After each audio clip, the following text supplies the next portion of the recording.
Meeting will please come to order. This is a regular meeting of the Board of Trustees of the Village of Wilmette. Please stand for the Pledge of Allegiance. I pledge allegiance to the flag of the United States of America and to the republic for which it stands, one nation, under God, indivisible, with liberty and justice for all.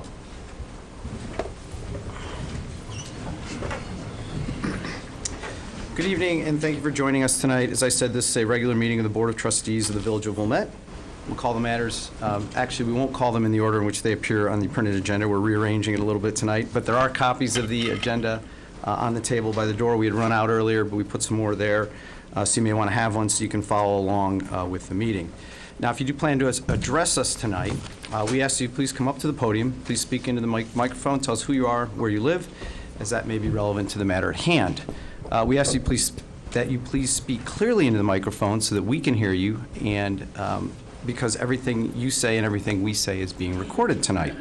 From those recordings, minutes of the meeting are prepared, and these minutes are available both on our website at wilmette.com and at Village Hall. Also, our Village Board meetings are televised on Local Access Channel 6 and on the internet. If you look up, you can actually see the cameras. The little red dot indicates the active camera. By televising our meetings, we make it easy for our neighbors in the community to follow the proceedings of the Village Board, to see the types of matters that come before us, the questions that we ask, and the policies we create. You can find archived videos of Village Board and other local government meetings on wilmette.com. And as I do every meeting, I'd like to personally thank all the residents of Wilmette who tune in regularly to Channel 6 and pay attention to the workings of their local government.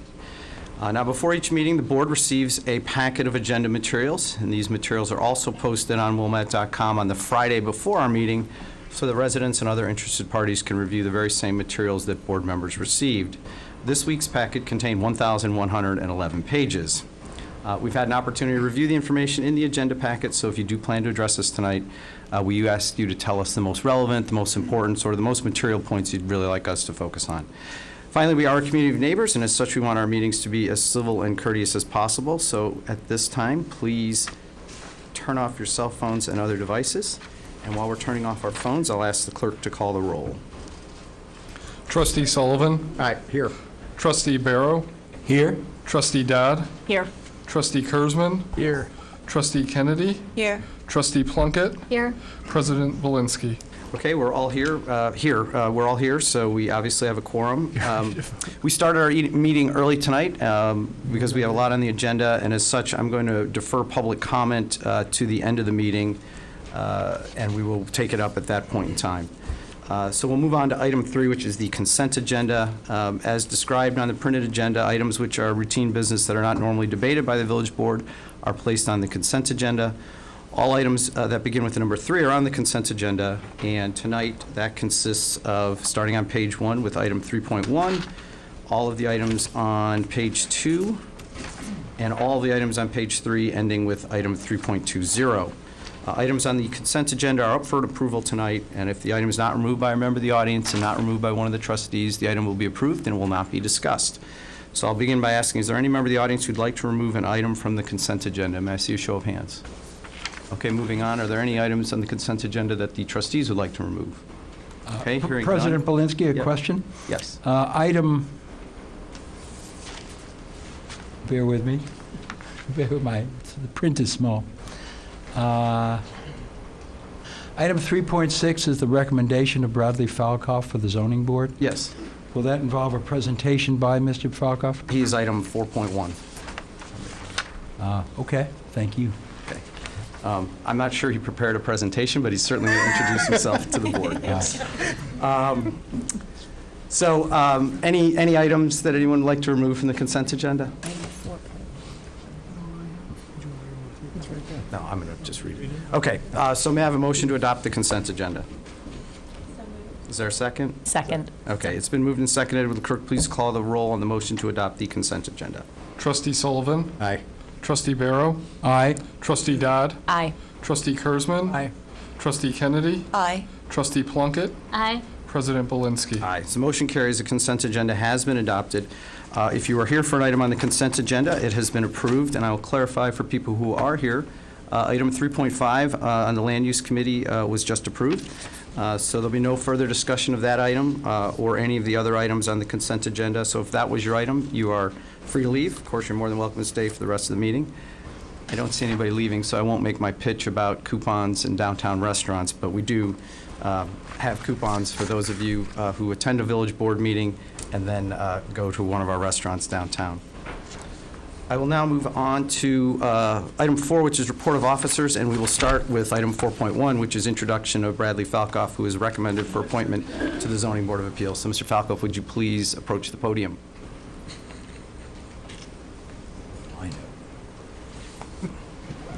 Apparently, your friend was going to embarrass you, even if you weren't up for embarrassment already. I didn't want him to miss a really good time. Yeah, a former friend, I think, would be the appropriate. Actually, would you pull the microphones in? I think we might have moved those for another reason. Thank you. Sure. Welcome. Thank you. Would you please take this time to introduce yourself to the board? Sure. I'm Brad Falcoff. I've been a resident of Wilmette for 29, going on 30 years. I have 3 children that went through the Wilmette school system, Harper on through New Trier. My oldest is currently put in a bid for a home in Wilmette, so he's coming back home. And I've known people like Peter Barrow for years, and he and Reinhardt Schneider were ones who came to me and said, would I be willing to give back? And I said, absolutely. It's time for me to give back to the community. So I was pleased to be offered the opportunity through the Zoning Board of Appeals. And you're an attorney by I am an attorney profession. by profession, that's right. That's right. Any questions for Mr. Falcoff? Not Mr. a Barrow, one. any questions? No. I think I'm done. Okay. Thank you very much, sir. Pleasure. So the process, the next meeting, you will actually be on the agenda again. Tonight was just the recommendation, and subsequent to that meeting, you will be a member of the Zoning Board of Appeals. Thank you very much for volunteering to serve. Thank you, it's my pleasure. Okay, I've also been asked to highlight and read item 3.7, which was just approved on the consent agenda, but item 3.7 is resolution number 2020-R-9, a resolution supporting the Village of Wilmette's participation in the 2020 census. And the resolution reads as follows. Whereas the United States Constitution requires a census of the population of our nation every 10 years, and whereas the decennial census determines how many members our state has in the U.S. House of Representatives, and is also used to determine districts in our state legislature and local governing bodies. And whereas having an accurate and complete census count is important to our community in determining the allocation of over $675 billion in federal and state aid and grants for purposes such as economic development, housing assistance, transportation, and many other uses. And whereas every resident in our community counts and deserves to be counted, now therefore be it resolved by the President and the Board of Trustees of the Village of Wilmette. Section 1, the foregoing findings and recitals, and each of them are hereby adopted as Section 1 of this resolution and are incorporated by reference as if set forth verbatim herein.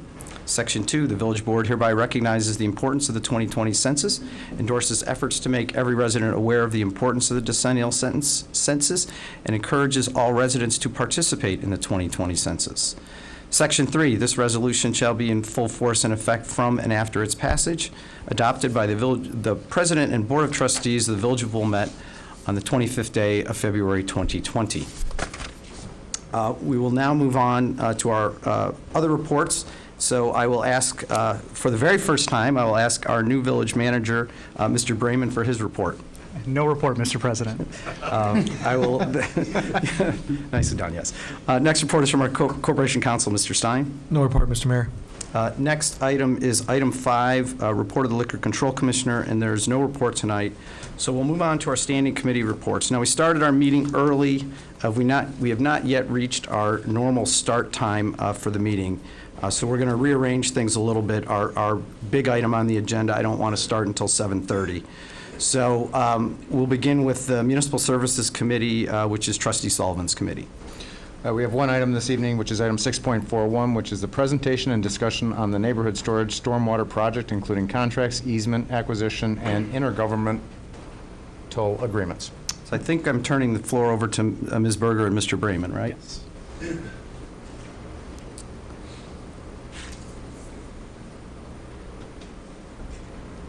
Good evening. For those in the audience who don't know me, my name is Bridget Berger-Reich. I'm the Director of Engineering and Public Works for the Village of Wilmette. And the purpose of our presentation tonight is really introduce new information since the last time I presented 2 weeks ago. So some of these slides will look very familiar to you. We'll move through them quickly, and I'll try and highlight the new information.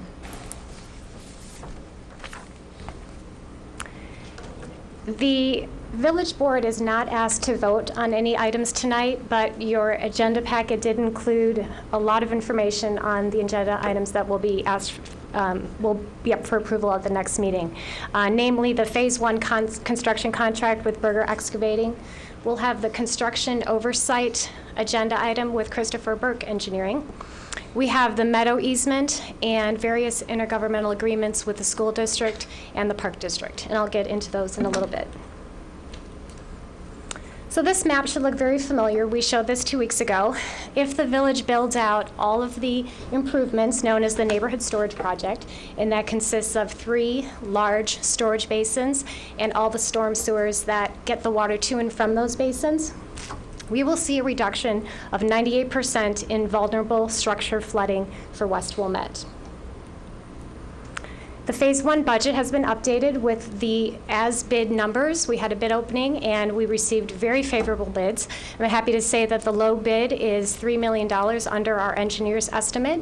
So you can see the difference between the column on the left shows the conceptual budget was about $20.3 million a year ago, and now we're just over $21 million.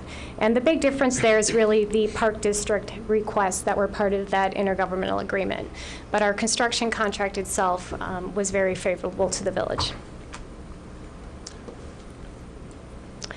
As far as Phase 1 highlights, just want to remind the board the project consists of approximately 20 acre-feet of new underground storage under community playfield, approximately a mile of new relief storm sewers, as well as all the manholes, catch basins that are affiliated with that storm system.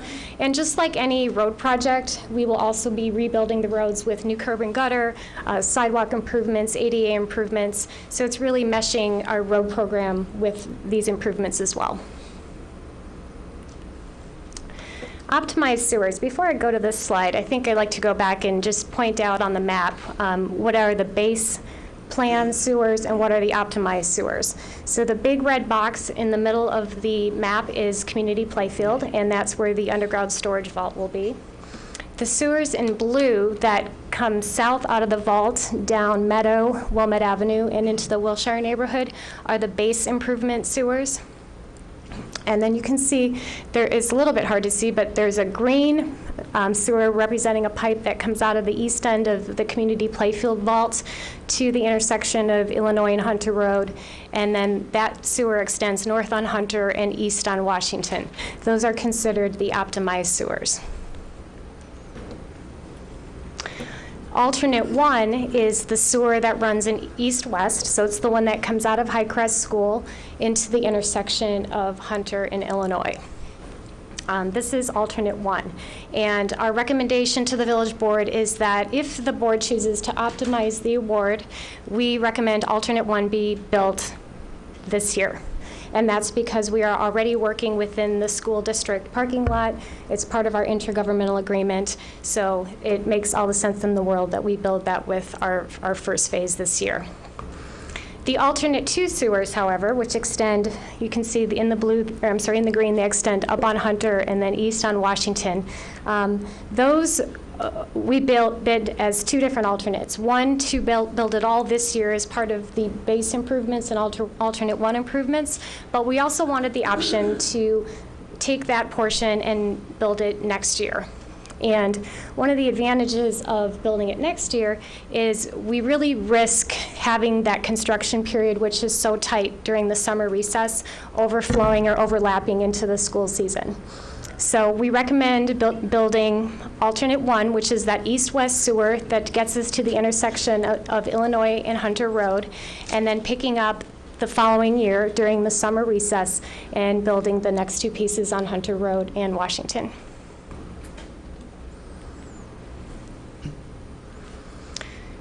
Construction engineering services, I would like to just take a moment and thank the design team, who's also going to be part of our construction engineering team. I felt really badly I didn't do this at the last meeting. So Darren Olson and Matt Moffett, I just want to give you a shout out. This team worked so hard to get us to the point of being able to bid this project, and nights, weekends, they really put their all into it. So I thank you very much, gentlemen. The team that we handpicked for the oversight is led by Christopher Burke Engineering. They're a familiar face. They've been in front of this board for many years now. And they're pairing with Baxter and Woodman, who actually designed the tank underneath Community Playfield. And then we added a third sub-consultant from RHMG. This is a new firm, but they're not new to Wilmette. A lady named Lisa Brock actually served as the owner's representative when we built the West Park project. So we're really happy to have her part of this team to really, her role is going to be to communicate with the stakeholders and make sure that the project runs as smoothly as possible. So these are just some of the highlights of what their contract entails. But the big thing is they will be out there. Every moment the contractor is out there, they will be on site making sure that the construction specifications are followed and that the project is built per plan. This is nothing new on this slide. We have a meadow easement. We have to get a pipe from Wilmette Avenue up through Meadow Drive into the south end of the tank. So the village successfully negotiated an private property easement with a homeowner in order to use their driveway to build that storm sewer. So here are some of the parameters surrounding that easement agreement. The village will have 45 days to put that pipe in, which is more than doable.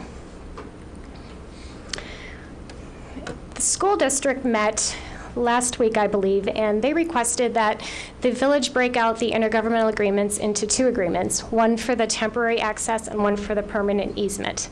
These are some of the important points that are within the temporary easement agreement. At the last meeting, we talked about the three phases of construction: early access, full access, and late access, and the parameters surrounding how the village can use the parking lot during those three phases. There are also some key provisions that we added to the construction contract at the school district's request, including temporary fencing, dust control measures. These are things we would typically do anyway. We added background checks for the flaggers who would be interacting with any children to navigate them in and out of the park. Cameras and lighting are just some of the other elements that we added. Of course, we plan to fully restore the parking lot to better condition. When we're done with our project, we will resurface the entire parking lot when we're done with our piece of the work. If we cannot get all that work done by the time the teachers go back to school on August 16th, we will finish the parking lot in what's called late access phase, which means we'll work weekends to get that work done. And if I could just jump in real quick, your agenda materials state that the school district was going to vote on the IGA last night. They decided to table it once I had discussed with their superintendent our decision not to vote on the IGA tonight. So their plan is to vote on March 9th before our meeting on March 10th, and the Park District plans to do the same thing with their IGA on March 9th as well. And here's an updated chart showing the school district requests based on the as-bid prices. You can see that there was a modest increase based on the pricing we received from Berger Excavation. The second intergovernmental agreement with the school district is for the permanent easement. You might recall that alternate one is that new storm sewer that runs on the north side of the High Crest parking lot. The purpose of this easement will allow the village to inspect, maintain, and repair that sewer as long as it remains in place. The village agreed to advance notice whenever we have to work on that sewer, except in the event of an emergency. The school district agreed to keep the easement free from any permanent encroachments, which would be anything with a foundation. And the village, of course, if there's anything that's disrupted in the course of maintaining that sewer, we will repair any damage that we've done. The village is also in the process of working with the attorneys for the Park District on finalizing the terms of that intergovernmental agreement. This one's a little bit more broad. It includes the ability for the village to obtain temporary access and subsequent permanent access for maintenance purposes at the three parks you see highlighted at the top of this chart: Community Playfield, Hibbard Park, and Thornwood Park. Many of these details have yet to be determined, especially at Hibbard Park and Thornwood Park, and the village will be working very closely with the Park District in the ensuing months as we develop those plans in conjunction with them. The Park District, as part of this IGA, acknowledges that per the approval of the IGA, the plans that we submitted to them for community playfield shall be considered final. I'm happy to say that our engineers have been working closely with the Park District's engineers, and we believe all of the issues related to structure placement and what the park will look like when we're completed will be resolved. And this is an updated slide with the Park District requests. The only number here that was part of the bid is the line item that says drainage improvements at community and work zone. Initially, the estimate was $1.2 million for this work, and the bid price came in about $950,000. And recall that this is one of the Park District's primary goals was to have us drain the park and make it more usable in the future. And in order to do that, we're taking the existing surface detention and putting it in an underground vault as a part of our project. So here's a snapshot of the big picture neighborhood storage project budget. The February 2019 conceptual estimate was very preliminary, but we were at $68.2 million. And now we're slowly starting to fill in the blanks. We have phase 1A that's in process. We have hard numbers for phase 1. Phase 2 and 3 are still conceptual at this point, but overall we are running under budget, which I'm very pleased and happy to report, so that's a good thing. And that is all we have prepared. Mr. President, I'm not sure if you want to take questions or... Well, are there any questions from the trustees? We're not, as we've discussed, we're not voting on anything tonight. The idea here was to put this material in front of us early enough, so we have it actually 2 weeks before, and subject to any questions that trustees might raise prior to that meeting, they'll be on the agenda, of course, then. I just have a question about the timing. So I know the school board and the Park District are meeting again on March 9th, and we're meeting on the 10th. Is there going to be any additional information that we need to review? I know this is time sensitive. The only additional information would be minor tweaks to the language of the IGAs and talking to both the executive director of the Park District and the superintendent of the schools today. Nothing that's concerning from what I'm hearing at this point, but we'll put a cover memo on highlighting those minor changes to the document. Any other questions for Ms. Berger? Mr. Brayman, anything to add? I would just add that, as Bridget had discussed, timing is really absolutely critical here at Community Playfield. So we've pressed that upon the Park District and the school district that we really need to move forward in early March to get this project going in April and make sure that we address the needs and concerns of our partners at the parks and the schools so that we can get in and get out in a timely and effective manner. And that's the reason this is the second meeting we've been in front of the board just on a discussion purpose, so that we're ready to take final action at our meeting on March 10th as well. Thank you, Ms. Berger. Thank you. So we are not voting on this tonight, but I would entertain public comment if there are those who'd like to speak on the matter. And before I sit down, March 19th, I just want to make everybody aware, is the date for our open house on this project. So March 19th from 5 to 7, it'll be at the Public Works facility.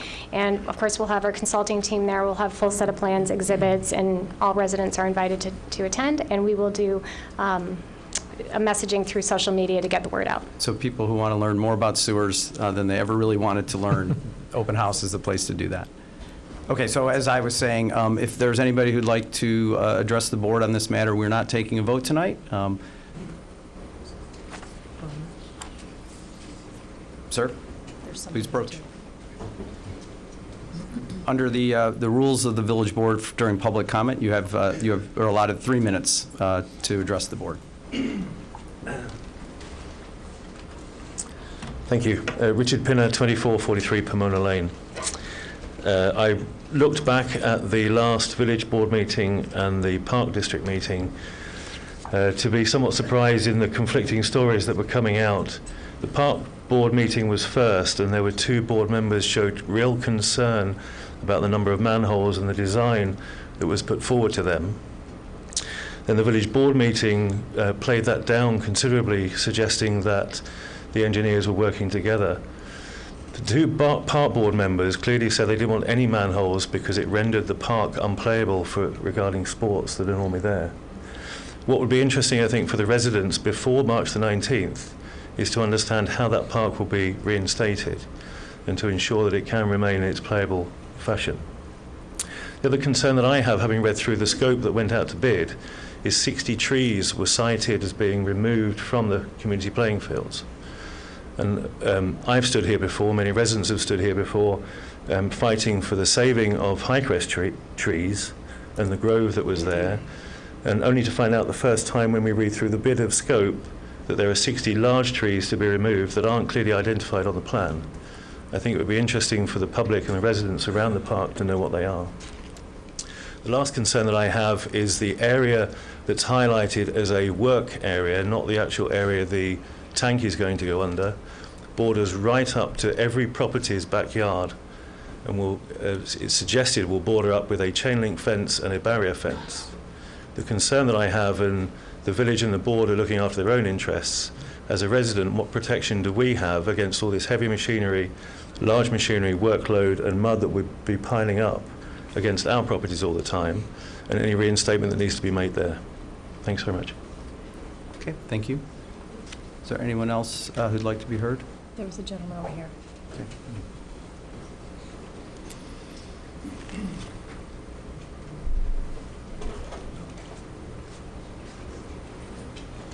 Good evening, Paul Lubansky, Chicago, Illinois. Thanks for your time this evening. I am General Counsel for Joel Kennedy Constructing.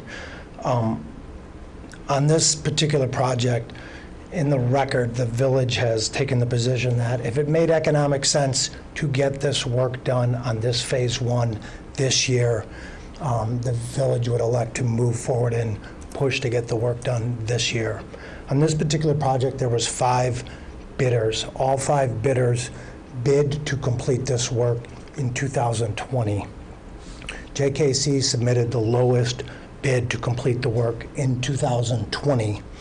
And the village, as you know, has recommended to spread this project out and roll a portion of it into 2021 at a higher cost. I'm asking one question for the trustee and the president is it reasonable for the village to authorize and take on this exposure, this risk into 2021?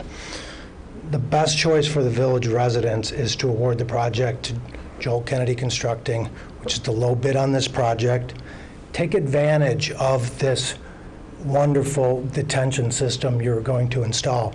Take advantage of it for the benefit of all residents this year.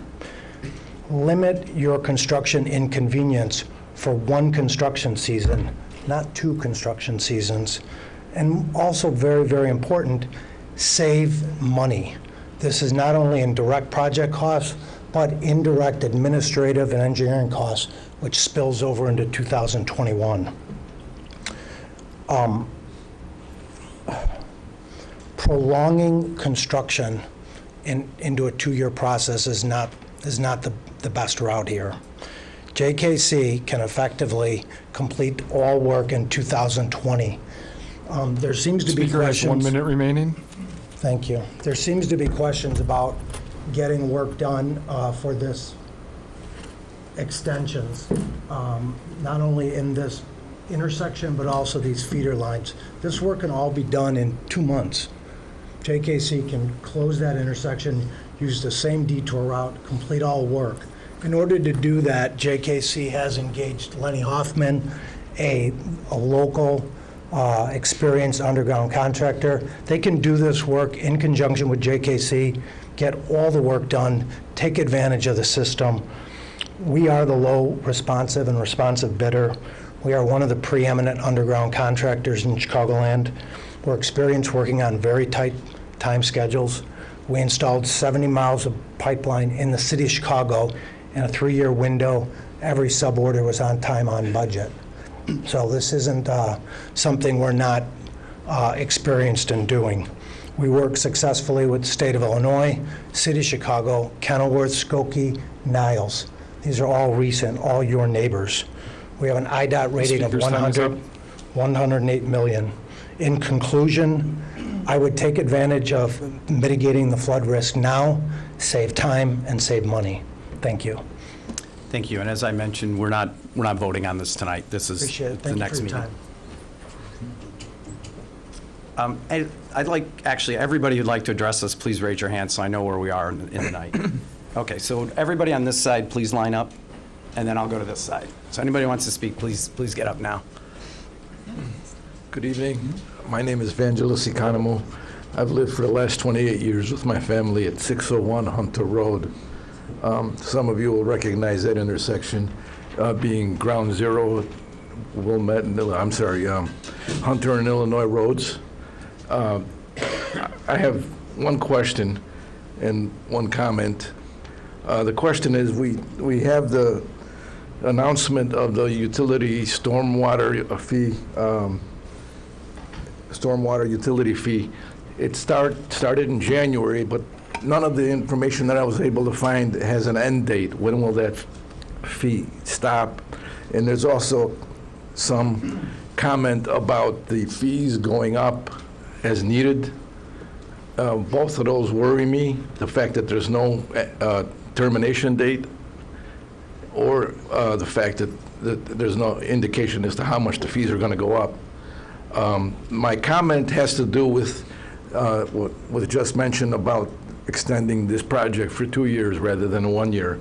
We are at the intersection, and if that intersection is closed and there's all kinds of construction work, dust and whatnot, we're right there. That's our neighborhood. I mean, we are going to experience that for 2 summers. So I would recommend, if you can, to contain it to 1 year. Thank you. So the answer to your question on the fees is, it depends on the bonds that are issued. The bonds will go 30 years, so this is at least a 30-year fee, and it will go up as the phases are built. There's 3 phases, so there'll be 3 bond issuances. So we expect there to be at least 3 increases. Thank you. Hi. Welcome. Thank you for your time. My name is Faye Jacobs. I live at 2407 Pomona Lane, and I appreciate all that work that's been done so far. I was really concerned and surprised that we're going into a final vote, it sounds like, for material that I personally, and I think some other people here, didn't really know much about or anything about, particularly that there's a vote for the bathrooms on the community play field, as well as this track. Looks like $900,000 for a track. I'm also concerned about the 60 trees that apparently you're looking for an estimate for.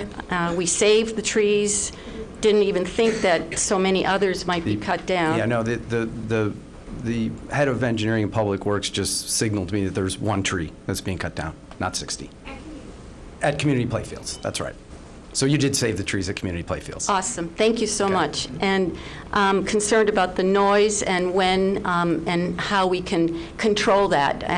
Living right by Highcrest, as you know, there have been 2 major constructions that have gone on the entire summer. The noise is incredibly high. I'm asking that the weekends not be part of it, and that there definitely be a time frame where it's cut off at a reasonable hour and not start when the roosters are out. So I appreciate your time, and thank you very much. Thank you.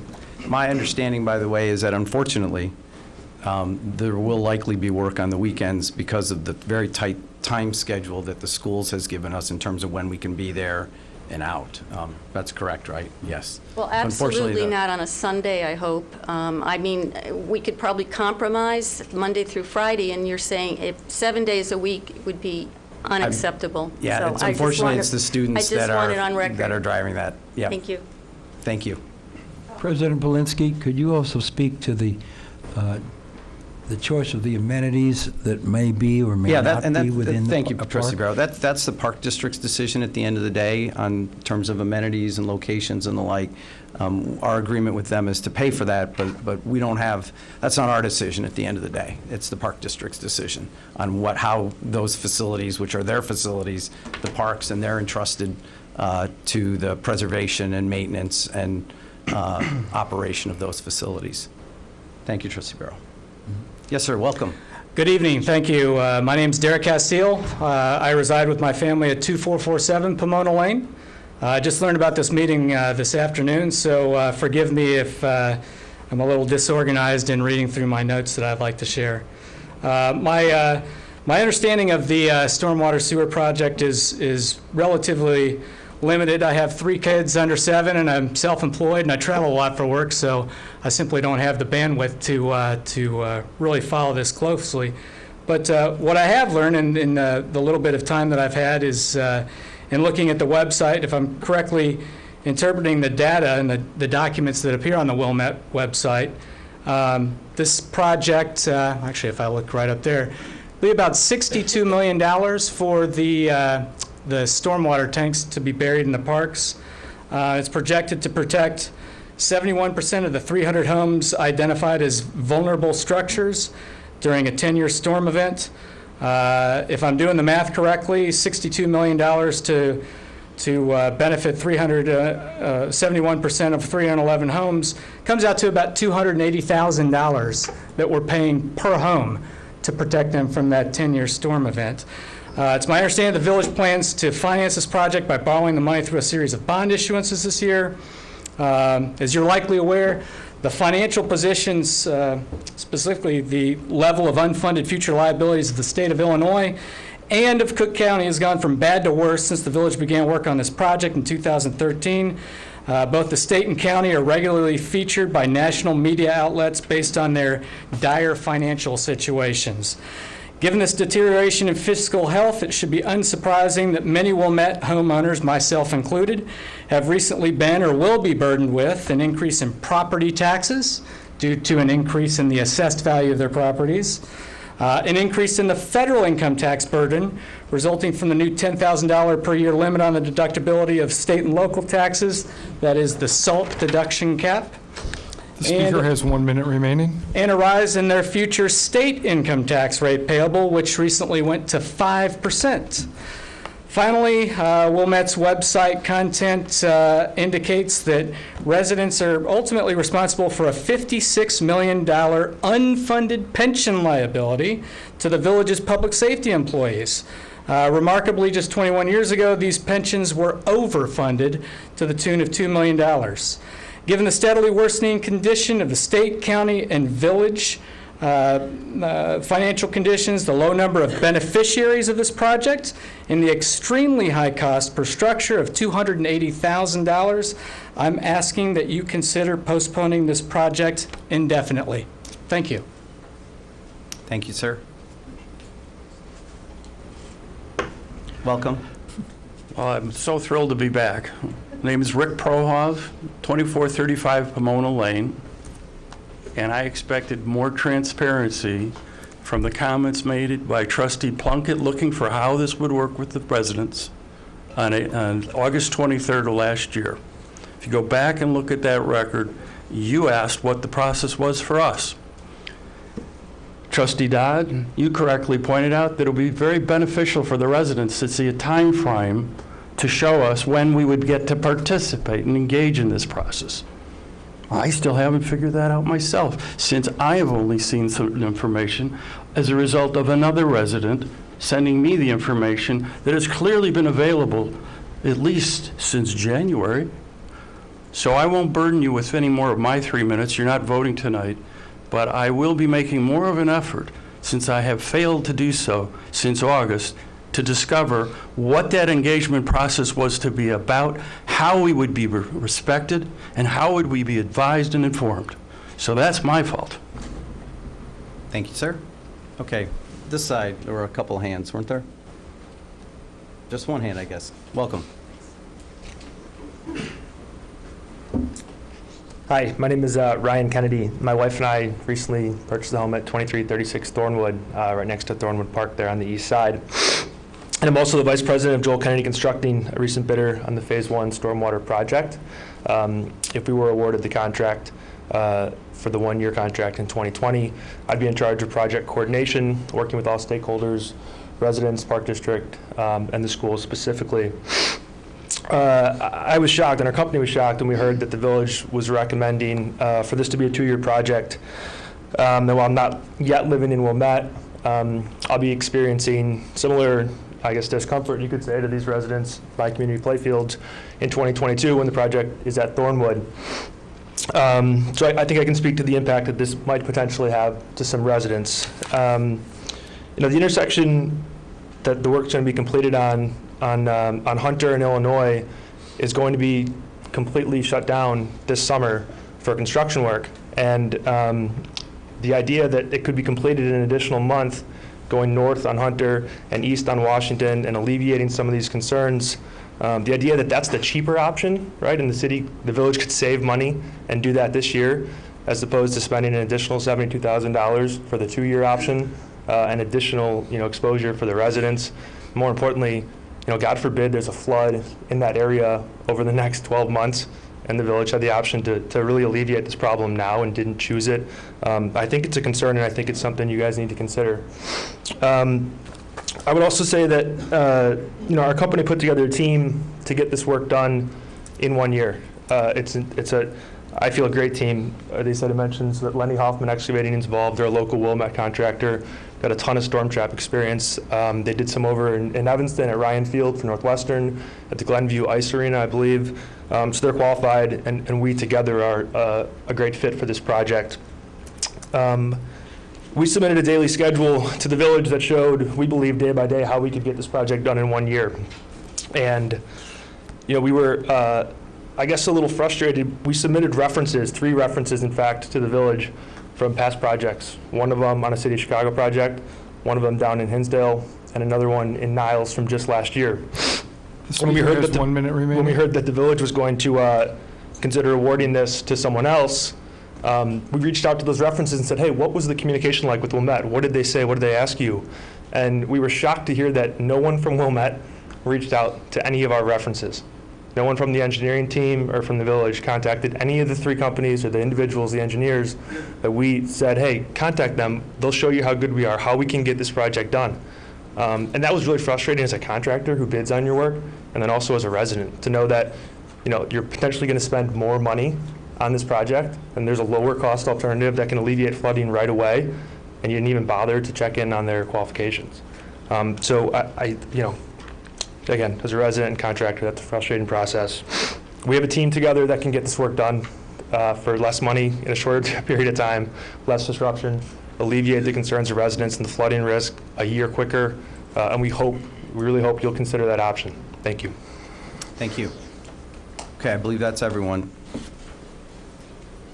All right, so I think this is it with this matter? Yes. So Trustee Sullivan, anything? Mr. President, Yeah. Mr. President Belinsky, Yeah. may we just briefly recall Ms. Berger to speak with us to, I would like to do the same thing. yeah, just to address any number of the things that have been raised?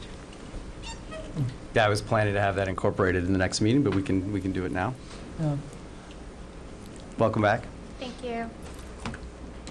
I did take some notes. So there was a question about the Park District Board when they reviewed the plans and the number of structures that were at grade. I think there was a misunderstanding by the Park Board. The majority of the structures that they looked at on the plan were actually buried below grade by 6 inches. And the few that are left, as I mentioned, our consulting staff is working with Gaywalt Hamilton, who's the Park District's engineer, to finesse the plan.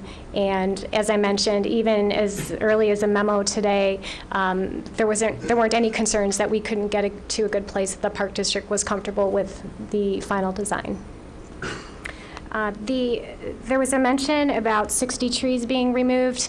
I think the intention there was 60 units. If that 60 was pulled from a plan set, it was units, which is, I believe, a diameter inch.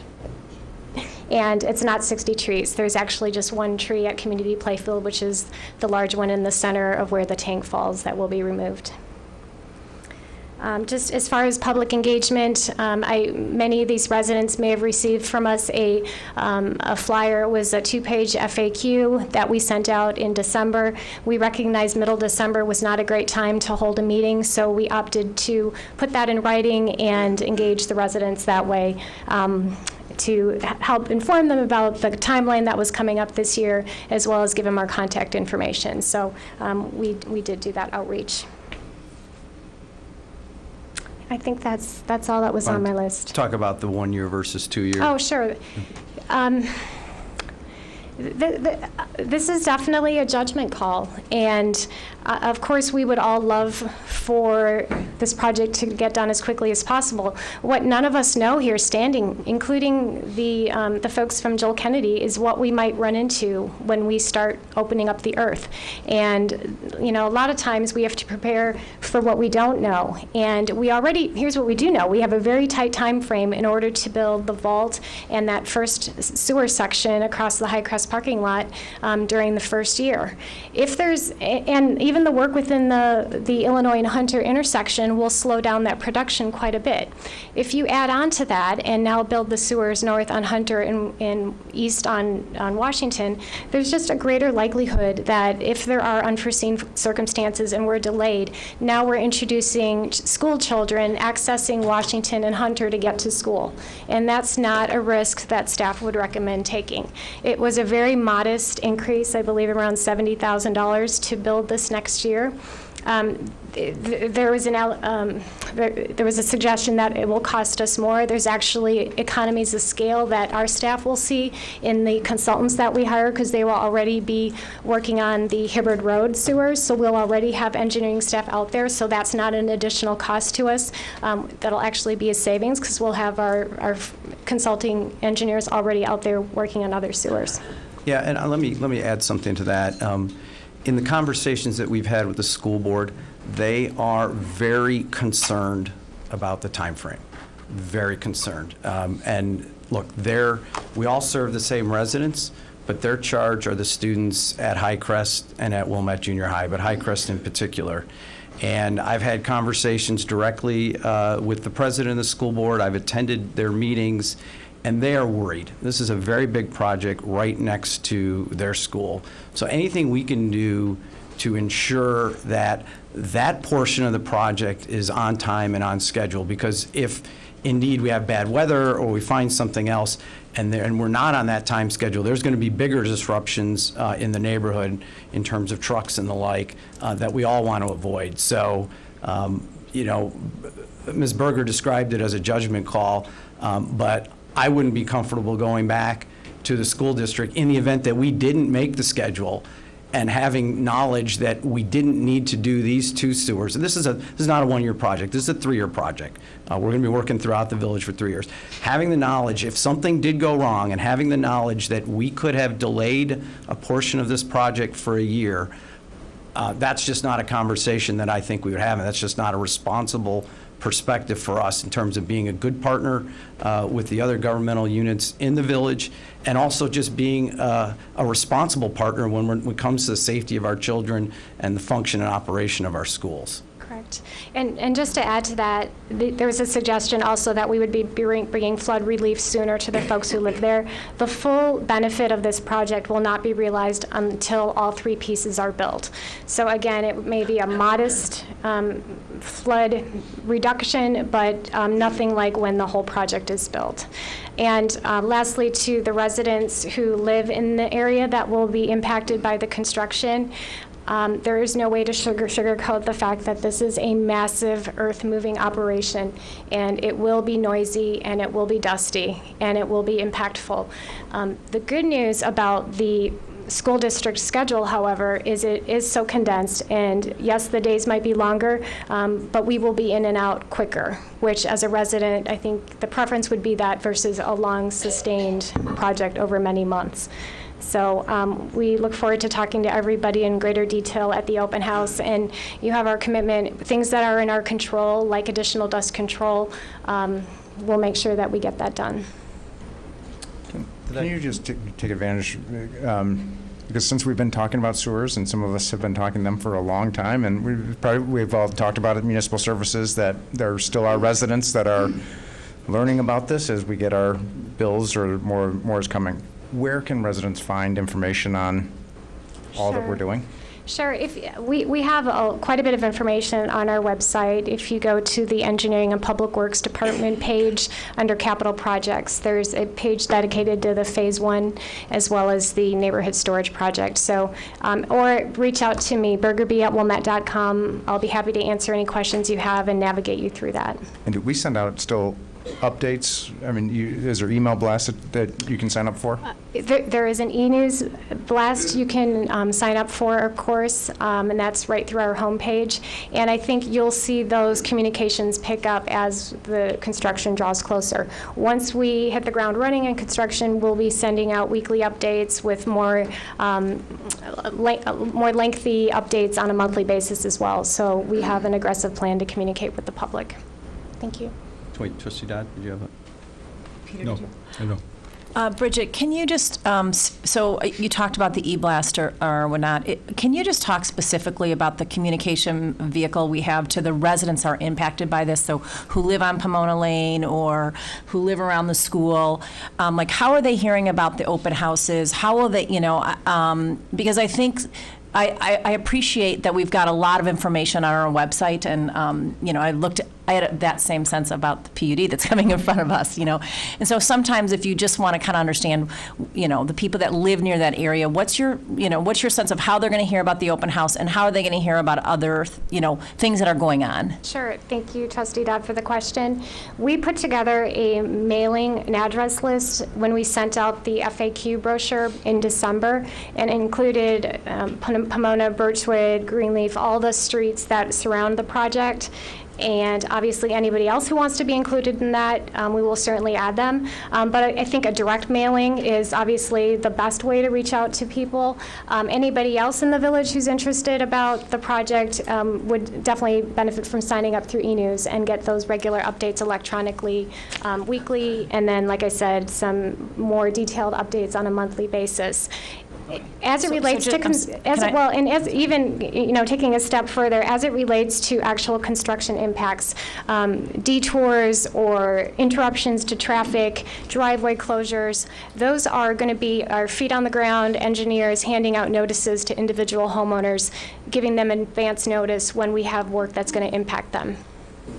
Okay, so I just want to make sure I understood one thing you said. So there's a specific email list of people that live within this area to get updates to get informed of what's happening in that particular area. A mailing list. A mailing list. Mm-hmm. Got it. Okay. Correct. And so for the open house, we're actually finalizing the notice now. We'll mail it to everybody who's in that impact area, and then, like I said, put it out on all our social media outlets. Okay. Good. All right. Thank you, Ms. Berger. All right. It is now after 7. No, I'm sorry. We're not voting on this tonight. We're going to move on. Okay. It's now well after 7:30, so I feel comfortable moving on to the Land Use Committee item here. Sir, we have probably three more hours. No, we have 3 more hours of meetings here tonight. And we're not voting on this tonight. That's so. Okay. I was just trying to help you get your project done in one. Okay. Sorry. Did you want to close out municipal services first? Yes, I'm sorry. Trustee Sullivan. I can go home when I close this out, right? Can't go home now. All other items were handled on consent. Great. All right, so I'm sorry, it is now well after 7:30, so I feel comfortable moving along into the main item on tonight's agenda. So I will go now from the Municipal Services Committee to the Land Use Committee, which is Trustee Barrow. Thank you, President Belinsky. We have the Plan Commission report, case 29P3, 1210 Central Avenue, the planned unit development, regarding a request by Green Bay Wilmette LLC, Optima Wilmette, for approval of a planned unit development preliminary plan and special use permit to permit the construction of a mixed-use building containing commercial space and approximately 109 dwelling units located in the VC Village Center Zoning District, Pedestrian Commercial West, in accordance with the plan submitted. And was that a motion? Yes, that was a motion. Okay, very good. Is there a second? Second. All right, it's been moved and seconded. Thank you, Trustee Barrow. So I'm going to make a couple introductory comments here. So hang on a second, Mr. Adler. This, as we all know, is a significant development in our village, so let me talk about the process. Let me first start by saying I do not expect a vote tonight by the trustees on this project. There's just too much material to cover. I expect this matter will be continued and carried over to our next regular village board meeting, which will take place on March 10th. So tonight we will begin, as we do for all of our zoning cases, with a presentation from our Director of Community Development, Mr. Adler. And because this case relates to a major development in our village center, I've asked him to include some background information regarding the village center master plan and what it says about the site, in addition to doing what we do at every meeting, which is reviewing the relevant zoning regulations and explaining the relief that's requested by the applicant. I will then turn the floor over to the applicant, and I expect a pretty detailed presentation covering the project, as well as the issues that have been raised through the process with the Plan Commission, the village staff, and members of the public. I expect that the trustees will be asking questions of the applicant during the presentation. I know I will ask questions during the presentation. At that point in the meeting, in particular, given it's 8 o'clock now instead of 7:30, it's likely that we will take a short break, probably a 10-minute break, and then we'll move on to public comment. As I mentioned earlier, the rules that govern village board meetings provide that individuals are allowed 3 minutes each to address the board. And given all the material that we're covering, I'm just letting people know, I wouldn't expect public comment to begin, certainly not before 9:30 and maybe not before 10 o'clock tonight. After public comment is completed, I will then ask the board members to briefly share some thoughts and feedback with the applicant. We will not have time for a full discussion of the pros and cons of the project by the board members, but I think it would be good for the trustees to briefly share some comments, some suggestions, or some things for the applicant to consider. At that point in time, we'll end our discussion of this matter, continue it to the next meeting, finish any remaining items on tonight's meeting's agenda, and then adjourn the meeting. So I've described the process. Mr. Adler, would you please approach now and make your presentation? And as I've mentioned, it's actually a little longer than his usual presentation, just given the complexity of the project. So, thank you, Mr. President. I will try to go fairly quickly. Take your time. Thank you. Before PUDs, we always discuss what the process is. A PUD is a regulatory process that offers more flexibility. It actually combines the Zoning Board of Appeals, the Plan Commission, and the Appearance Review Commission process into one process. It's heard by the Plan Commission as a special use. The Plan Commission is a recommending body, and the final approval rests with the Village Board, and that's why we're here tonight. For the zoning relief related to a plan unit development to be granted, some public benefit is typically required. What is a plan unit development? I will not go through this whole list, but again, the underlying reason to utilize a plan unit development is to encourage flexibility in the development of property. The PUD process is divided into 3 phases. There's a pre-application phase. That phase took place in November. There's a preliminary approval phase. That's where we are right now. And then there's a final approval phase, and that phase is before the village board. As I mentioned, there's a pre-application meeting with staff. There's the preliminary hearing before the Plan Commission. In this case, we did have a advisory meeting with the Appearance Review Commission, and I'll go over, I talked about these dates, but on November 22nd is when they submitted their preliminary plan unit development application. On January 6th, when the Appearance Review Commission had an advisory review, the next day the first Plan Commission meeting was held. That was continued till February 4th, and the Plan Commission met again. At that meeting, they made a negative recommendation, a 2-to-5 recommendation to the village board. All Plan Commission PUD meetings are broadcast live and archived on the village's website. The Plan Commission's recommendation is before the village board tonight. Because it was a negative recommendation, it'll take a supermajority of the village board, or 5 members of the village board, to vote in favor of it.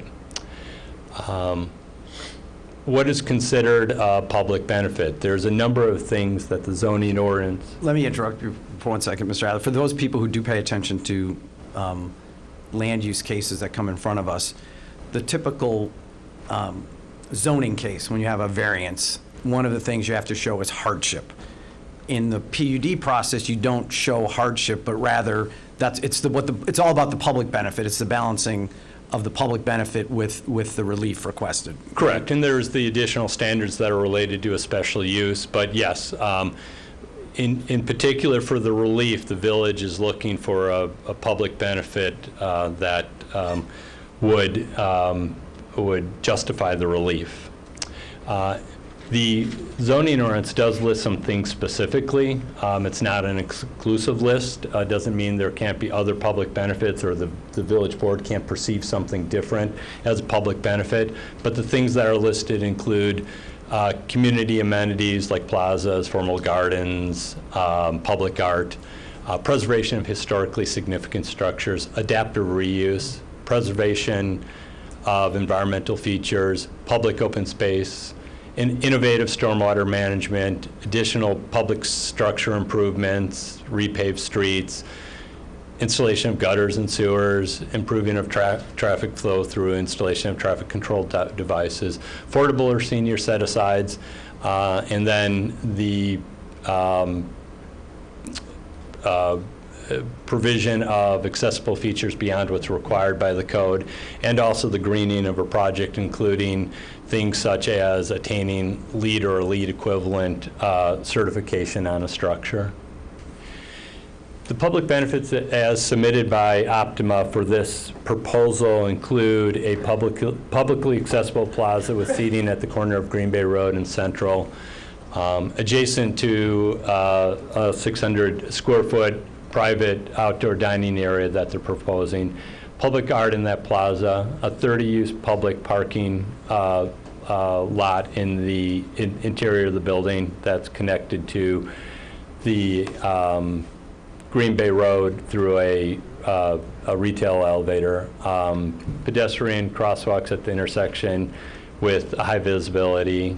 They're proposing to achieve a minimum of 2 green globes, which is equivalent to a LEED silver building certification, bird-friendly design, and 2 electrical charging stations in the public parking lot.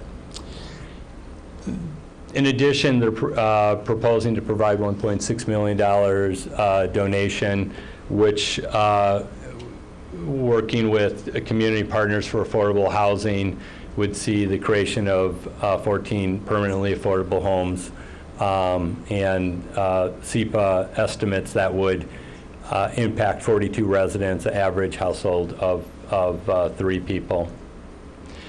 There's the modifications that Optima... In the applicant's presentation tonight, there's going to be more on the SEPA partnership, right? Okay. The modifications that the application are seeking include height variations. There's a main roof, a terrace, a penthouse roof, a mechanical and elevator overrun height relief that's being requested. There is a variation being requested for the minimum height of the first floor from 14 feet to 13 feet. The applicant is asking for a variation to the setback on Green Bay Road, where the ordinance requires 5. And while the 5 feet will be provided on the ground floor, they're looking for a variation on floors 2 through 6. A new variation, since they went to the Zoning Board of Appeals, is they're asking for permission. I think this was Plan ARC. Commission. Was it Plan Commission or ARC that this came? The recommendation to set the building back originally came from the Advisory Appearance Review Commission meeting. When the applicant went before the Plan Commission initially, that setback wasn't provided. They've since requested permission to set the building back, off of Central. The ordinance actually requires a 0-foot build line there on Central. So they're asking to be able to set it back up to 25 feet. It ranges from 5 feet to 10 feet to, I believe, the 25 feet at the proposed public accessible plaza. And then they're asking for the ability to exceed the 600 square feet limit that we have on residential common areas at grade, and that's the 4,415 square feet. Mr. Adler, may I interrupt just Yes. a moment? Can you also go back to the setbacks? Can you speak to the setbacks code and requested on the north side of the building and on the west side also? Sure, those two setbacks are conforming. On the west side, which is the alley side, that setback is required at 25 feet, and they've set the building back 25 feet. The interior side, which is the north, that required setback is 0 feet, and that's what they're proposing is 0 feet.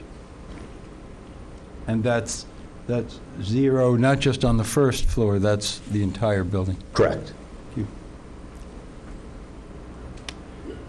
The other relief the petitioner is asking for is a management office located at ground level.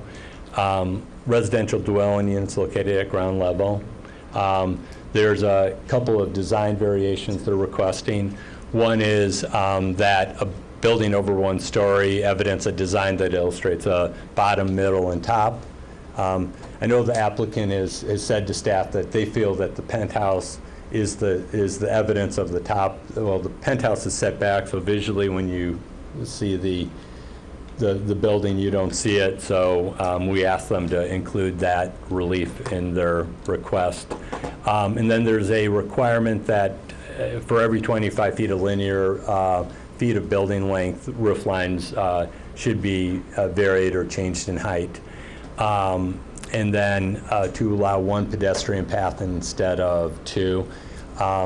Central, because the parking, if the public parking or the commercial parking lit directly out onto Central, that would have been considered for the purposes of the zoning code. The second path, because it doesn't, they need that variation. They did eliminate the two variations that, and this also came out of the Appearance Review Commission meeting. One relates to the glass, which was originally proposed as a colored or tinted glass, bronze colored or tinted glass. Since they indicated a willingness to do the bird-friendly glass, they went to clear glass. There's no variation needed for that.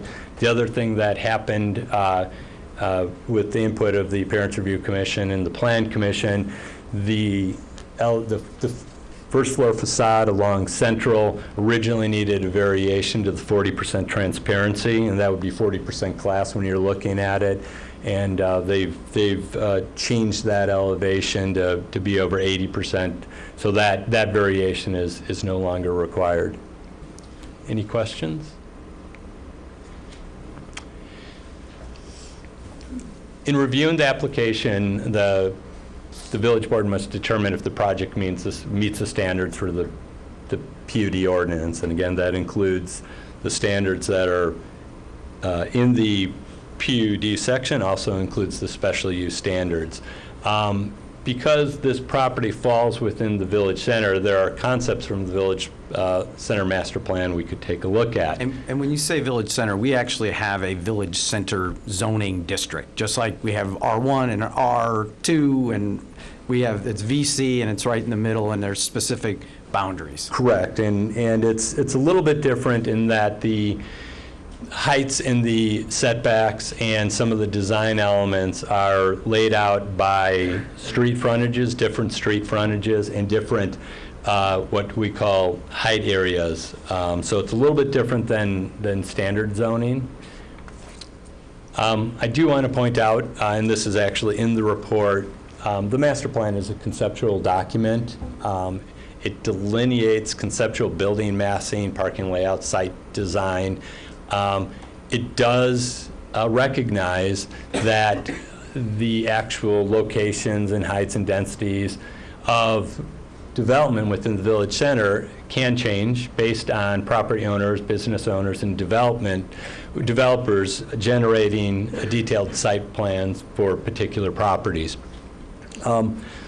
Also, what's in the Village Center Master Plan is an idea of creating approximately 320 new residential dwelling units. That's the density that it speaks to. 89 have been constructed to date. That's in the 611 Green Bay Road property where there's 75, and then there's 14 in the 1121 Greenleaf property. And those both were completed within probably about 6 months, a year of each other.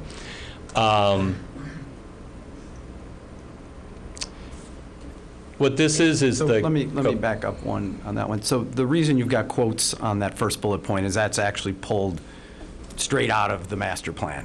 Correct. Yeah. Yeah. The master plan for this particular block, what's in the middle there is what was the preferred concept for this block. As you can see, the Imperial Motors site, the idea was for an adaptive reuse of that building, where the building itself on the first floor is kept, and there's 4 stories of residential built above it. A 2-story retail building, office building, is shown on the subject property, and then there's a parking, surface parking between those of 120 spaces. The upper left is the alternative concept, where there was a discussion of a grocery store and some retail office and 142 parking spaces. There were other concepts that were discussed and reviewed during that time period also. John, all of these fit within our zoning code. They would not have to ask for any variance. Is that what that took, or is this? Actually, even though the master plan showed 5 stories, when the zoning code was drafted on this block, what was made a permitted use was 4 stories. Right. Yes. So even though these are conceptual on us, and they would still have to come in front of us and ask for a variance. Correct. The preferred concept there, because it's 5 stories, would have to ask for. So none of these are by right what they could do. Arguably the alternative concept, because that potentially could be by right. A grocer wouldn't need a special use?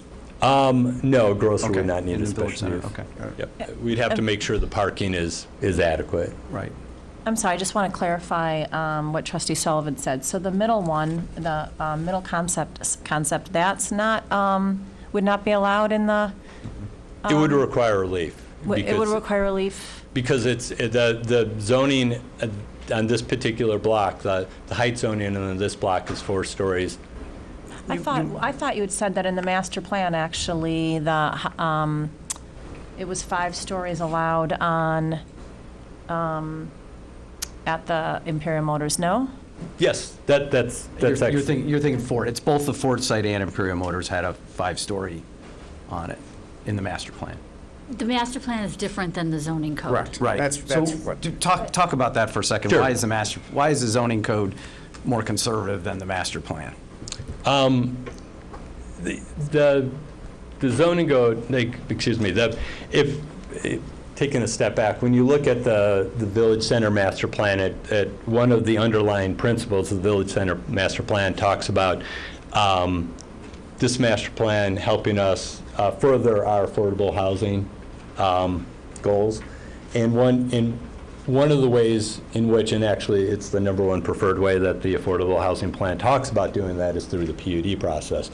So by not allowing something to be built by right, or not doing a 5-story building on this property, chances are you're probably going to have somebody wanting to ask for some form of relief to do a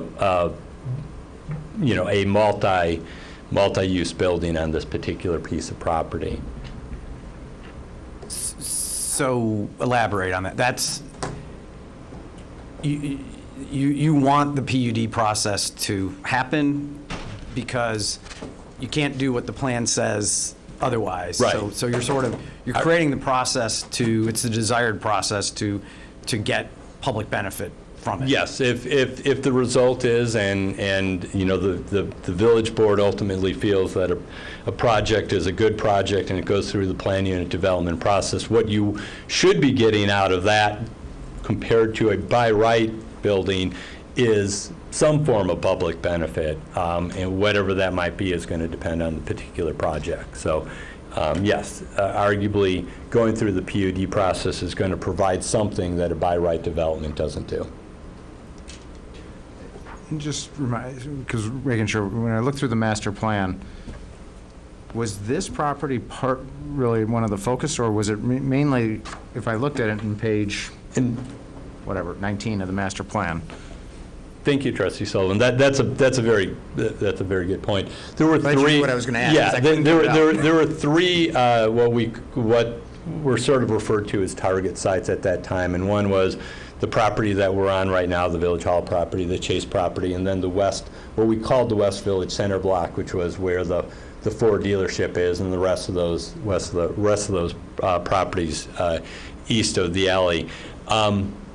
There were other sites, including this, the site south of Wilmette Avenue, all the way down to Linden, that were also looked at, but they weren't looked at as closely. And I think the idea at that time was we had in this particular case, on this particular property, we had a successful, or what we believed was a successful car dealership that had a long history in the village, and the idea of looking at the Chase Bank property, the Village Hall property, which is obviously property the village controls, and the West Village Center property, where there definitely were underutilized sites, was deemed the sites we want to more closely look at. And the Ford block was supposed to have too big, in the conceptual plan, if it was supposed to have two 5-story apartment buildings sort of on each of the corners with an opening and the like, but we couldn't get it done, basically. Right, and it's not that there wasn't a lot of time taken to try to do that. What the master plan recognizes, you need a seller that's willing and wanting to sell their property, and it's not, that wasn't the case, and ultimately the only property that was up for redevelopment on that was the old Ford property. Right, and actually, for a little history, originally there was a buyer for the old Ford site, but we found out, even though the staff implored upon them, we don't want to find out that this was really just an option and you were only going to move forward if you could assemble more properties.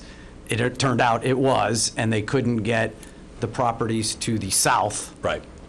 They wanted to do a much bigger, they wanted to do basically what the master plan called for on the south corner, but they couldn't convince the two property owners to the south to sell their properties. Correct. So, yeah, actually, at that time, I think maybe the corner property was available, but the right, middle the one in between was not. Yeah. And so they canceled that contract, and M&R was the second try at developing the Ford site. Correct. Any other questions? Any more questions on, these are small, but they're a little bigger on your own screens. And then lastly, this is the findings of the Plan Commission. The majority did not believe that the proposed public benefits were significant enough to warrant granting the relief.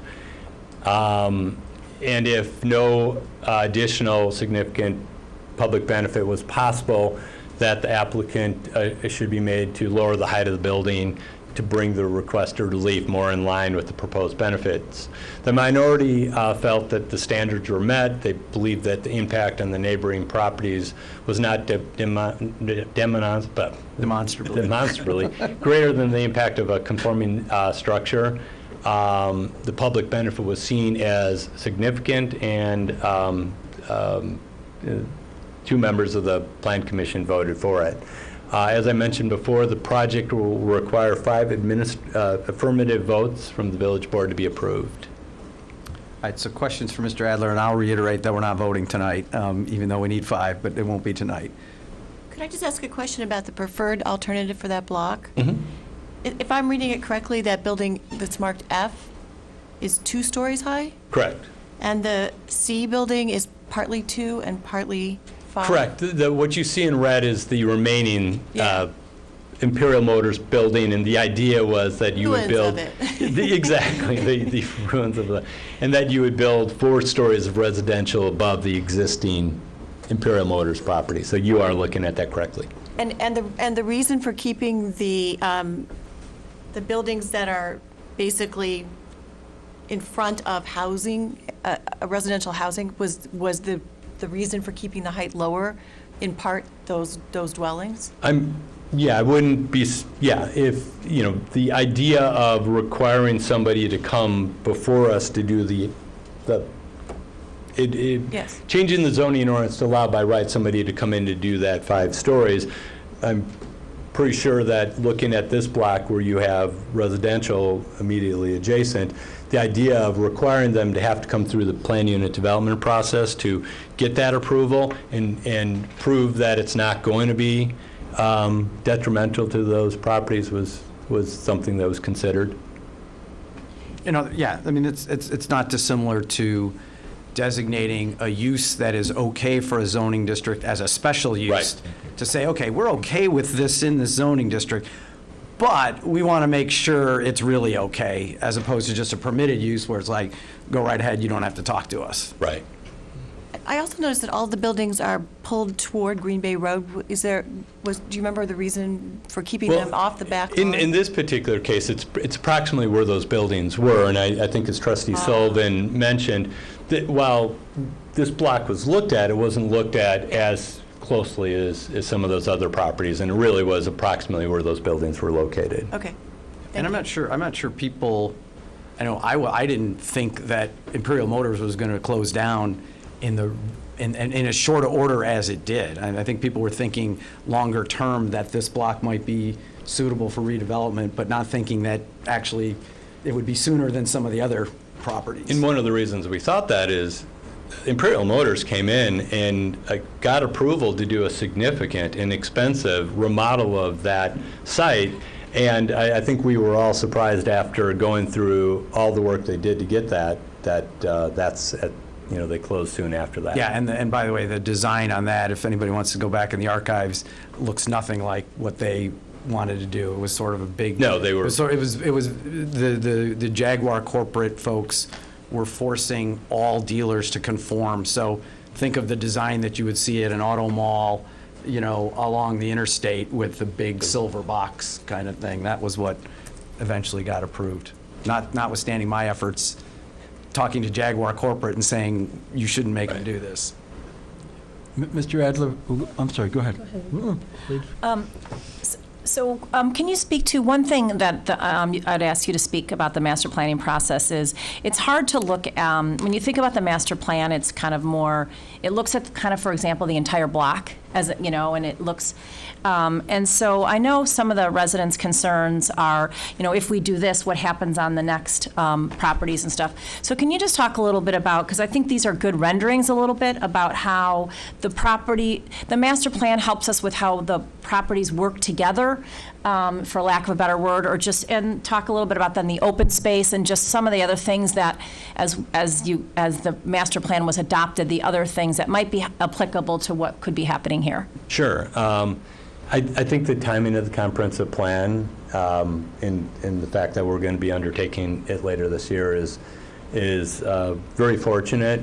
And we did talk about it when 611 Green Bay Road was built, because at that time the idea of having that open space in the middle obviously was lost, and so there was discussion at that time, because we've been considering bringing the comprehensive plan and starting the comprehensive plan for a number of years, but to take a look at that block in particular because of the development that took place and how it was different than the main concept plan, if you want to call it, in the document, and the same would hold true on this block.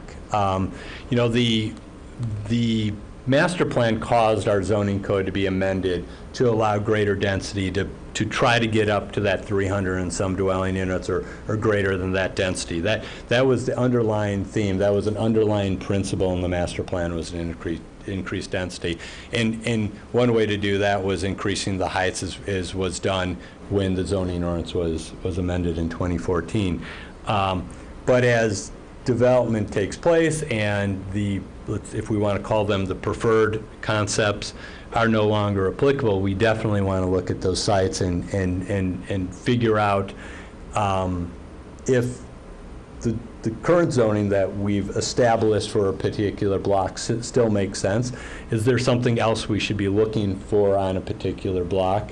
So yeah, I mean, I think it's a opportune time to especially look at, regardless of the outcome of this request, to look at this block and the 611 block, and then, quite frankly, maybe take a closer look at the block to the south, because that's another one of those blocks where it was sort of cursory review and not much thought was, I don't want to say not much thought, but not as much thought was given to it as the three main sites. Yeah, we probably don't have to revisit the Chase site or the Village Hall site because nothing's happened there. No, we don't. Yes. All right, further questions for Mr. Adler? No, Trustee Guerrero, go ahead. Trustee Dodd really raised what was striking, I think, about this is the open space.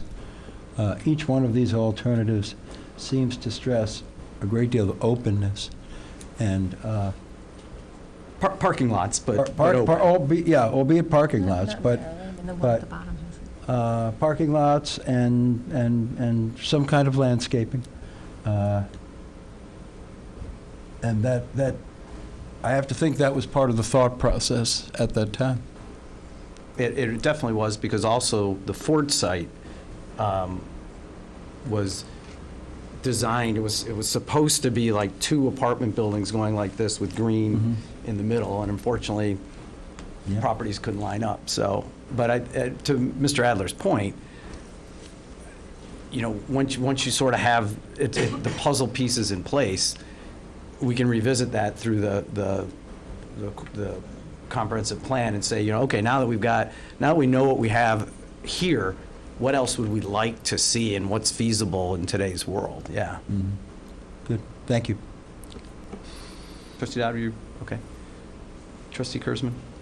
You were sort of going where I was going, Mr. President, and that was to ask about the comprehensive plan process upcoming and whether that was going to get granular with specific to the properties downtown here. We could get as specific as the village board wants. Again, these plans were concepts. The idea at that time was the understanding that we got to the understanding that we need to increase density in our downtown to help spur vitality in our downtown. Now, we've been successful up to this point, but that was an underlying principle, and those concepts is the master plan states are concepts, in that what comes from them is probably what comes from the master plan is probably going to vary from what is shown here, because in this particular case we've got a property that was able to be put under contract. We have a property to the north that has not been able to be put under contract, and may remain a building and be reoccupied as that building. So we can look and be more specific on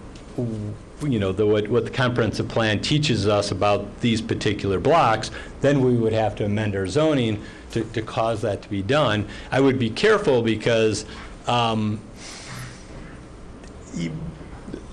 you obviously don't want to come up with a plan that is just economically not feasible.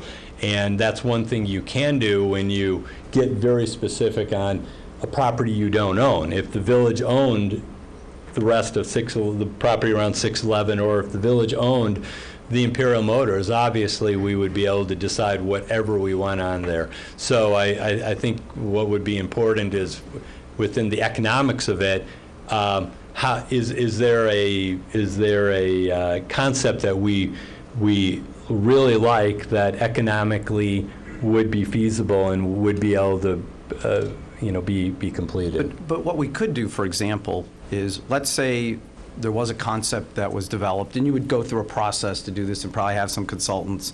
Lakota Group seems to have quite a cottage industry in doing, master plans. But you could say, and this was part of the reason for the master plan, you could say, you know what, on the Imperial Motor site, we would really like to see this. And you go through the process and get specific enough, and even maybe bring it to the board to say, if you come to us with a 4-story thing that looks like this, we're good to go, or a 5-story, or whatever the answer is. And when the master plan was done originally, which it was enacted right before I joined the board, but I was very involved in watching the meetings and as it evolved, part of the reason it was enacted was to provide some comfort to the development community that, if you bring it, it's sort of like the opposite. If you build it, they will come. If you bring it, you can build it. And so that was part of it. So, but to your point, Trustee Kurzman, if you got a little more specific, maybe you could encourage development on a particular site, because you're sort of like, it's like a pre-approved mortgage application. You're good to go if you bring us something like this, and then developers feel more confident in terms of purchasing a property and potentially expending the hundreds of thousands of dollars that it takes to get to, actually an approval kind of thing, so. Yeah, these are all good thoughts. I guess what I wouldn't want to have happen is that our upcoming comprehensive plan sort of validates past decision-making as opposed to setting a course forward. Can't control all of these variables, but I'm just putting that out there. That has been a big picture concern as we look at this PUD. Other questions for Mr. Adler? Great. Okay. Thank you. Thank you, Mr. Adler. Don't go far, because I know we're going to need you. Applicant has the floor.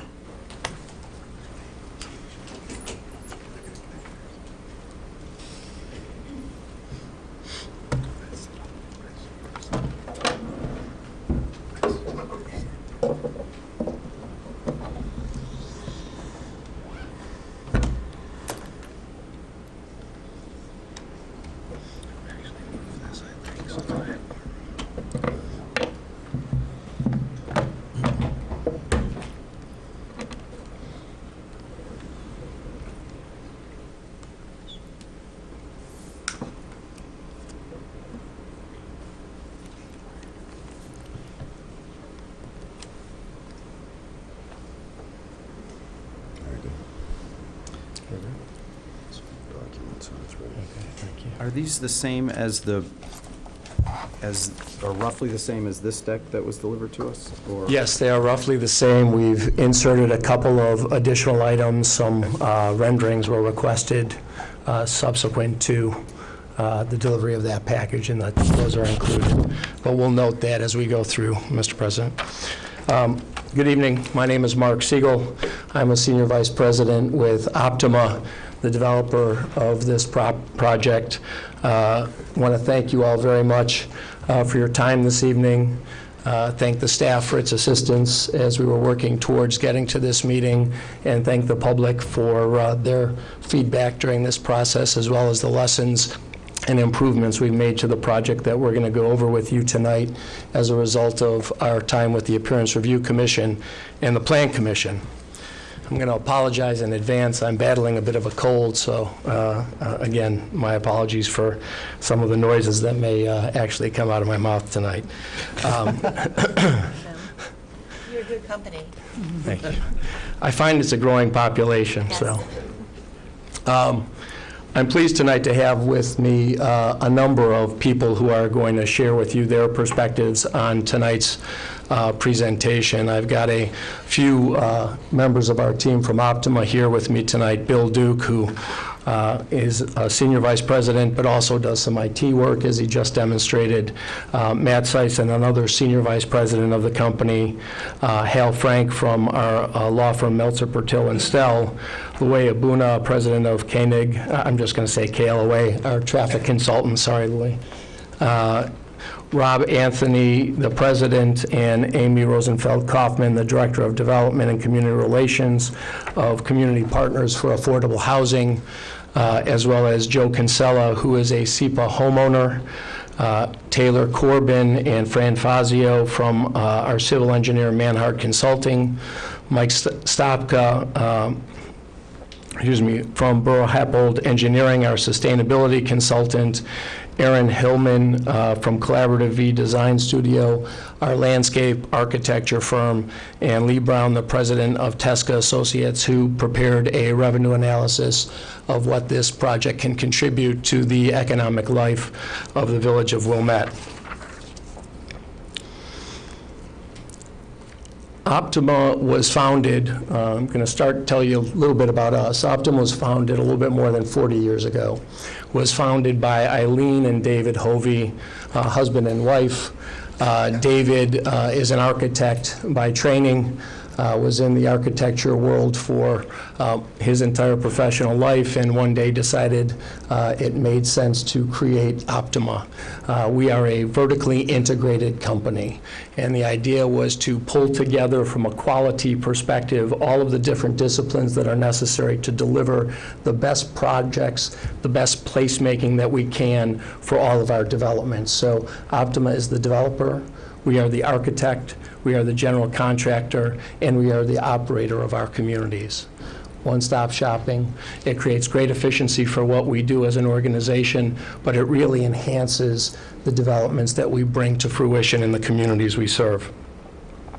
We were founded here in Chicago. We operate in only 2 markets. We operate in the Chicago market and the greater Phoenix market. And again, that's because we're focused on our vertical integration. It's very hard to just drop someone into a new market and do what we do. We're very deliberate about our approach to our business. We have developed over 6,000 residential units, over more than 30 residential and mixed-use projects of varying scale in both the Chicago area and in the Phoenix area. But everything we do, again, I'm a newbie to the company. I've only been here around 3 years. We're very much design-led. That's how I refer to us as a firm. Everything is about how we're dealing with the unique sites that we have and making sure that what we design as a project is serving the specific needs of that site and the community in which it's located. Placemaking is what we're focused on doing. David, as I mentioned, is an architect. He's actually a fellow of the American Institute of Architects. As a result of the attention we have to our designs, we've actually earned more than 45 national and international awards for our design of our various projects. The final thing, one of the other aspects is we were founded by Eileen and David. We're still a family-owned company, and it's the family's intent to be a long-term stakeholder. So as we build our apartment communities now, our intention is for them to be generational assets for the family, and that we would be a long-term stakeholder here in Wilmette as we are in the other communities that we serve. And we're excited about the opportunity to deliver the 4th project that Optima has built in Wilmette. Excuse me. Mr. Siegel, can I offer you a cough drop? I have one. Okay, Thank you. All right. I may have to pop one.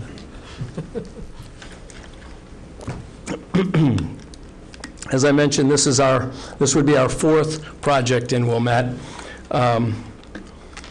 We developed 1618 Sheridan Road in 1991, 35,000 total gross square footage, 8 condominiums, and an average size of 2,645 square feet. Optima Center Wilmette was developed in 1997. Over 140,000 total gross square feet, 20,000 square feet of street-level retail, 54 condominiums at an average size of 1,389 square feet, and then in 1998, Lake Courts, 44 condominiums, 5,000 square feet of commercial space. But tonight we want to talk to you about 1210 Central. As I mentioned, we're really excited about what this project we think represents for Wilmette and bringing to fruition the vision, the goals, and objectives of the master plan that you were all just talking about. So to just talk about the master plan in another perspective, the master plan set forth a number of different goals and objectives for the village that you all were trying to fulfill. And we believe that our project, as proposed, achieves those goals and objectives. Provide high-density, transit-oriented, multifamily residential opportunities and streetscape improvements. Promote reinvestment in the Village Center District. Provide a housing option that is alternative to and complementary of the single-family character of the village. Encourage redevelopment of underutilized commercial property. Encourage retail facilities serving resident needs. Provide and maintain an attractive appearance along public ways. Promote redevelopment of vacant, underutilized, and inefficient properties with taller building structures. Build upon the existing commercial and dwelling unit bases of the Village Center District. So as Mr. Adler said, we're here before you today seeking a special use permit approval to authorize a plan unit development and preliminary plan unit development plan approval with associated exceptions. And while you're not going to vote on it tonight, we ask at your next meeting that you vote in favor of this project. Now I'd like to orient you to the project site and the project overall. You can see here in red is the project site, 1210 Central Avenue. The eastern boundary is Green Bay Road. The southern boundary is Central Avenue. The western boundary is a 20-foot wide alley, and the northern boundary is the Imperial Motors site. We're across the street from the Wilmette Metro Station, and we are kitty corner to the Village Hall here. We thought we'd give you some context to the site as you approach the site, moving from the south of the site along Green Bay to the north. So here, as you're driving north, you're coming up along the 611 Green Bay Road project. You're passing that project, coming up on the, the Lawrence Dean's commercial project, continuing on, and you can then start to see the International Bank of Chicago building, and that's on the top row. On the lower row, you see the perspective from the intersection of Central and Wilmette Avenue, basically outside the front door here of the Village Hall, looking west across the train tracks. And then you get closer to the train tracks there, approaching the bank site, which you can see over the slope of the train tracks, and then you have the International Bank of Chicago site there. Not to throw you off your pace here, but I know all of the trustees have been at the site multiple times this week. Happy to move on. Yeah, so okay. So you can skip the pictures. I will skip the pictures. I'll also just say, here we are in the Village Center zoning district, which we were talking about. Here's a context for you. So again, just to orient you, Green Bay Road, Central Avenue, the alley, the Imperial Motor site, the Metro Station. One of the things I do want to point out, the site has 175.47 feet of frontage on Green Bay Road, 240.68 feet of frontage on Central Avenue, 42,167 square feet, or a little under 1 acre in total site. One of the things that we focused on, another objective of the Village Center Master Plan that's kind of highlighted here with the site plan, is that there are 2 curb cuts that currently exist on Central Avenue and 1 curb cut that exists on Green Bay Road to access the bank's parking lot and site. We've completely eliminated those curb cuts, and the only access, vehicular access to the property, will be from the alley. And so this is a safety aspect that we were pursuing to make sure we're segregating pedestrian and vehicular traffic as much as possible, consistent with the goals and objectives of the Village Center Plan.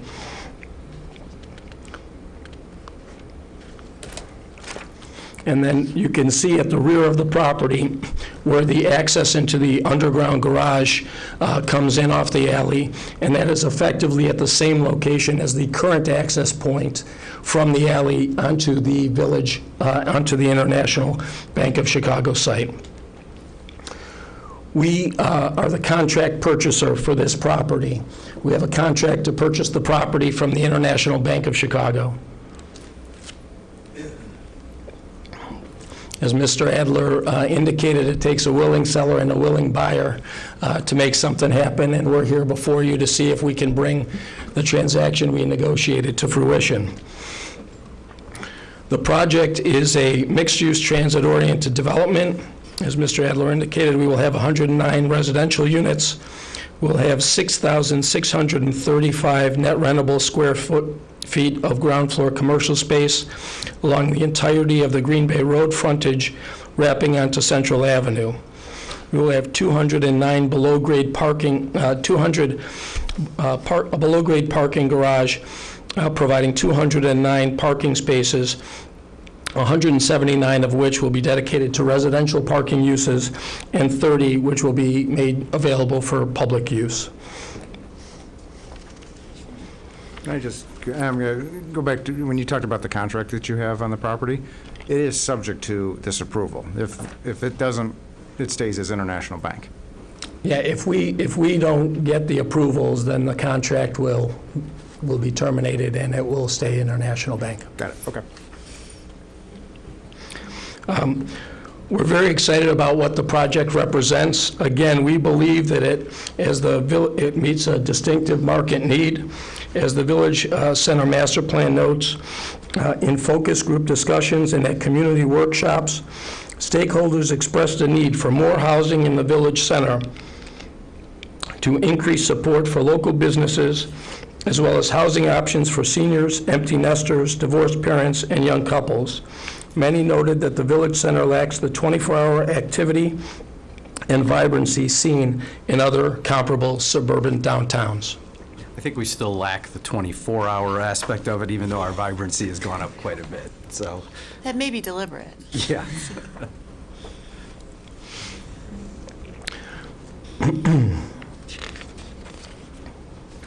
And this is just what I had gone over a moment ago in terms of what's available on site.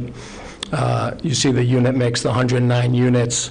We have an average unit size of 1,355 square feet. These will be fairly substantial sized units.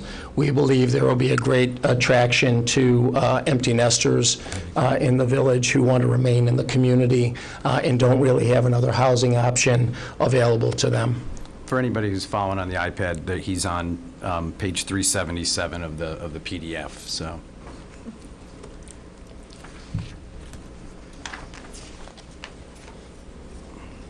This is level one of the plan. And I'd like to start along the Central Avenue frontage in describing this to you, because I think in the evolution of our plan from when we went to from our conversations with staff during the pre-application period to the Appearance Review Commission to the Plan Commission, this is one of the areas where the most substantial change has occurred in our property.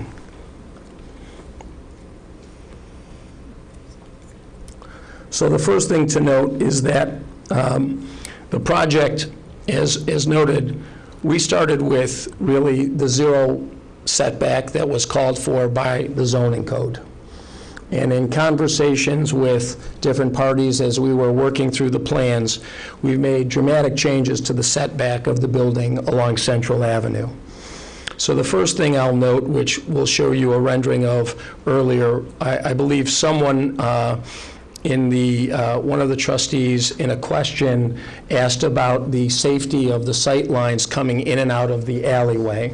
And this was a concern that was raised by the Appearance Review Commission. So one of the things we've done, if you look at the corner here, the southwest corner of the property, is we've created this setback of a courtyard here so that we could preserve a view corridor running across from the alley to the sidewalk for pedestrian safety, so that people coming out of the alley would be able to see pedestrians coming from Central Avenue.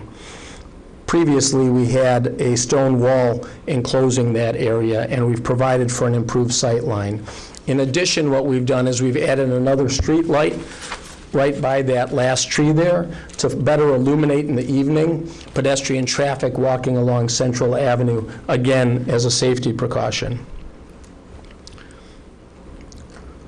So, excuse me, so this little sort of rectangle in the upper left-hand corner was modeled appearance, that is the part that is now open?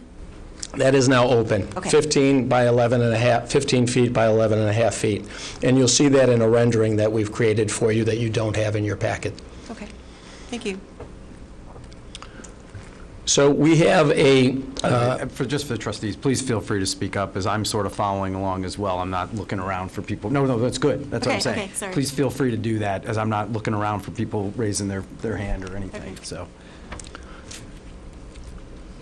So one of the other things that we were asked to do, the general theme was to better activate the Central Avenue street frontage, to make it more pedestrian-friendly, to better engage the pedestrians walking by on Central Avenue. So we shifted amenities. We shifted amenities from around the interior courtyard to the frontage along Central Avenue. So that's this amenity space you see here. But we also set that back 5 feet from the property line. And that green area there is landscape space that then wraps around to the residential entry here that is set back 15 feet from the property line. Most recently, since Plan Commission, we've added a further 10-foot setback here at the management office and amenity space that will also be landscaped. What's likely to be in those amenity spaces? Is that like a fitness center, or is that common room, or? It's likely to be some type of game room or party room. We're still working on the programming for the amenity space. We actually conducted some focus groups with residents of the North Shore to get a better sense of what their desires were for a project like this. And so as it informed what our design is, one of the pieces of feedback we got is that the people who think they would want to live in this community don't want to be exercising in front of other people. So they didn't want Fair that. enough. They didn't want that count me frontage. among those folks. And I would count myself among those folks, to be honest with you. So, but probably the most dramatic change to the plan along Central Avenue. Let me just jump back here for 1 second. One of the other things that we've done here is we have a lay-by lane or drop-off area right in front of the residential entry in the building. It's not in the sidewalk area itself. It's in the parkway area, so it doesn't disrupt pedestrian traffic there. But that's a 40-foot wide drop-off area that starts 90 feet west of the intersection, and we anticipate that can accommodate 2 cars there. We'll have a more full discussion as we go on through our conversations about the public benefits that we're delivering as part of this project. And while we disagree with the conclusion that was reached by the Plan Commission, one of the things that was brought up by a few of the members of the Plan Commission was a desire for us to create some publicly accessible space. And so what we've tried to do is address that concern with the creation of a covered publicly accessible plaza at the corner and the introduction of a piece of art. So what you see here is at this corner, we've now set back 25 feet from the property line as you approach the area at the eastern portion of the building. And then that runs another 32.6 feet from the property line to the bench before you get to the private dining area. That's a plaza. This red delineate item there is a piece of public art that I'll give you a little bit more information on in a moment. And then we have some seating benches. There are pavers. It's a covered area. It's under the overhang of the building. and it's a really inviting place for people to be, and it really opens up the corner of Green Bay and Central in a very attractive way.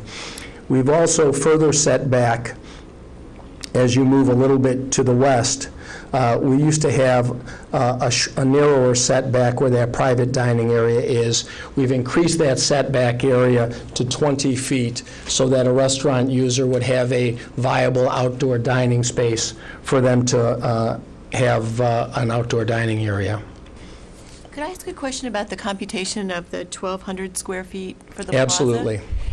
Does that encompass the dining area for the restaurant as well? It does not encompass the dining area for the restaurant. What it encompasses is basically from the bench that you see about midway, if you see that, yes. Okay, that from that line to the property line and all the way over to the red of the building for the 25-foot setback. But then because we have provided the outdoor private dining area here on Central, we're also including the outdoor space that runs along Green Bay Road, along the intended restaurant space, until you get to the retail elevator. And then for the secondary retail space that you see there, all of that outdoor space would not be counted. That would be available for that retail user to have outdoor space if they so desired.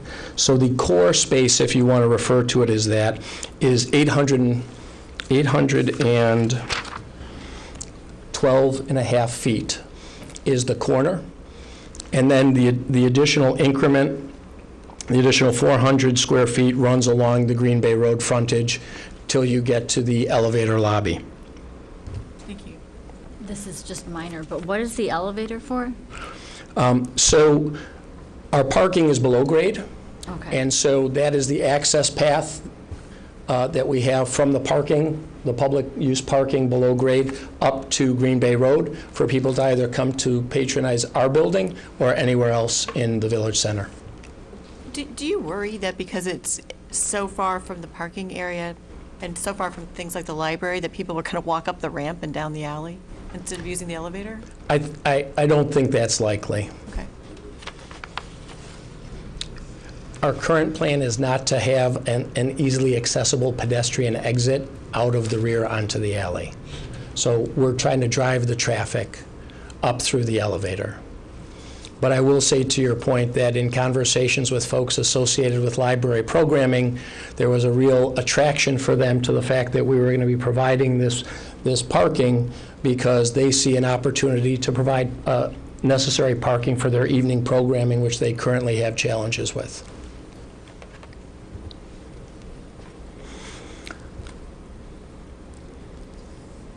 So now I'm just going to go over generally the couple other things to note. My apologies.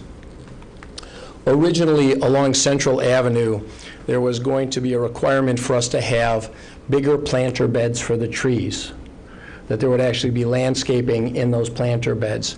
There was a lot of reaction from the community that was concerned about the amount of space people had to navigate along Central Avenue if children walking, people going to the train station, bicycles, strollers, whatever.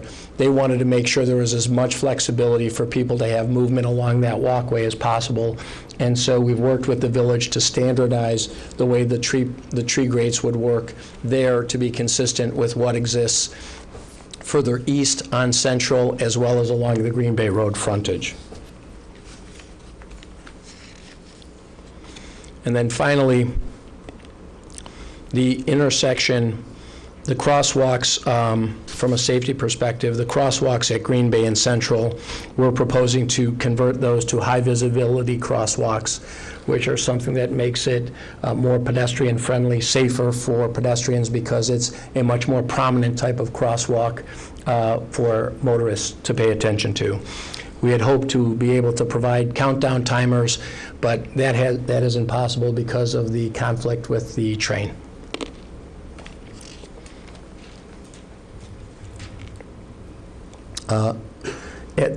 I had told you that I would mention the art piece there. We're proposing to install an 8-foot-high sculpture entitled Curves and Voids, which was designed by David Hovey, our founder. David is also a sculptor and has a number of pieces around the country. So just to give you general context now of the site, I wanted to focus on Central Avenue because that's been the subject of a lot of attention in our conversations. The yellow, it's kind of shows up as a light yellow and a darker yellow, I think. The lighter yellow is residential space. The darker area is amenity space, and the pinkish area is service areas in the property. The red is our retail space. So along the Green Bay frontage, we've reduced the size of the retail from the prior amount, a little bit under 7,400 square feet, to 6,635 square feet of rentable space. And that difference is simply the effect of the creation of the public plaza. We're contemplating that the space is most likely going to be divided into two spaces, the two uses, excuse me. The southern section would most likely be a restaurant, whereas the northern section could be a restaurant or some other type of traditional goods, retail goods user. As I mentioned, as a result of conversations with the Appearance Review Commission, we have relocated amenity space which used to surround this residential courtyard area and placed our apartment homes around there. So this is now an enclosed residential courtyard area surrounded by apartment homes. And that then has resulted in the only apartment homes on the west side of the building being these dwelling units with the private courtyards in the rear here. Previously, we had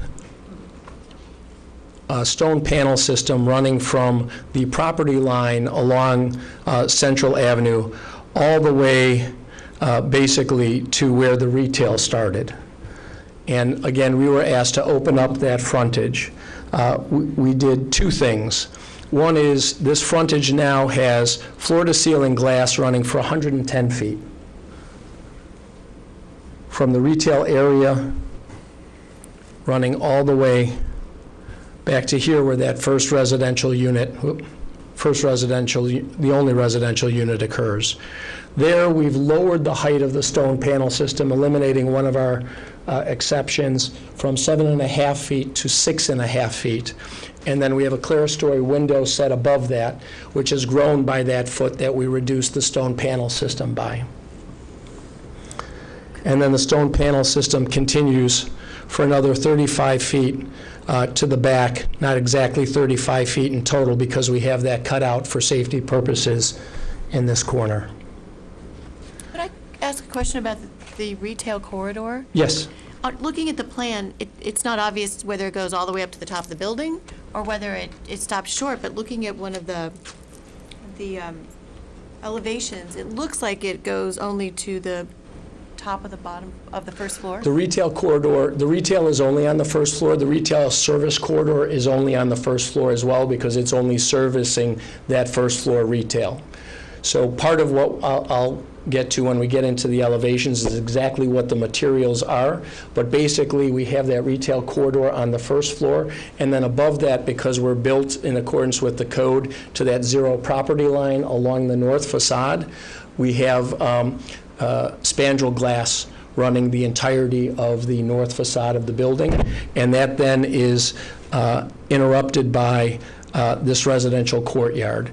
So on the first floor, if you were looking at, this will be more clear when I show you the elevation, but if you're standing on the Imperial Motors site and you're looking at at our property, at the first floor, you're going to see a concrete wall, which is the outside of the retail corridor. Above that, in the center of the building, you're going to see air.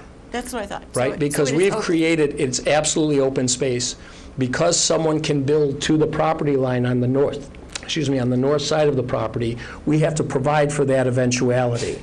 And so what we've done to make sure that there is utility to those apartments is we've created this interior courtyard that runs the entire volume of the building, so that if someone were to build on the property line on Imperial Motors, you would still have light and air coming into that area where the residents here ring it on the first floor, they ring it all the way going up the building. Mr. Siegel, if someone were to build on the Imperial Motors site right to that lot line, would they, how far would they be from your building?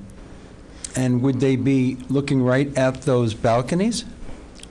Well, they would be right at the property line. As you are? As we are. And they would be? Right, but as I get into some of the other images, what you'll see is the north face of the building is spandrel glass. It's not real windows. It just, because we've tried to treat every facade of the building with the same architectural detail and attention without trying to create kind of a back of the house feeling to the property, we're providing for spandrel glass, which will have the same aesthetic appearance as the glass on all of the other three facades of the building, even though on the inside of those apartments, it will be a drywall. So when you bring the building up when the adjacent property builds to the property line, they're building up against a solid wall that won't affect our residents. There is an interior courtyard that, depending upon what they built, yes, someone could be looking in to that interior courtyard. I guess, pardon, I'm being thick about this. There aren't balconies facing north? No. There are turns of balconies facing north, so the balconies generally face east or west on that location. There is a narrow portion that faces north, and if someone was to build on that property line, then we would put in a wall to screen that. There's actually a rendering. It's page 30 on the deck I'm looking at, Trustee Barrow, that might help, because I was confused as well until I started flipping around here. I asked a similar question to John Adler, and it's, while he's paging, I believe I asked a similar question of this to John Adler, and there's something very similar to this.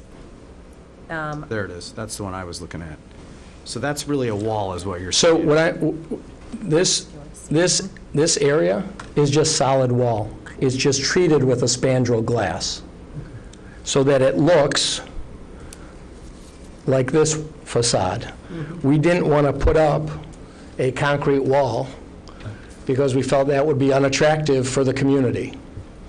So to your point, if someone were to, depending upon what someone built on the adjacent property, it may be the case that we have to extend the wall over to cover this side of the balcony. But I believe what Trustee Barrow, but I believe what Trustee Barrow is asking is more the courtyard and the balconies on the courtyard. Well, it's the same condition as the one, it's easier to see here, but it's the same condition here. This section here, we would install a wall to screen the people, but they have the view into the interior of the courtyard. That will always be there. That's why we designed it this way. Am I answering your question, Trustee? Yeah, I think so. Thank you. Did that help at all, this Yeah, picture? yeah. Okay, A good. little bit.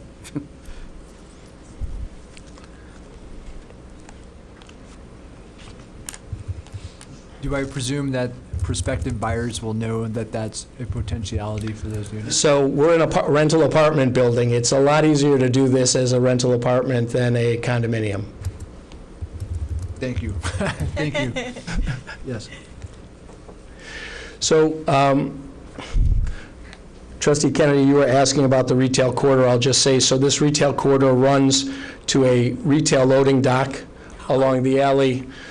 There's a separate retail loading dock and a residential loading dock. I'm just using that to pivot to a discussion of the loading docks. Pivot ahead. All right. So we have 2 loading docks at the rear of the property, 1 dedicated retail, 1 dedicated residential. The trash is enclosed in those loading docks. There will not be trash receptacles on the outside of the property. There's a separate 10 by 25 loading bay for each of those loading docks, and you can see here the parking ramp into the below-grade parking garage. One of the other changes that we made based on the feedback that we received during the Plan Commission conversations was to cut back the landscaping. These 2 landscaping aisles here used to extend all the way out to the property line. We were asked to cut that back to provide an opportunity for delivery vehicles to circle through this loading area rather than pulling in and backing out. There was a concern from some of our neighbors that that would create some more, trying to avoid as much as possible the beep, beep, beep of vehicles backing up. We have a dog run here along the property, the rear of the property, which has the requisite 3-foot setback. We have enclosed bicycle storage for our residents here.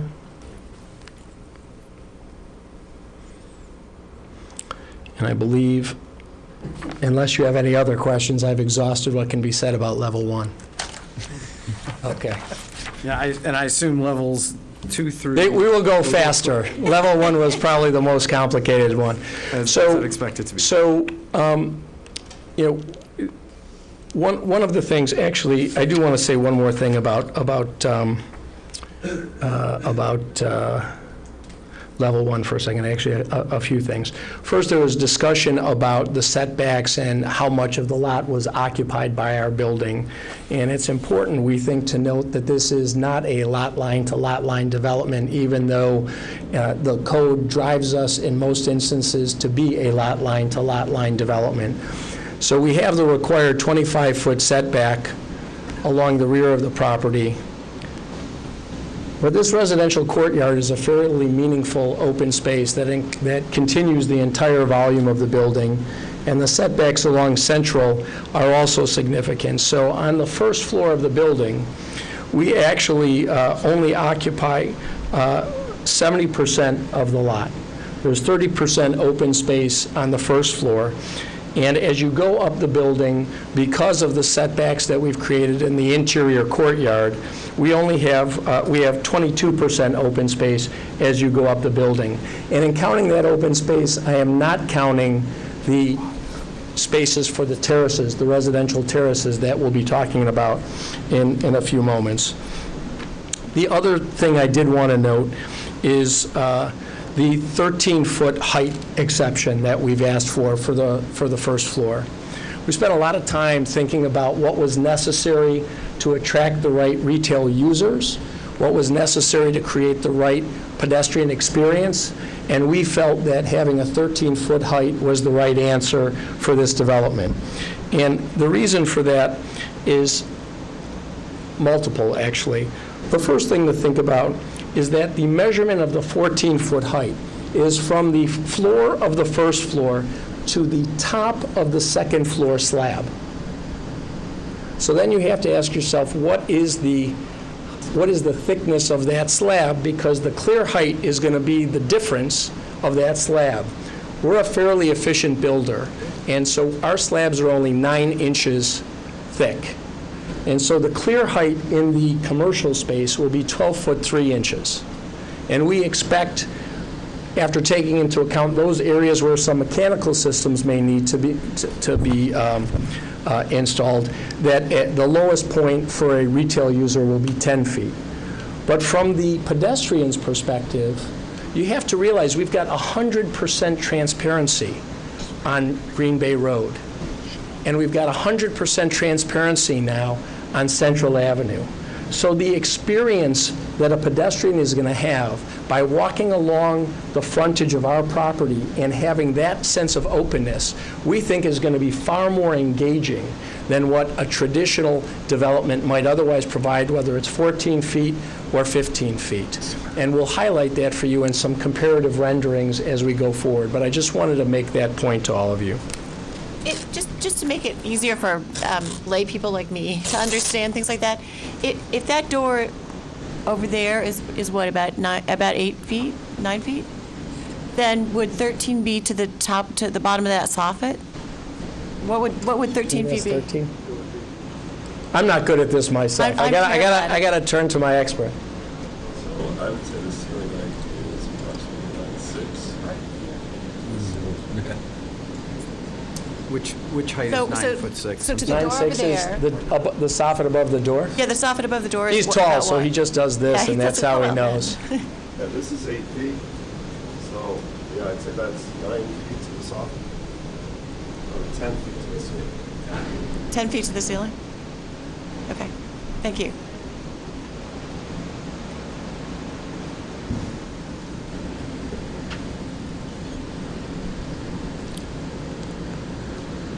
So one of the other features that we've introduced to our development is a series of terraces. And you first see these terraces occur on the second floor. They're the green-colored images. Again, we have terraces on every facade of the building because we're trying to treat every facade equally in what we're doing. But they will serve, as you'll see in the renderings, to break up any sense of mass of the frontage of the building, of the facades of the building, and add a wonderful element to it. Those continue up through floors 3 through 5. On the 6th floor, it's essentially the same, except we have a pool equipment room here. Then we get to our roof.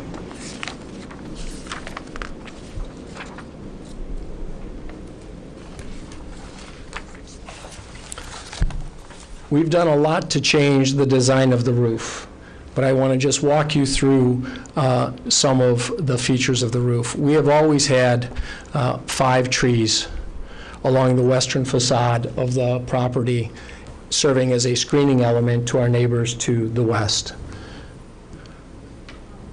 This setback from the end of the building to this enclosed amenity space is 33 feet. So we're set back about 33, the enclosed volume here is set back 33 feet from the end of the building, or 57 feet 6 inches from the property line.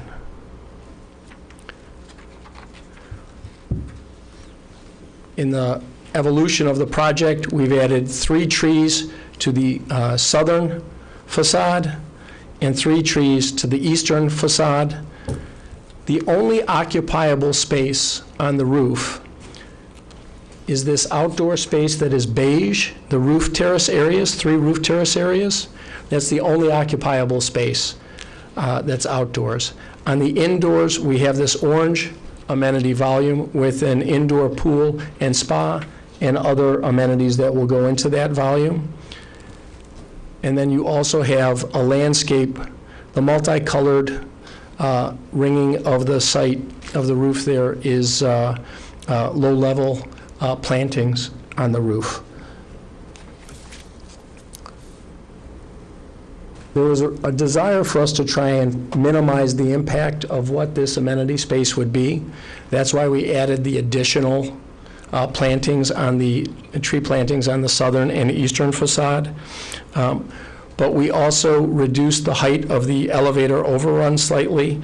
The elevator overrun is only 205 square feet in area. We were able to work with our elevator consultant to bring that down a little bit more than a foot to slightly below 80 feet. And the height of the amenity volume itself is now only 72.67 feet.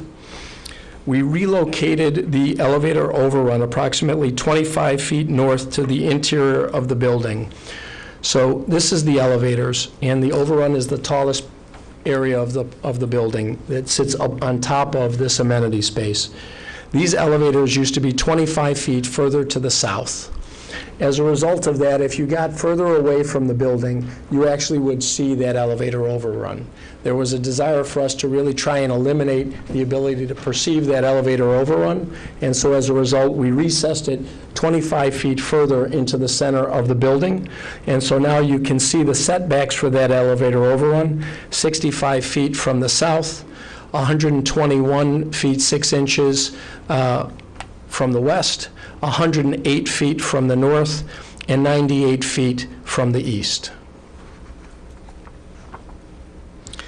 We also reduced the size of the amenity area by a little bit more than 11%, from 6,750 square feet to only 6,000 square feet. The overall size of the roof is 31,000 square feet. So this amenity volume only represents 19% of the entire roof area. And as you'll see, it's really imperceptible. Here we have lower level 1 of the parking garage. We've created, so you come down the ramp into the publicly accessible spaces. As I mentioned, we now have 30 publicly accessible spaces. We also, as part of that, are providing 2 electronic vehicle charging stations, which will be the first public use electronic vehicle charging stations in the village center. And then we have our residential parking as well. In terms of the amount of parking we're providing, the zoning ordinance allows you to take into account parking spaces that are off-site in front of the subject property, which in our case is 4 spaces, and 1 out of every 3 parking spaces in public parking lots within 500 feet of the development. That adds 18 spaces. So there's a total of 22 spaces that are off-site, that are credited towards our commercial use of the property. And based on one calculation of our intended use of the commercial space, we would only be required to have 20 spaces to serve our commercial uses. So somewhere between 30 and 32 spaces are available. We think that our 30 public use spaces are really spaces that wouldn't otherwise be provided, that serve as a public benefit to the community. I mentioned the library having a need earlier. When we met with members of the local Chamber of Commerce, they talked about a concern about access to public parking in the village center. And so we think this is a great service that the project is able to provide to the broader community. May I ask a quick question? Absolutely. How do you intend to tell folks that spaces are available? Will there be a sign on Green Bay Road, park here for free, and green if there are spaces available, red if it's not? Or how do you communicate that? So there's one, I think, we'll be generally communicating through the village, the chamber, other organizations, just that there is this public lot. I think. No, I mean at a given moment. Right. If I'm driving. So if you're driving, there will be a sign letting you know about the existence of the lot on Central Avenue, and then you would pull down the alley, and I'll show you a rendering in a few moments. There will be a parking sign over the garage, and then there will be a parking availability counter to the side of the entrance to the garage, so that you would not go into the garage itself without knowing that there was a parking space available. And you would see that once you had turned into the alley? Yes. Thank you. And another question I believe that was raised by someone is how would we enforce the parking limits? Much as we do at our other communities, we engage a towing service. We'll have signage in the parking area, in the parking garage itself, that'll say that it is 2-hour parking, and then you're subject to tow if you exceed that, and then the tow company would go in and patrol. We'll have on-site management at the community at all times, and so they'll be able to coordinate with the tow company as well. Thank you. Have you put in electric charging stations in any of your other buildings? Every other building, yeah. How has that been received? It's booming. Now, I would assume, but how do people find out about it? Like, how would our residents know that's there? I mean, is there, and again, I don't have an electric car, so I'm just sort of curious on how do you get that message out to trustee Barrows? I think, after we celebrate the approval of the project, when we complete construction, I'm sure we can get the village to put something out in the e-newsletter about this being available, again, through the chamber, sharing with customers, things like that. I think that, it's one of those things that once people know about it, I think it's going to spread like wildfire. Front page of the Beacon in the Wilmette Life, right? Electric charging station. And perhaps electric car people have an app that Yes, we do. tells them that. Right. Is there an app that, like, Just to be clear. So there is. I don't know how it knows where those spots are, but anytime I can push a button on my dashboard and it tells me where they are. You're being watched. That's the answer. Thank you. That's exactly right. I'm being Can I ask watched. you a question about the parking just for a moment? Of course. So you spoke a little bit about the fact that when somebody enters in, they'll see whether there's spaces. I just want to ask a question if I understand this correctly. So for the public, the lighter shades of purple or whatever. Sorry. So Yes. if somebody comes down and there isn't a parking spot available, how do they get out? So hopefully they're following the signs, but they would, if there's no space available, including both of the accessible spaces being occupied, because you've got accessible spaces here, depending upon use, they can function as a turnaround area. We also have a space down here that isn't eligible to be a full space at the bottom here. Sorry, that is a full space. I'm confusing myself. Right here are two accessible spaces. If the likelihood of both of those being occupied is relatively slim, so someone could pull in there and pull out. This also can function as a turnaround area here. Where are the two accessible spaces, just so I know? Right here. I got it. They need to be proximate to the elevator there. Okay, and then the same question I'd have on the residential, which if, given the residential, if those, it looks like, again, that when you come down one lane, you can't come around to the right. It ends? Do you understand what I'm asking? You ask? So we would anticipate assigning the spaces to individual residents. They're not pre-assigned to allow flexibility, but we anticipate that people will have places that they're specifically going to. Is there anything that keeps a non-resident from driving into the resident space? You'll need a transponder. There will be a reader for the transponder. There's a secure door that comes down. Thank you.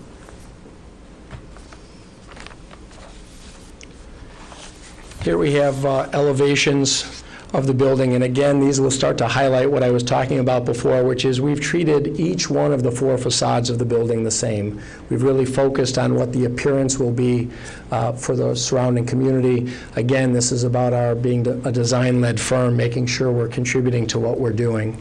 So here you see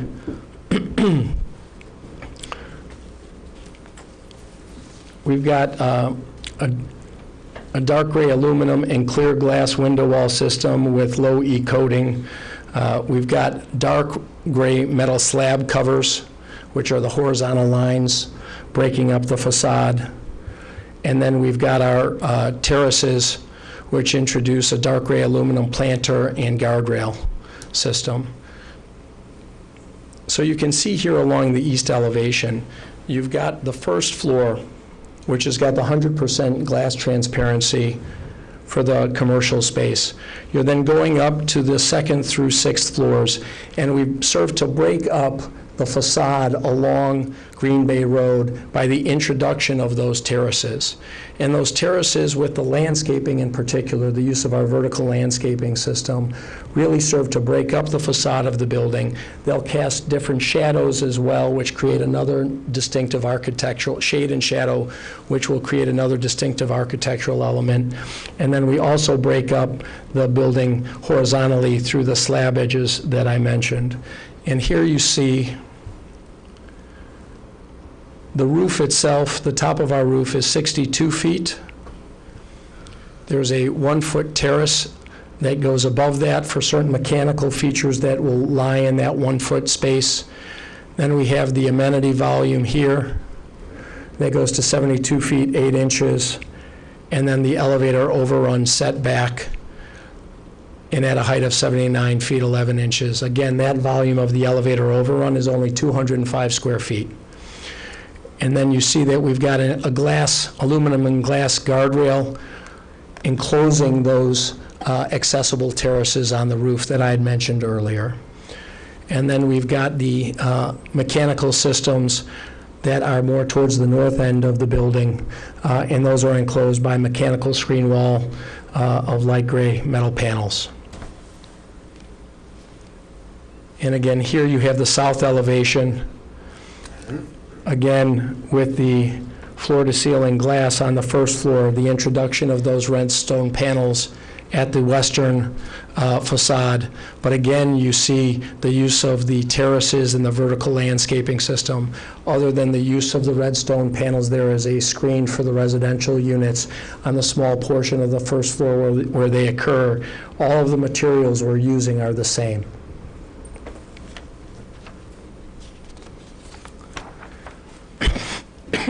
Excuse me. Here again, you're seeing the west elevation along the alley. Again, all of the same treatment of the building with the terraces, the dark gray aluminum and clear glass window wall system, the dark gray metal slab cover. We've got the screening of the stone panels here, and here you get a close-up of the access to the loading and parking garage. There's the parking sign itself, and there's the parking availability sign that we were speaking about earlier. These are all overhead doors that close so that they will not stay open. And as I mentioned, all of the trash will be on the interior of those loading bays.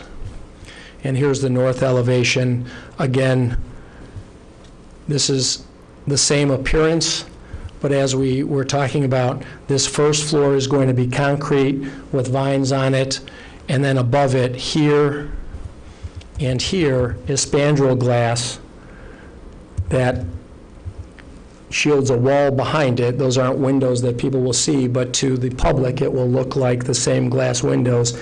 And then you can see the inset here of our courtyard that runs up the volume of the building.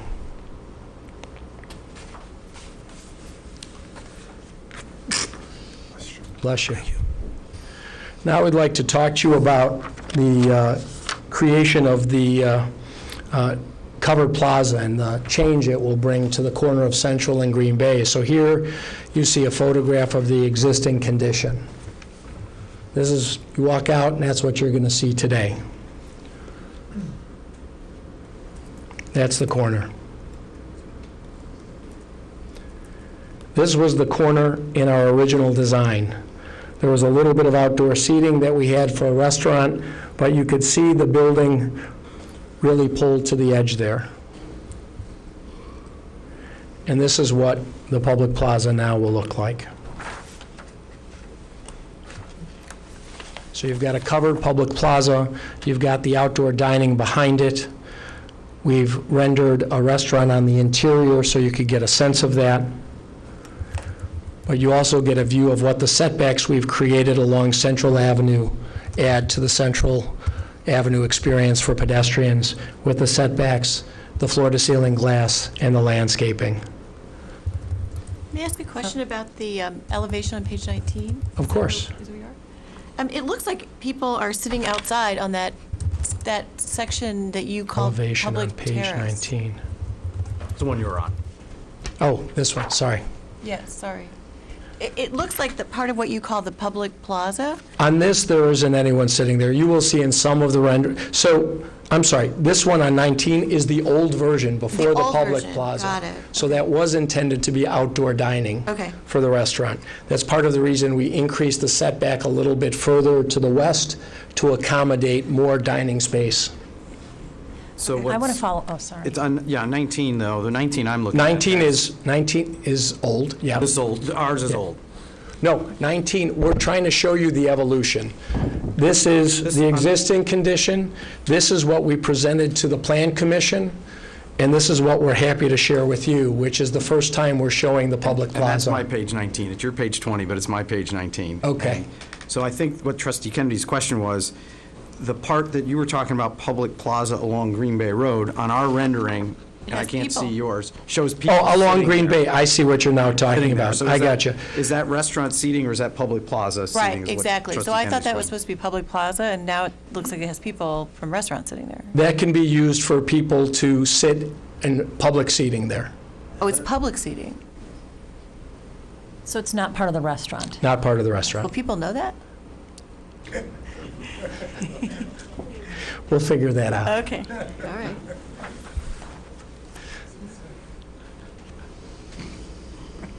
Here's another view of the public plaza and a broader view looking down Central Avenue. Again, you can see the art, people in the public plaza, people dining outdoors. You get a better view of the landscaping and the setback as well as the glass. So, talking about the setback for a second, so on the Green Bay Road side, On the Green Bay Road side, it's set back 5 feet on the first floor, and then up to the lot line above. up to the lot line above, yes. So part of that relates to about, I think it was sometime in January of 2019, your board passed a zoning change to this block. And the change, it used to be the case that Green Bay Road was was designated an arterial street, and there was zero setback along Green Bay Road. And there was a concern that with the loss of sales tax revenue from the closing of Imperial Motors as well as the closing of Carson's, that you wanted to make sure that new developments were going to generate sales tax revenue for the village. And so one way to achieve that was to change the street frontage designation from arterial to pedestrian commercial west. And so in reading through all of the minutes from the meetings associated with that, the driving force appeared to be a use change in terms of eliminating the ability for there to be office use, which used to be allowed on the first floor in that building, because you want to have sales tax generating users.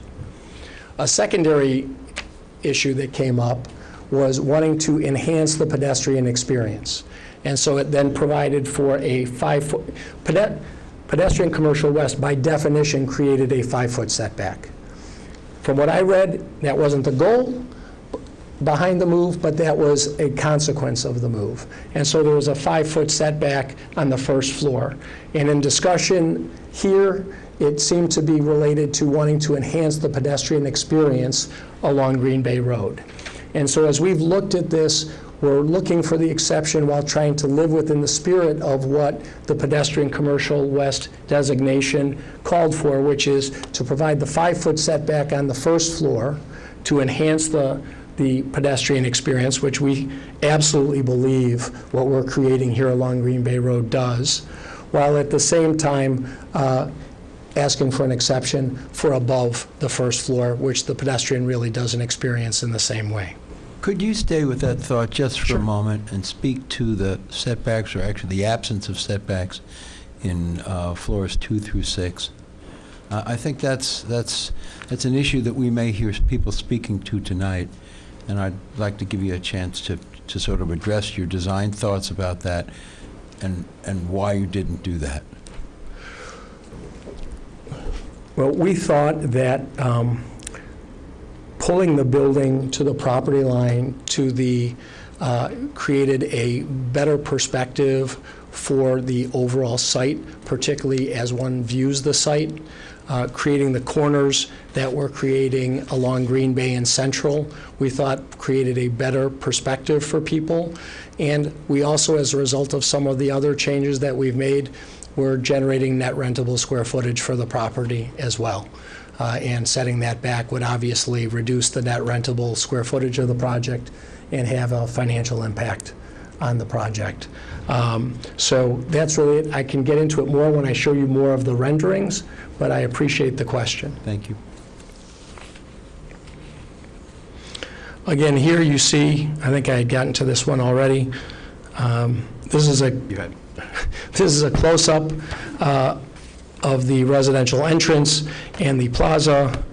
Again, here, another view, I'm going to go a little bit faster, another view along Central Avenue.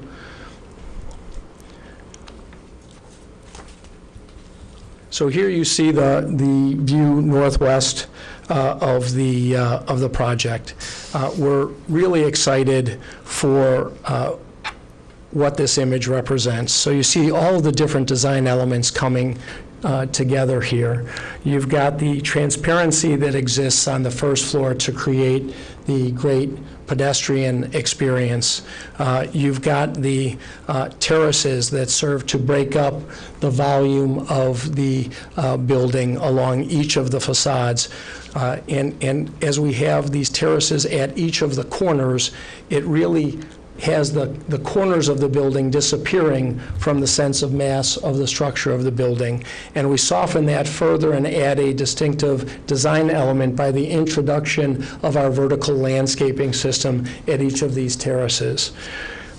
So we think it's just a great way to deliver this project. I mean, you can see the different elements coming together, the horizontal slab edge covers, the different rail system with the landscaping cascading down, we think just makes for a beautiful image as people are looking at the development. Go ahead.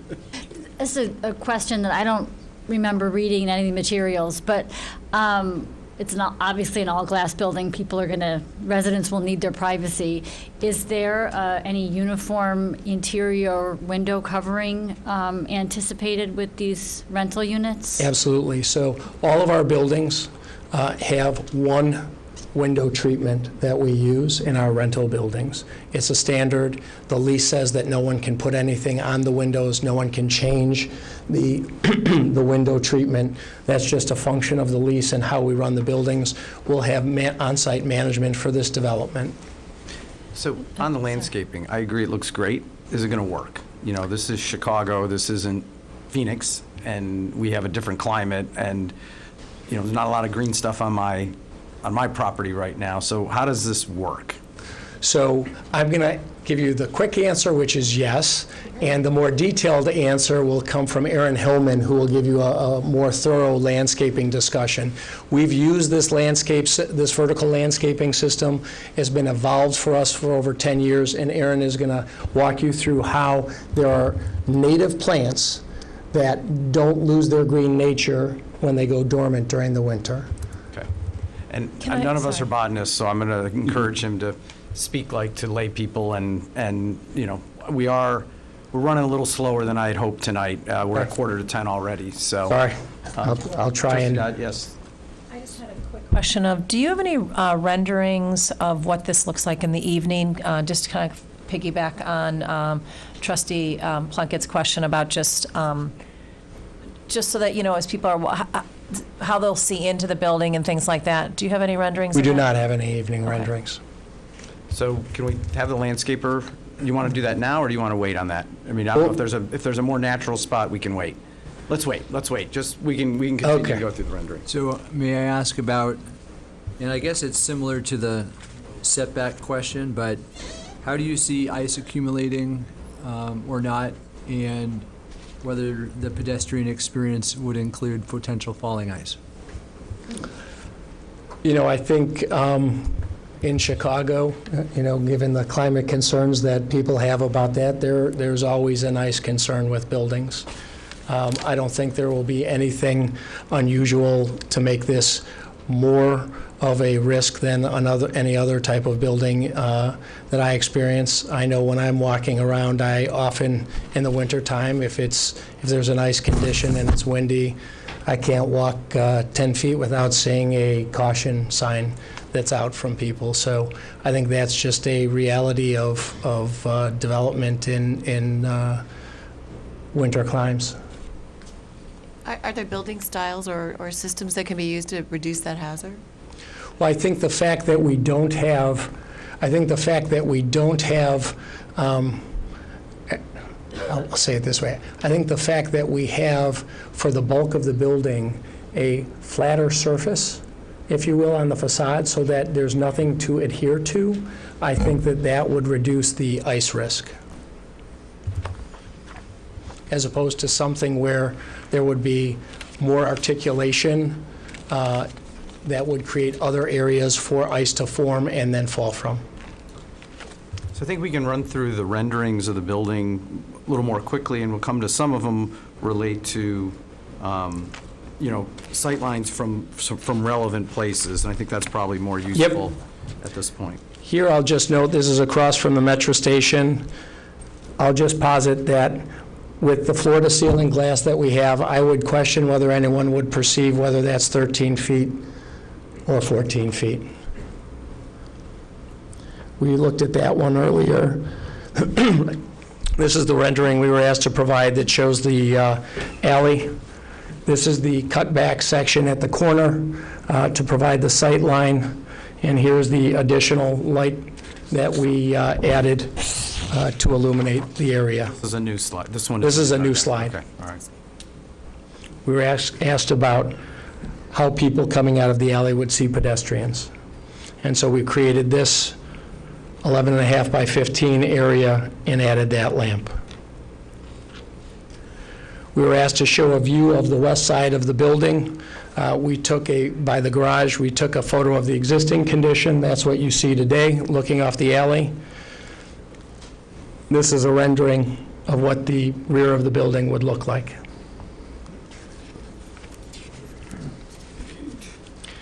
These are site perspectives looking east from the intersection of Central and Park Avenue. This is a little further to the north on Park Avenue during the summer, looking east. During the winter, looking east. This is from the intersection of Central and Wilmette, looking west. So this is the only rendering we could generate to show you the elevator overrun. This area popping up right here, the little darker area, right there is the elevator overrun. To the left of the To the left of the tree. Okay. Yep. So really, that's not that visible. Here, we just wanted to show a context rendering to 611. Excuse me, can we go back to that? So they look like, given the angle at which it's portrayed, it looks like the Optima building is significantly shorter, but that's just foreshortening, correct? They're actually the same height. But let me show you this. So this shows you the actual comparison. Right. But That's a perspective. that's a perspective, but the other one is a little misleading because of the effect of foreshortening.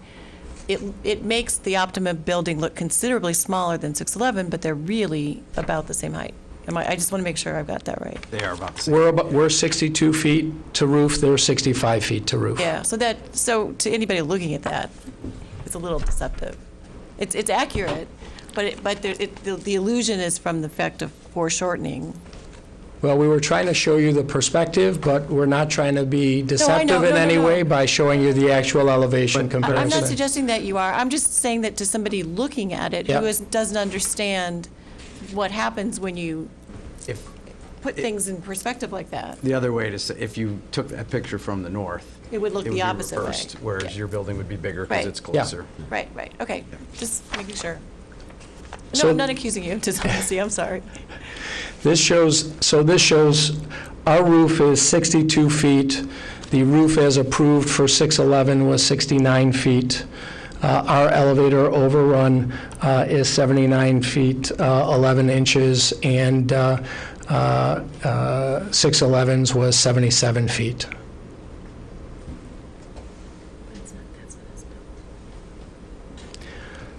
There's been some discussion about the effect of our building and the height variance, what shadows it casts. So we did a shadow study. You'll see there's a purple line that represents what we're proposing to build. There's a red line that proposes what someone could build as of right, including the height encroachments of parapet wall and mechanical screens, et cetera.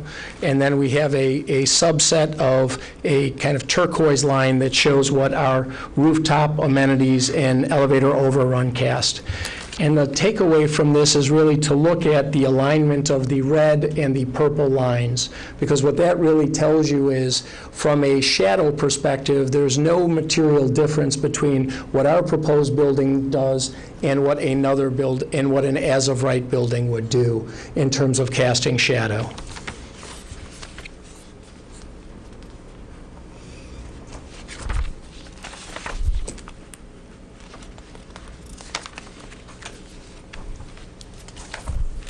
Yeah, we had these already, so I think we've looked at the shadow. You can probably- Okay, here's a sightline study.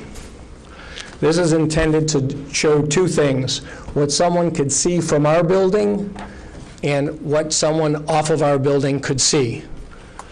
So the important thing that I was talking about earlier is that someone in here, this is our building roof where the person is standing in the amenity space.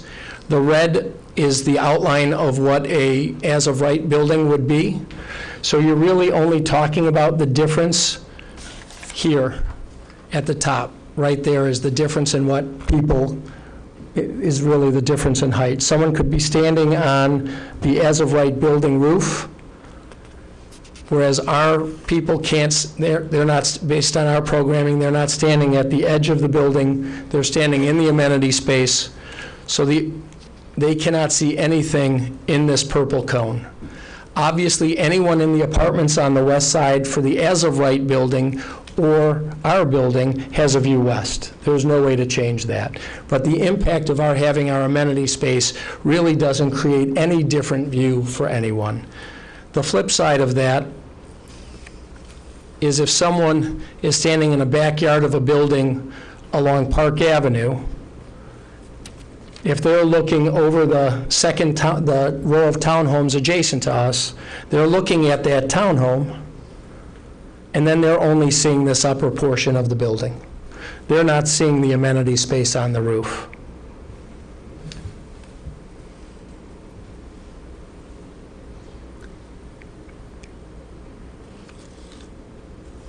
Any questions on that one?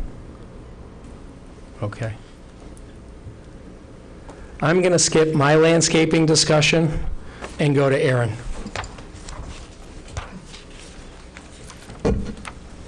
So This is Aaron Hillman from Collaborative V. I don't want to offend you, but I will defer to the trustees if they have questions on the specific species that are being chosen. And I'm more curious, is it going to work? And how do we know? You tell us that this is going to work and that we're going to have, that view of the property year-round. Sure, and I'll try to do my best to explain it as easy as I can. So the first slide you're seeing here is some Chicago area images that just depict similar characteristics in attributes of what is proposed. Survivability of hardy plant material in difficult conditions, trees and planters on rooftops, and integrating vegetation with architecture. The next slide is in reaction to our last meeting regarding what's it going to look like in winter. So this is a new slide. We don't have the snow slide, do we? Yes, Somewhere. I've seen that, yeah. you should have that slide. Is it further back? Okay. Yeah. 45, got it. There's nothing in this presentation that should not be in your package. Okay, thank you. When he said it's a new slide, it's as compared to the Plan Commission. The Plan Commission asked for something showing winter conditions, and that's what this is doing. So now, not all these images are the same as the first slide. What they do depict is similar conditions where you have harsh conditions, integrated with architecture, limited soil profile, containment type pictures with the integration of winter.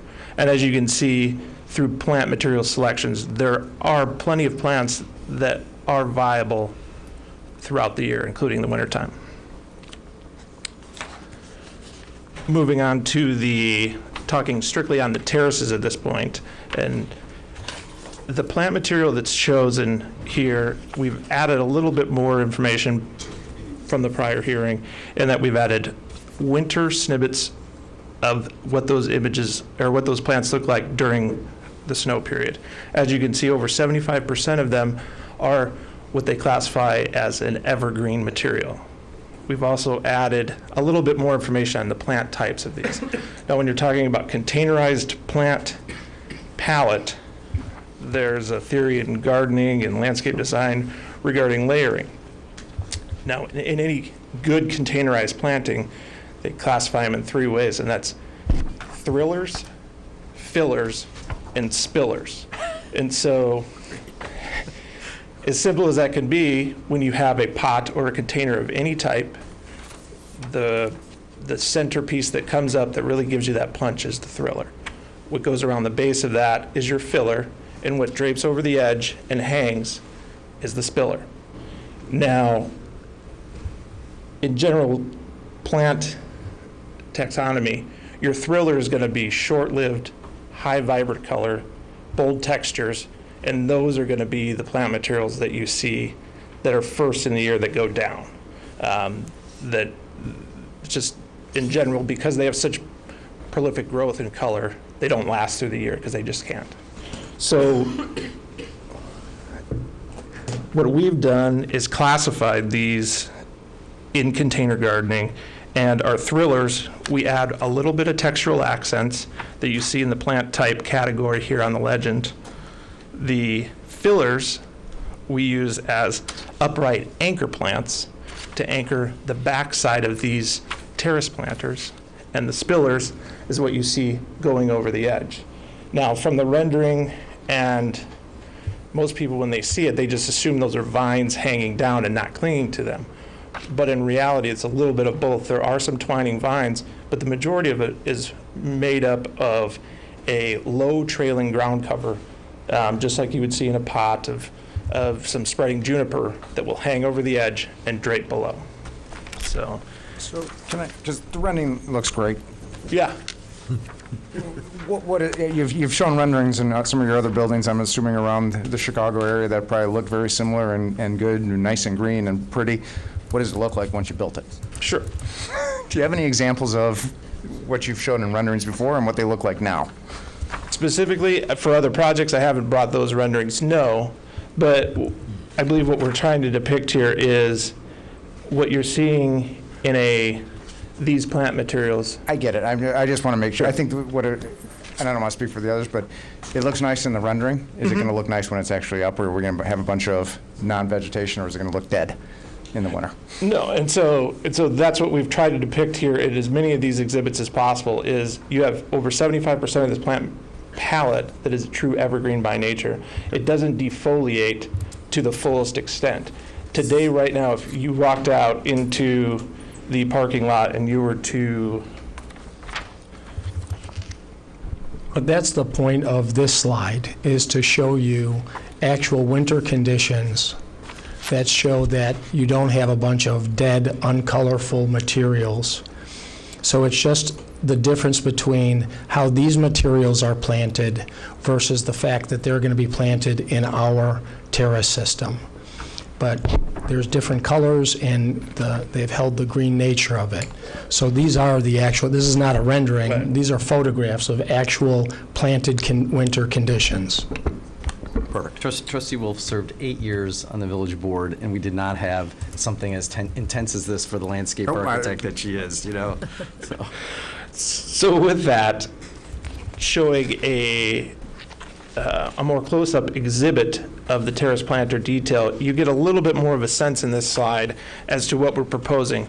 So in this slide, for instance, you have the rear boxwood hedge, as you see there, that everybody knows boxwood in our formal gardens. Now, it'll look the same pretty much year-round. There's no flower, and discernible flower, and it'll be evergreen in the snow and in the summer. Now with that, our textural accents are where you get the smallest bit of punch. The textural accents are the plants that actually we expect to die in the winter. Those flowers add summer interest, but will die back. That's the other 25% of the plant palette that will have winter dieback. Now with that, like you see here with the trailing juniper, once again, it has almost the same visual characteristics in July and today, right now in February, and the twining vines that hang. Now these two are really made up of everything that you see draping over, the low ground cover and the twining vines. Now from that, and from back to the palette list, we're going to have just a few powerhouse plants that make up the majority of those plants that hang. And those are going to be your winter creepers and your junipers that, once again, are very discernible summer to winter and will remain evergreen in nature. I mean, the reason we're asking so many questions about the plants is because I think it's sort of a key element to softening the design here. Very much so. Without them, it's a very sterile-looking building, but with them, it's sort of a completely different visual, so. Sure. More questions regarding the plants? I've lived here a lot of years. I wish I knew this. I'm sure you Just can have to hire hire the right people, that's all. I won't, don't tell her that. I mean, so have you said you showed some pictures that you've used these you showed some winter pictures. These are winter reference pictures. Okay. So for instance, of similar snow climates. Now, many of these are very, if not the exact species, very similar in taxonomy as to what we're showing on the palette. So have you used these in any Chicago building in the area such that you could show us what it's going to look like? I can show you even outside what a juniper would look like in the wintertime, or winter creeper or any of that. And then to that note, we've added and we could even make enlargements, where you see where we've added the winter images to the summer plant palette. Have you used these in any buildings? What you're proposing, have you used in any buildings in the area? What I know right now, this vertical landscape system has not been utilized here. With that said, there are many container pot gardens throughout the entire Midwest utilizing these materials that are very readily available to see. The difference here is we're just adding it to a terrace. Okay, let's go back to the main presentation. Thank you, sir. I think we're going to jump to Rob Anthony because I think you'd all like to hear about SEPA and the affordable housing component. And I just want to make sure we have enough time for Rob, so we're going to... Okay, fair enough, and we can come back to... We'll come back to some other questions, because there's still the sustainability and the traffic study as well. Yep. Thank you. Good evening. Thank you very much for your time tonight. Yeah, I will. For people, good suggestion by the village manager. For people who are here, again, we're not going to vote tonight. You're certainly more than welcome to stay, and I will make time for residents during public comment. There will be public comment next week as well, or 2 weeks from now when we talk. So I know we're a little behind where I'd hope to be at this point in time, but we want to make sure everybody has that we're going through the presentation carefully and the like. So I apologize, but it's sort of the nature of the beast sometimes on these projects. There's a lot to talk about. Okay. So my name is Rob Anthony. I'm president of Community Partners for Affordable Housing. And I just wanted to start with just describing a couple of these photos on the cover slide, because I think it really tells the story of who SEPA is and how we serve the communities that we're working in.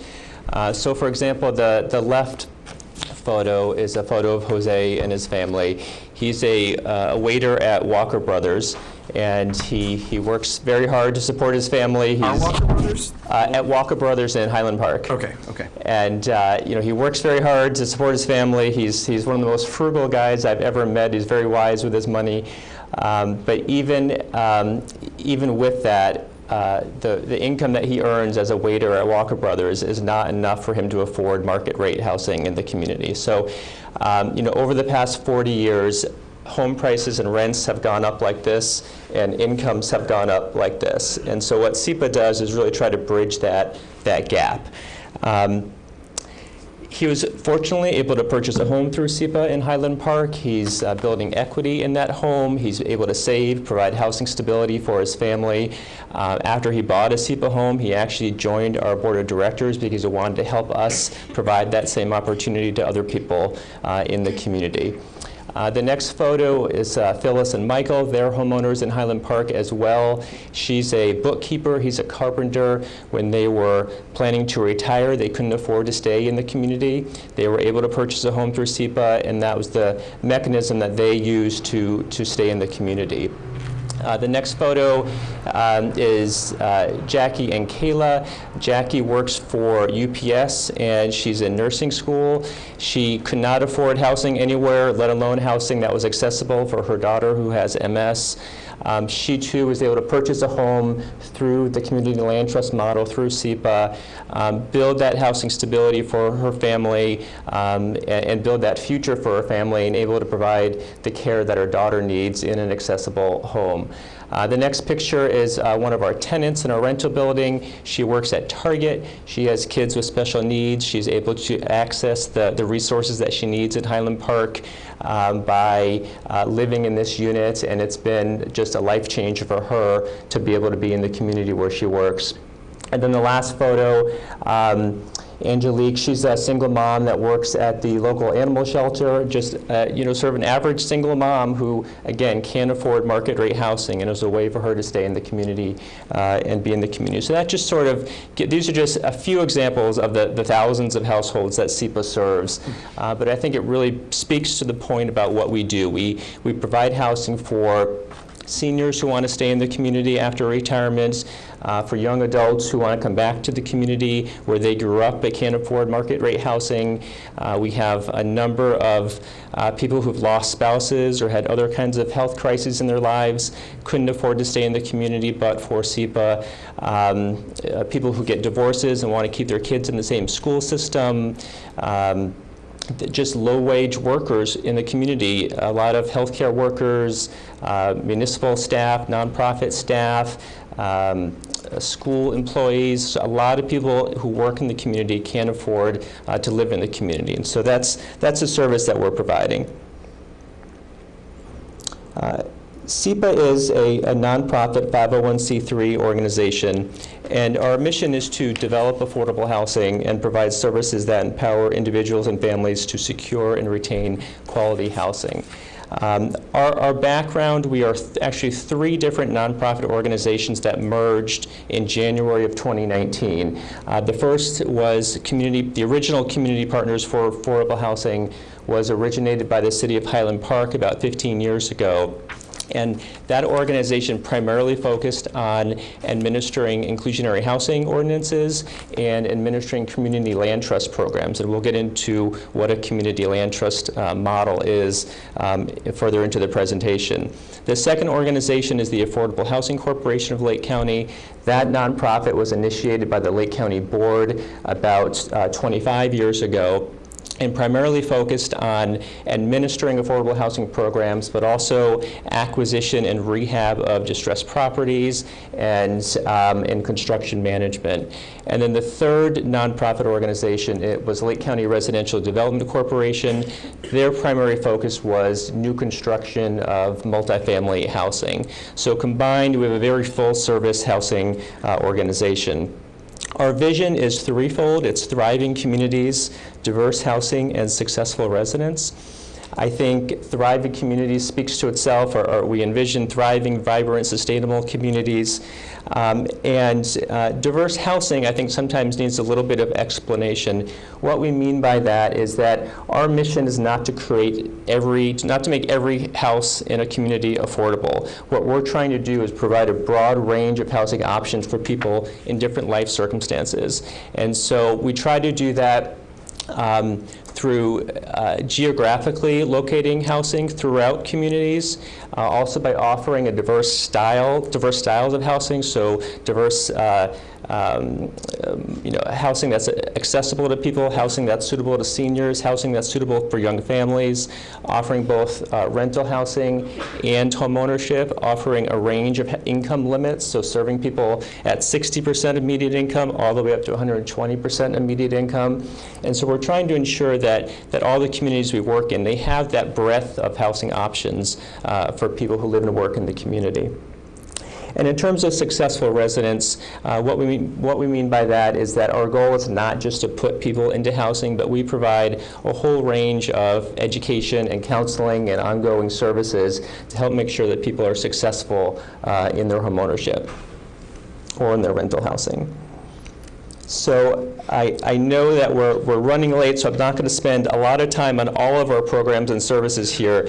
We are a HUD certified housing counseling agency. All 3 of our housing counselors are HUD certified. So we prepare people for successful, responsible home ownership through our counseling program. We also provide down payment assistance, helping people overcome that they're really the biggest barrier to home ownership for a lot of low to moderate income households. We provide financial capability counseling. We offer a range of home repair and accessibility grant programs. Depending on where you live, you can get up to $40,000 in grants to take care of life safety and health repairs needed on your home, as well as accessibility improvements, so ramps, accessible kitchens, baths, widening doorways, things like that. We offer rental assistance. We administer the statewide rental housing support program for Lake County. We administer community land trust programs and inclusionary housing programs. We develop new construction. We do a lot of acquisition, rehab, and resale. We have about 90 rental units that we manage ourselves. We do property management ourselves and provide construction management and general contracting. These are just a few photos. A lot of times there are myths about what affordable housing looks like and who lives in affordable housing, and so we just want to provide a few photos to give you a sense of what SEPA homes look like. On the top left, those are 14 townhomes that we developed about 12 years ago. They were the first LEED Gold certified affordable housing development. It's a mix of rental and ownership, serving people from 60% of median income up to 120% of median income, located right across from the North Highland Park Metro Station. The photo to the left, the next two on the right are single-family homes in Highland Park, very typical of the types of homes that we acquire and rehab and then make available through the Community Land Trust program. Some other homeowners and renters on the bottom, another home in Lake Forest, that's a very typical home for us.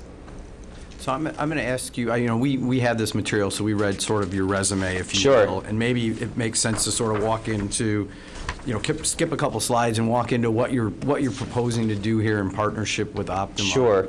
I would really like to understand, really fairly soon, sort of the nuts and bolts of how the $1,600,000 is actually actually handled. Sure, absolutely. So just very quickly, if you don't mind, I know there's one question about our ability to put housing throughout the community, and so I just want to point out on this slide, these are our 60 units in Highland Park. You'll see that they really are dispersed throughout the community. 40 of our 60 units are located along the eastern corridor close to transportation. So I just wanted to point that out while we're there. In terms of how the program will operate, when Optima first came to us about designing an affordable housing program in relation to this development and the $1.6 million donation, we wanted to design something that would use the $1.6 million to leverage additional dollars, so to bring as much investment as possible into the community for affordable housing in addition to this $1.6 million. We also wanted to serve a diverse range of housing needs, so including home ownership, including rental, including single-family homes, townhomes, condos. And we also wanted to use it as an opportunity to create an infrastructure of housing in Wilmette that will stay affordable in perpetuity. And that's really the community land trust model, which is the bulk of what we're proposing here.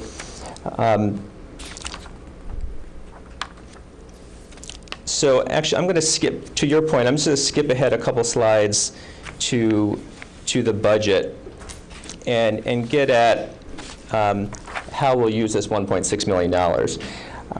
So the program total budget is about $4.7 million to do 14 units in Wilmette.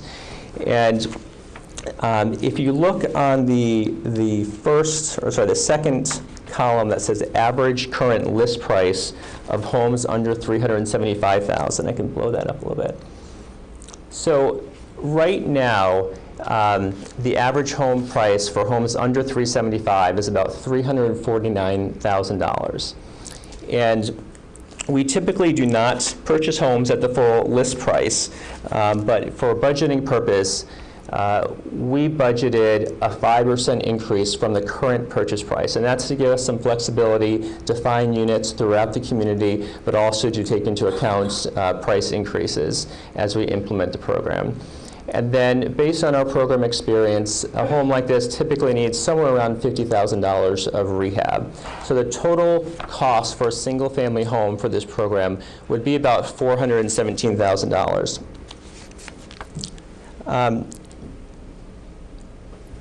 Let me ask you, are there in fact homes that are being offered for sale in Wilmette at that price currently? Yes, these are homes that are literally for sale right now in Wilmette. Yeah. So I had asked for a map similar to what was provided or for Highland Park, but for Wilmette. Is that available? We do have, let me jump ahead here. So we have a couple slides for you. These are not in our deck, I believe, right? These are not. We added these. Okay. So this map shows homes that have sold for under $375,000 in the past 12 months. And they're color-coded by single-family homes, townhomes, and condominiums. And I can blow it up a little bit more. You can see some of those costs. Now, this is not to say that every one of these units would work for a CLT inventory home. What determines whether a home works is a function of the cost, the condition of the property, where it's located, the style of the home.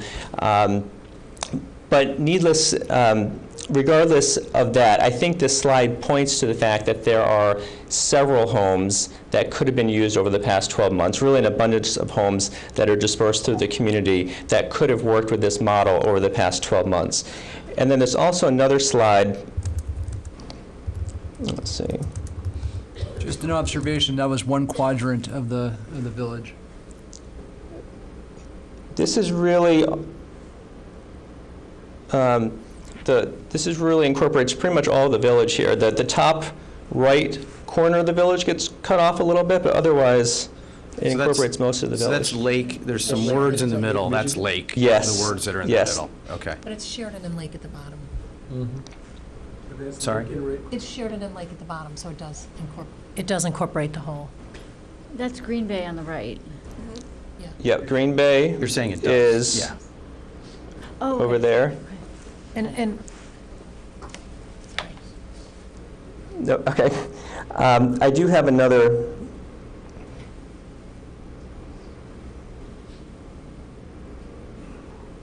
Well, and what I was going to tell some of the trustees who asked this question is, I went today on Zillow, just because I was curious. And if you go on Zillow and put in a price tag of less than $350,000, you'll see a number of homes that are currently spread out throughout the community, including on Sheridan Road because of the townhouses, including, this doesn't surprise me once I did this. I'm just saying Zillow is just one.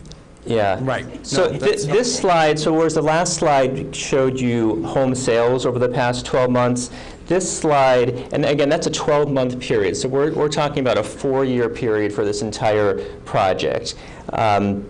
This slide shows what's just available right now in Wilmette for home prices under $375,000, and if there's a homeowner association fee, it's under $405,000. And so this is a snapshot point in time that shows some potential properties. The properties that don't have price tags listed next to them are properties that are in pre-foreclosure. The other ones are properties that are currently listed for sale right now. And do you buy homes out of foreclosure? Is that We do. So besides homes that are just listed, we've had success with making our program known to the community. And so oftentimes people who are in more modest homes and are ready to sell their home, they'll contact us and try to arrange for a direct sale. It saves a lot of hassle for them. It saves commission costs for them. They're also able to get a tax deduction or a tax write-off if there's a difference between the appraised value of the home and what they actually sell it to us for. And so there's some benefits for that. We also purchase homes at foreclosure auctions if they're vacant, at tax sales, things like that. So we've purchased homes. We've had banks offer REO properties to us, and so we try to get them in any way that we can. So let's go back to the budget slide, because I think that goes back to Trustee Barrows. Sure. Trustee Kurzman, that was sort of responsive to your question about where the possible sites are. Yeah. So in terms of the budget, what we're proposing is to provide a range of housing options, like I mentioned, so including ownership and rental.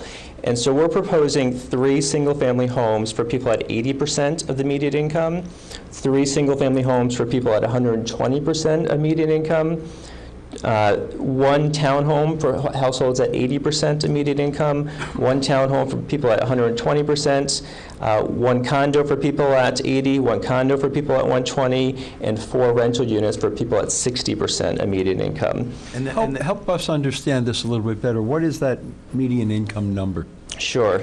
I was going to ask the same question, because it's not Wilmette, it's Cook County. It's the Chicago metropolitan area, yeah. So I can blow that up for you. So when we're talking about 80% of median income for a 4-person household, that's $71,300 is the max that someone could earn. For 60% AMI for a rental unit, a 4-person household is $53,460. Again, that's the max. And then 120% of median income would be up to $98,000. Do we have that in our material? Oh, yes. Yeah, it should be in there. 64. Can you go back to the slide where you were? I just have a question, the one that showed just the budget. Yep. And it showed the condos, apartments. Can you just explain to me a little bit about the rental model? So obviously the home ownership makes sense, but so for the rental units, do you own those? We do. And so if you were trying to get 4 rental units, are those condos that you're purchasing and then you're changing them to rental? They could be condos or townhomes that we acquire 1 unit and use them as rental. There are probably, in our experience, maybe 30 to 40% of buildings allow rental like that. So you can't do that in every condo building, but there are buildings out there where you can do that. We've also, we'd be very interested in looking at duplexes, if we could purchase a duplex and use both sides as rental housing. Okay, but you don't do a model at all where you're subsidizing the rental, so you own these? Correct. And do you know, you said there are, I assume you've done your research here, but so you know there are condo buildings within the community that will allow you to actually have rental units within them? Correct, okay. Correct, yeah. Can I ask a question? I know there's a lot of concern about, especially rental units being near public transportation. Mm-hmm. What is your confidence level that that can be achieved? So, for the slide of Highland Park, sort of shows our success in doing that in Highland Park. I don't expect that it would be any different here. We're not going to have all of our units necessarily next to transportation, but based on what's available, if you look at those slides of what's sold and the prices and the units that are available for sale right now and compare that to our budgeted figures, we've worked that into the budget so that we can go after some of those units. So I do feel confident that we can get some units that are near transportation, and we've had a lot of success doing that. Yeah. Just to sort of fill out the budget picture here. So again, if a single-family home is $417,000, what's affordable to someone at 80% of median income is $190,000 as an example. And so we need about a $227,000 subsidy to bridge that gap, to make one of those units affordable. And which sort of brings up the community land trust model. And I'm not sure that everyone knows how that works. So I wanted to describe that to you. So in communities like Wilmette, where the cost of housing is particularly high, there's a lot of subsidy that goes into making a house affordable. And so you don't want to use all that subsidy just to help one family. You want to use it to build this infrastructure of housing that's going to stay affordable for family after family. So the way that we do that is through a community land trust. And we'll acquire a property, and then we'll rehab the property, and then we sell the improvement or the home only to the low to moderate income household at an affordable price.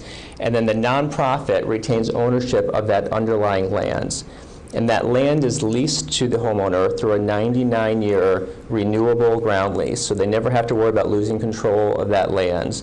But what that ground lease does is it incorporates a resale restriction.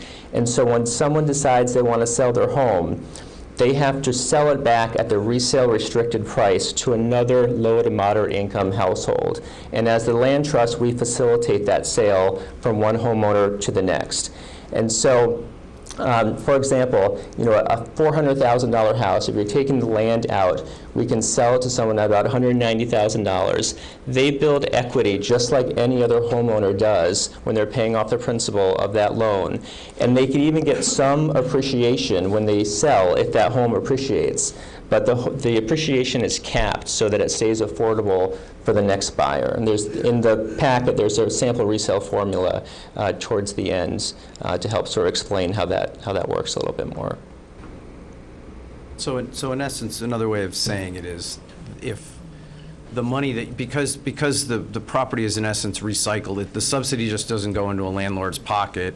The subsidy stays in essence captive in the community trust and can be, the value can be recycled in essence. Exactly. So it builds a stock of housing that's affordable in perpetuity, because every time someone sells their home, there's a new 99-year renewable ground lease that's signed.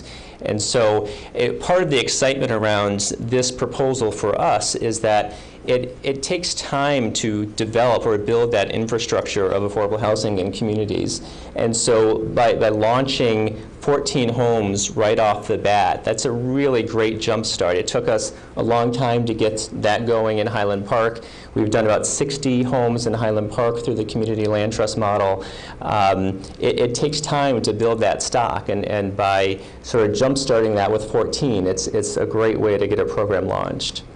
Are these homeowners, are they paying property taxes on the full amount of the land, on the improvements? Yeah, so two points around that. People often ask about that, and they often ask about the impact of property values too. So in terms of property taxes, unfortunately, it's a lot easier to deal with that in Lake County.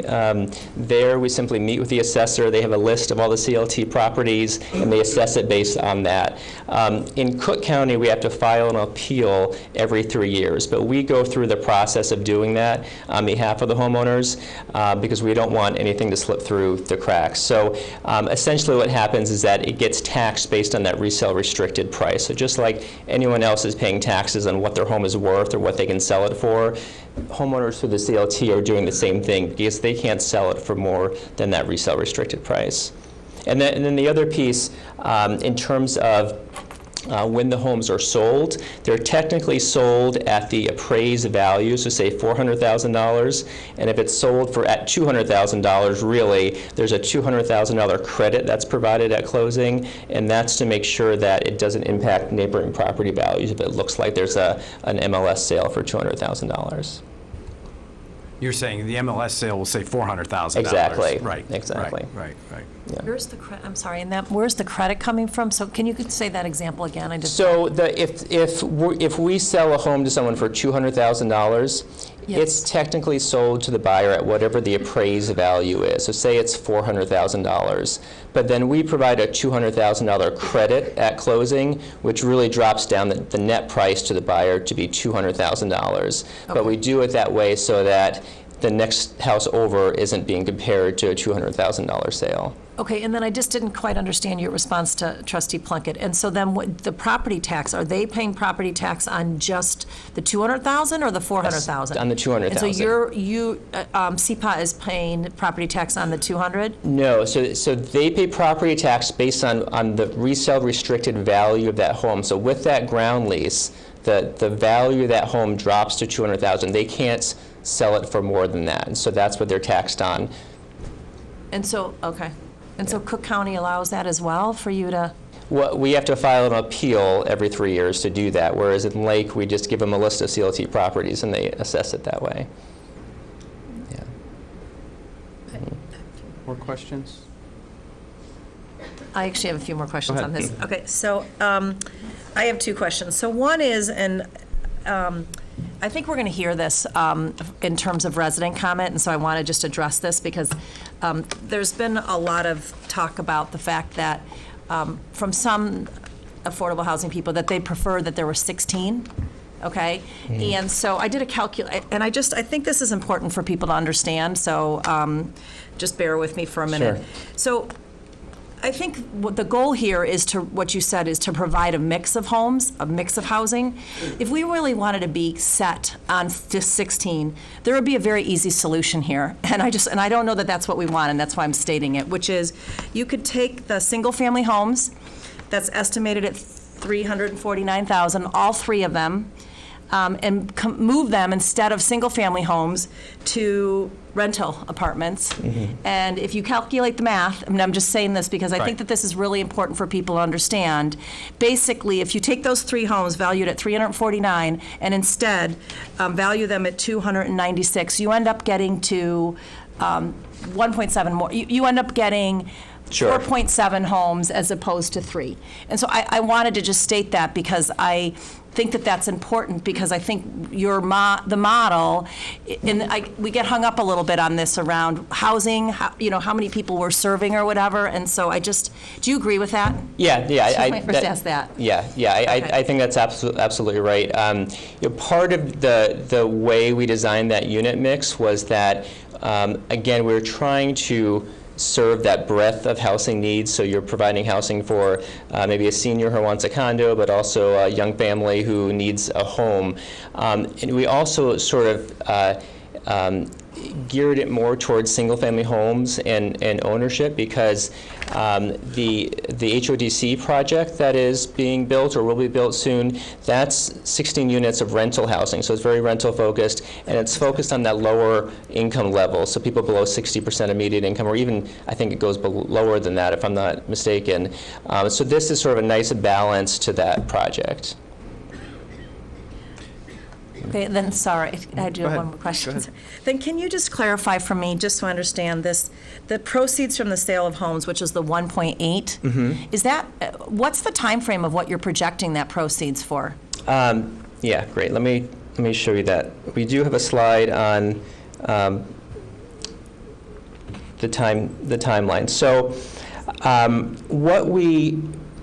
the timing of these units is very dependent on the availability of units in the community and when we get the leveraged funds in.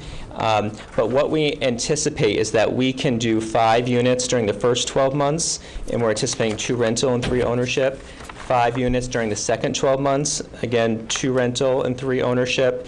And then in years 3 and 4, doing 2 ownership units in each of those years.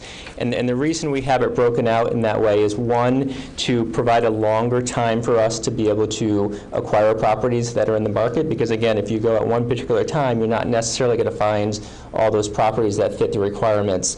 But it also generates some time for one of the leverage funding sources is funds through the Morganti Wilson Foundation. That's a new foundation we've been working with for the past year.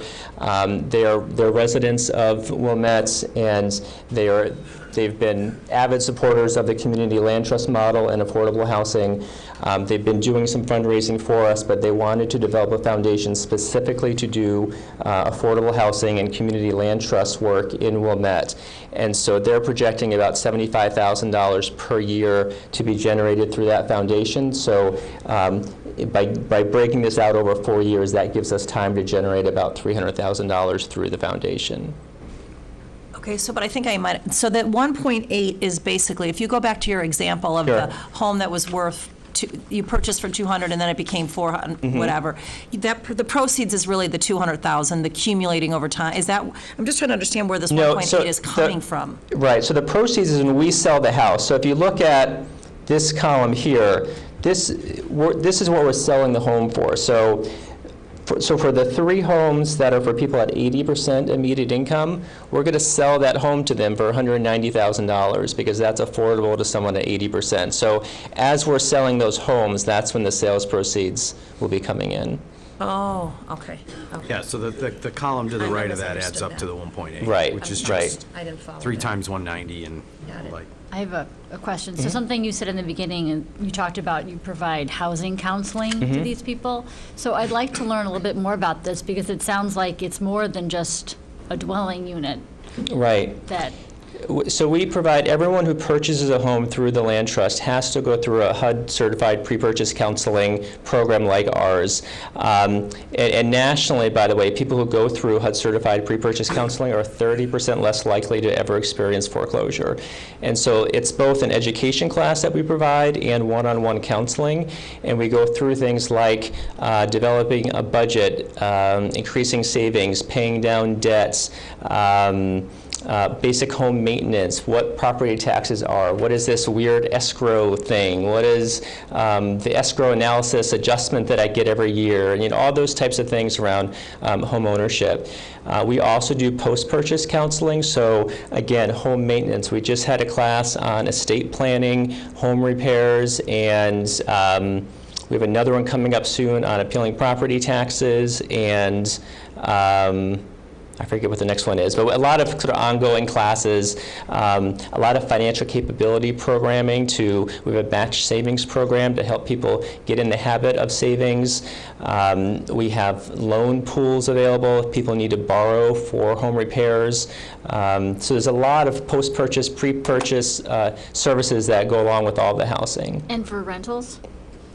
So with rentals, financial management is huge. So we try to get as many people involved with that as possible in the match savings program. Yeah, and a lot of people come into the program wanting to buy a home, and they're just not ready yet. So they're in rental housing, and we can work with them through pre-purchase counseling to get them ready. So we might say, you're not there yet, but keep working on this plan, and over a year or 2 years, you can get there. And we've definitely had people sort of go through the continuum of services like that, where they start out with rental housing and then are able to get into home ownership after a number of years.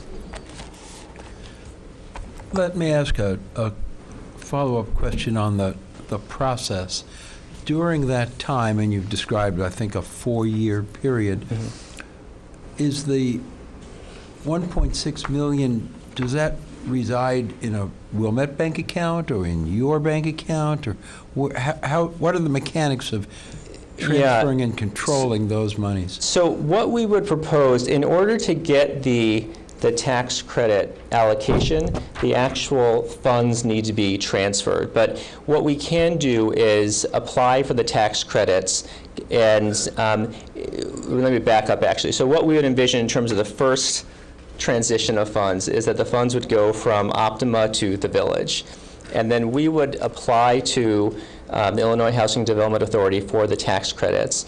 And we've been very successful. In fact, we've received those tax credits every time that we've used that program. It is an application process, so it's not a 100% guarantee, but we have an excellent track record.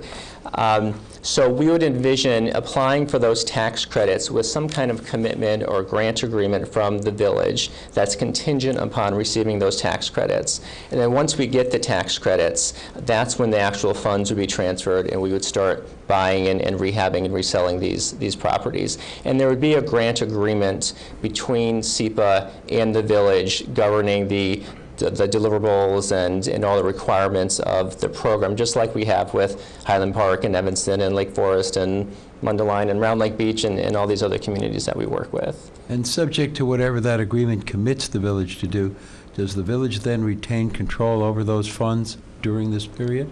So we would be obligated to use those funds for the purposes in the grant agreement, and if we didn't, we would have to repay those funds. Mm-hmm. Yeah. Thank you. Mm-hmm. Any more questions? We've got the timeline from SEPA as to when they can develop it. Do we have the timeline as to when the funds would be available from the developer? I think he was suggesting that was at close. That like when this transaction happens, the funds are coming to us. Is that? I thought I saw a certificate of occupancy. Yeah, Was that's the what I trigger. thought too. At the time, No, but that doesn't make certificate of sense given the occupancy. time frame. The time frame says 10 homes will be developed before the project's I over. thought that I had read that somewhere. I did too. I thought that it said No, that sometime before that. When you're I think we're asking for the timing of the 1.6 million. Yeah. So, but on page 59 of our deck, it says there's going to be 10 units delivered by completion of construction. So, Okay, 15. see, certificate of occupancy is after completion of construction, so that, I would do it, I would propose that we pay it to you when we get the building permit. okay. Okay.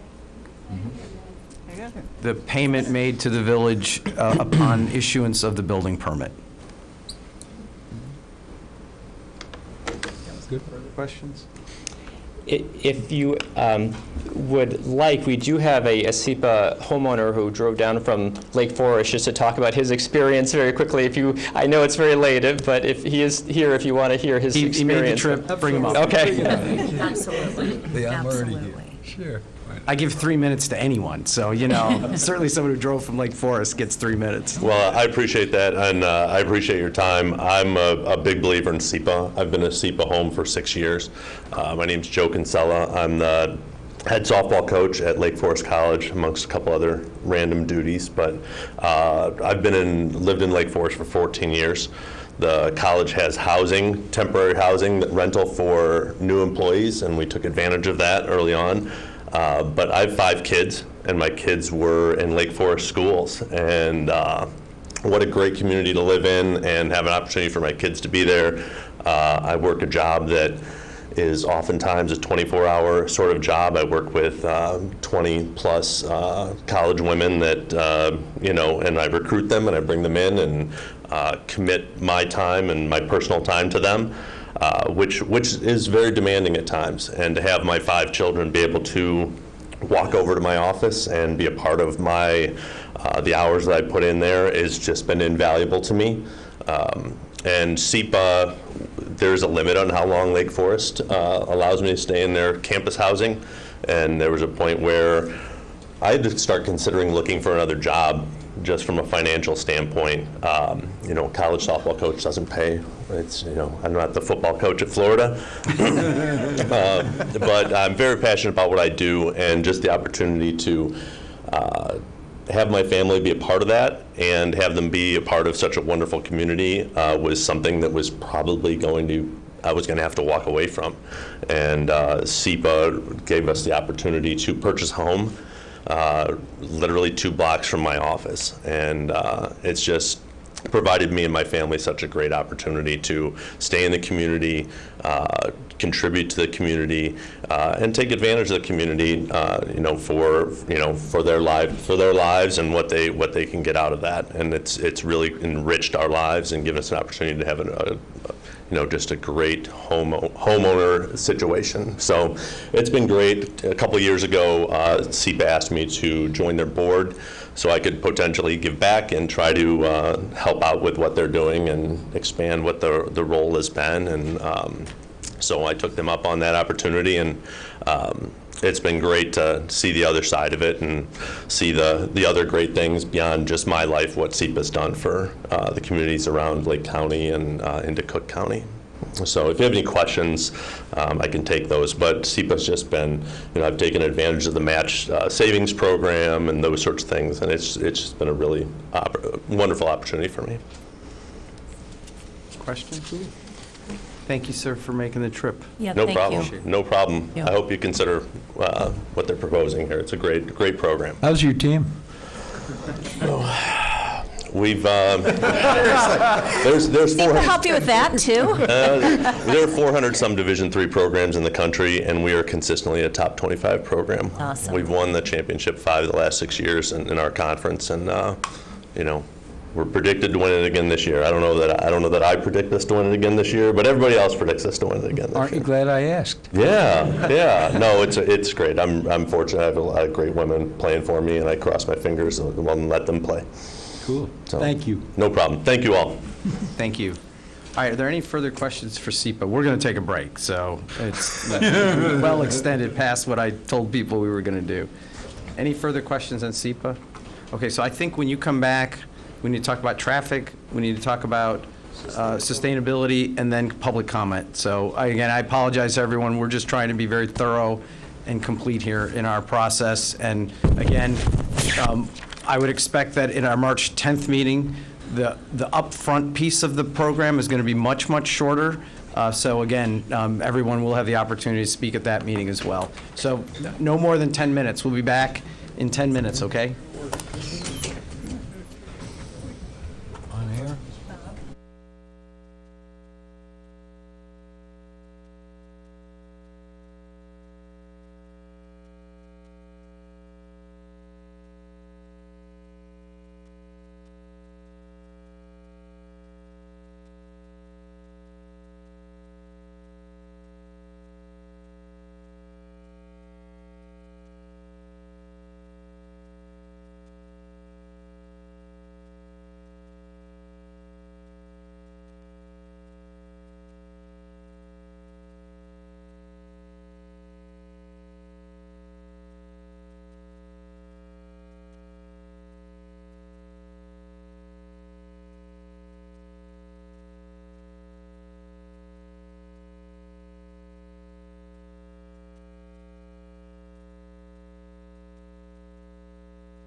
It's better. Close it up. Yeah. Watch the first one. It's getting better. All right. It's getting better. No, it'd be fine.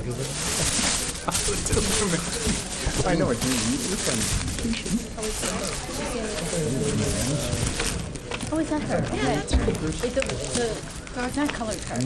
Well, it's gray blocks and Go ahead. green and orange. Oh, okay, that one. I know it's late, but Okay. No, they built a house in my neighborhood. Yes, it does. It's done. Wait, not yet. My older son used to work security. He used to tell me that I went to a party there. I was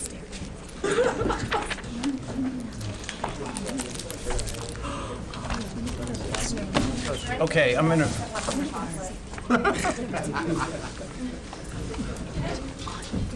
Speak now. Did you guys gotta give it? oh, good. Oh, thank you, Joel. I'm good.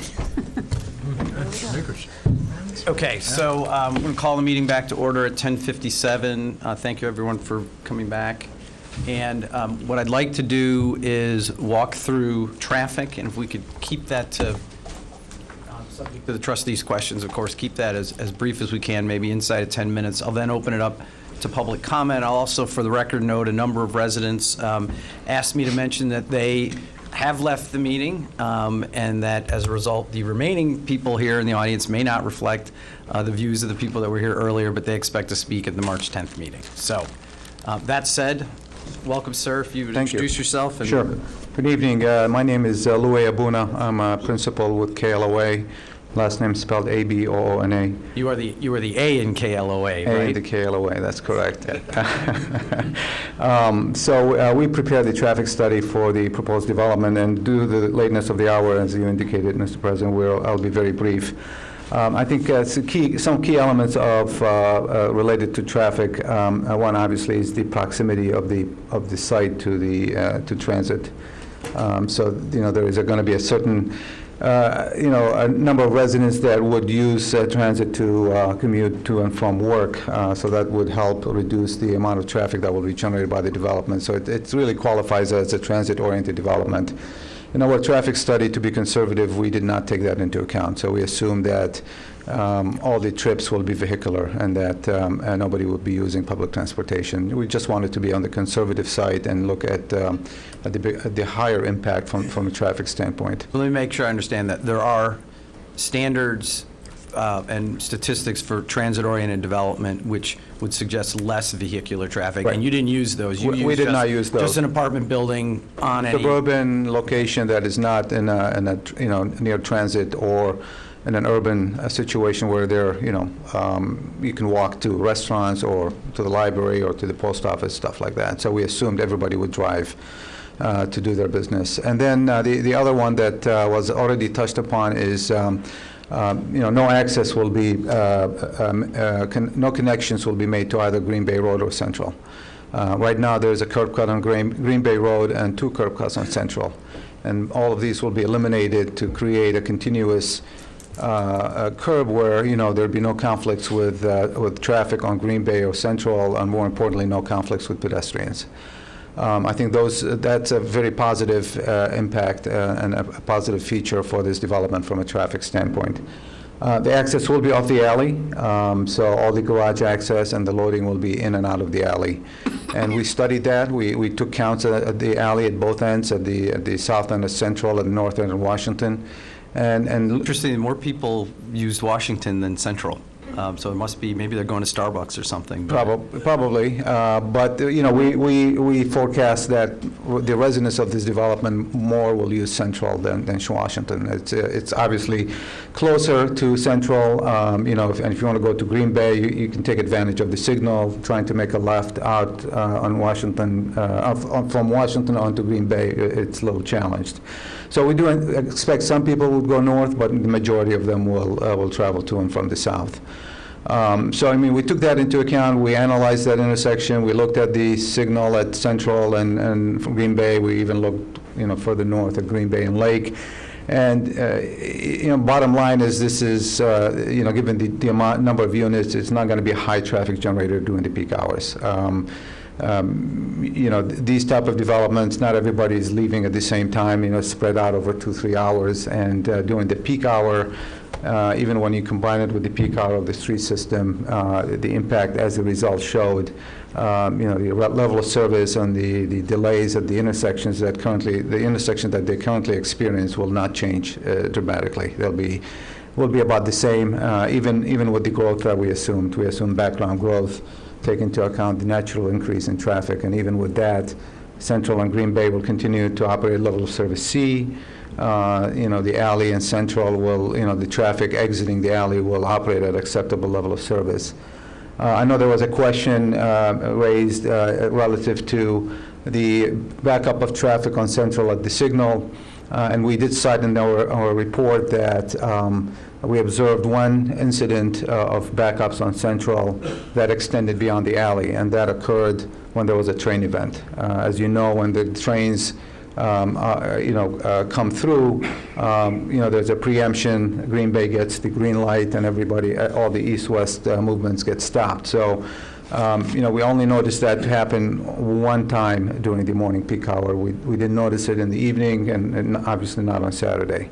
What that's telling us is that the backups on Central are normal, they're not extensive, and they're not extending to the alley to preclude the residents from being able, particularly in the morning, to exit, make a left in order to get in the queue to get out onto Green Bay.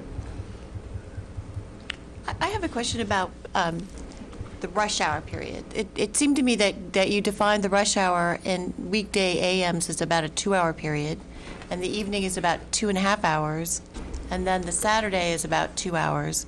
But when you look at the functionality of the intersections, you only look at traffic during 1 hour of those rush hours. Yeah. What is the rationale for that? Well, we count. We do the count over an extended period, and we based on common practice, knowledge of the area, we kind of try to pick the time period to make sure we capture the peak hour. So we count over 2 or 3 hours to make sure that we capture the peak hour, because the peak hour could fluctuate, could be 7:15 to 8:15 or 7:30 to 8:30. So that's the reason we count over a longer period and then capture the peak hour and use that as the basis of our analysis. And also, it allows us to understand the traffic patterns, because all the counts that we do, we use video cameras, so we're able to observe the traffic with those cameras and note any fluctuation in traffic, look at the queuing and look at other things. So it gives us a lot of data, but for the purposes of the analysis, we look at the peak hour in the morning and the evening, and then on Saturday. And is there the use of the alley by the number of cars? That was a concern that was raised by a number of the residents. I mean, what in your experience? I mean, I realize what the charts with the little arrows all say about the peak hour, but in your experience, what should be expected there in the alleys relative to a building of this size, in terms of disruption and the like? Or is it I mean, you've shown in the peak hours, but is there a steady flow generally, or how does all that work? I mean, for a residential, you'll see the concentration in the morning. It's when the people are leaving to go to work, and then there is obviously a drop in the traffic frequency during the off-peak hours, and then you see the pickup in the evening. So as opposed to a shopping center where it's steady, throughout the day, residential it's more like a bell curve, high in the morning and then kind of flattens out during the day, and then high in the evening. Okay. Questions for the engineer? I know there were a lot of questions that were asked previously and answered that trustees submitted, but I had a lot of questions about the safety of the intersection at Washington and the alley. It's a very bad intersection and with poor sight lines and very, very narrow. Did you, I seemed like that was sort of outside the scope of what you were studying and more like a village issue. Is that correct? Yeah, I mean, the alley condition to the north is definitely more constrained. And I think because of that, and given that, residents will be familiar with that situation, and the distance between the garage exit and Central is a lot shorter than it is to Washington, and again, for the other reasons I cited earlier, I think the majority of them will opt to use Central. But yes, there's definitely a constraint as you go north. The alley gets narrower. You got, dumpsters and some utility poles. It becomes a lot narrower. It's a good traffic calming thing because it forces people to slow down. But definitely it's a challenge. And then as you get to exit onto Washington, you got, the sight line is constrained. There is signage to warn drivers to watch for pedestrians. What also adds to that is, there's parking immediately to the east where, when I drove it today, there was an SUV parked. It made it impossible to see what's coming at you from the right. So it's definitely a challenge. But being a residential development, and these are residents who live, it's going to be their neighborhood, they're going to live here and be familiar with it. I think, A, they're likely to use Central, and B, if they do go north, they'll be cautious and understand the challenges of driving that portion of the alley.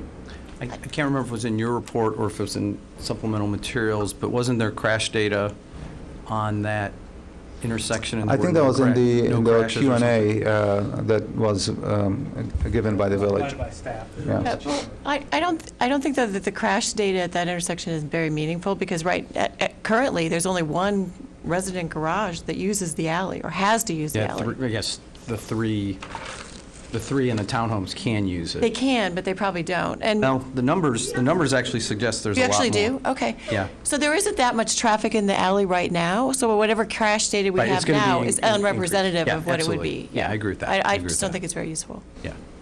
I mean, there isn't a high volume of traffic, but there are cars that are using it. There are some cars. Yeah. There's a lot of through traffic. Yeah. Yeah. So, and would the concern be addressed?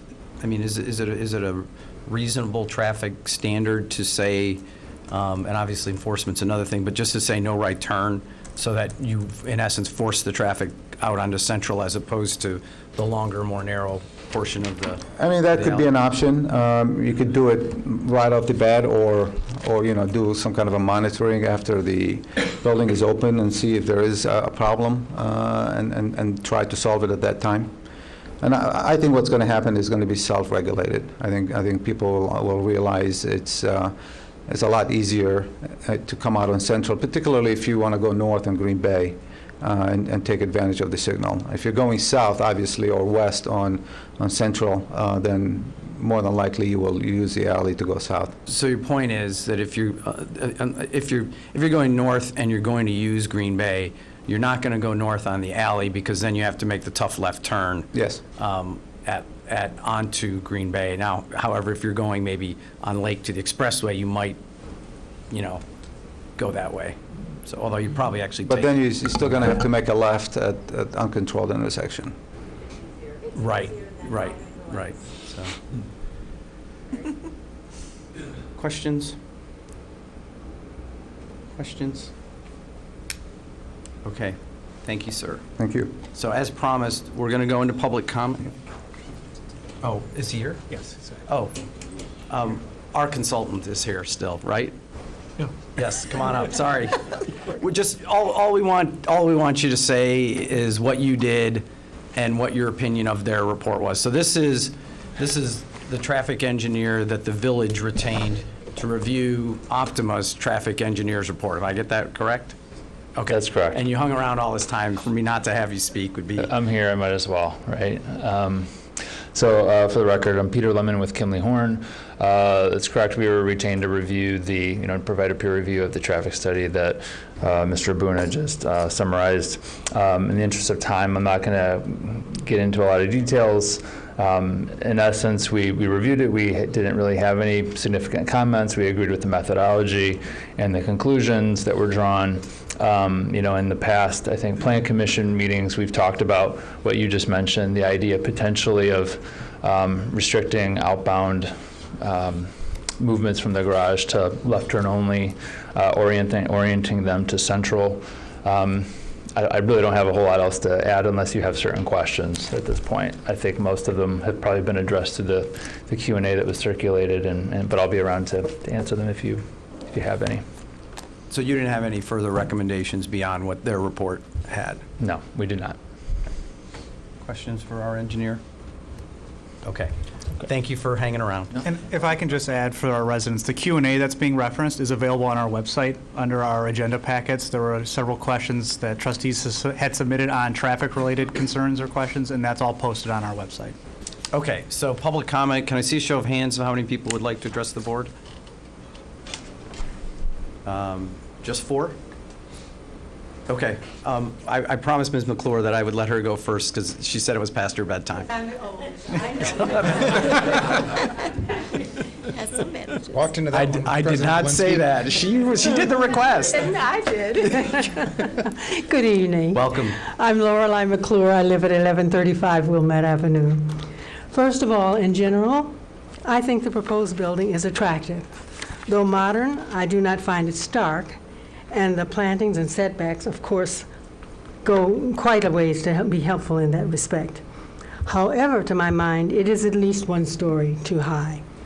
Second, I like the affordable housing that Community Partners, SEPA, has proposed. Rob Anthony has clearly laid out how he will accomplish it in his letter to the village.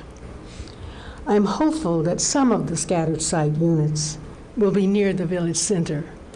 The folk who need affordable housing need the services and resources there as much or more than the residents who will be in the new development. I also hope there's a way that the village will have language that clearly states that the proposed affordable housing is included contractually with Optima. And further, I hope that the village will ask Optima to include in its proposal that it will obligate itself to cover any possible shortfall that may occur during the development of the affordable housing units.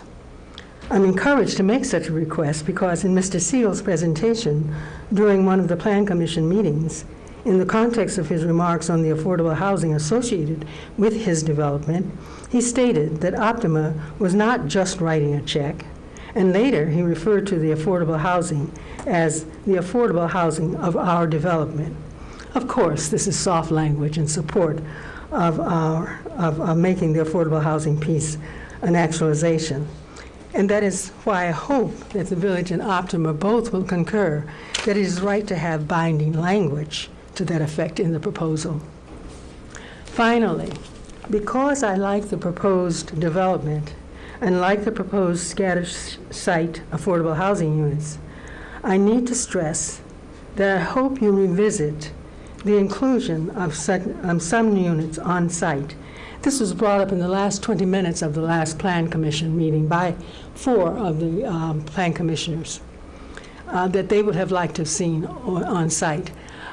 It's possibly moot because Mr. Siegel responded with a 1-word answer, no. But I would still like to see it reconsidered. And I'm sure that has to be in the report somewhere that there were commissioners who would like to have seen on-site housing, which does not mean we abandon the scattered site. It just means we would have, and my minutes, I'm going, I'm concerned, but I think you should allow me more now that it's so late. I'm being a little looser with the time, given we only have 4 people. Thank you. I'll tell you when you get to your time, but. All right, okay, well, it's not really off right away. it's not really that much more.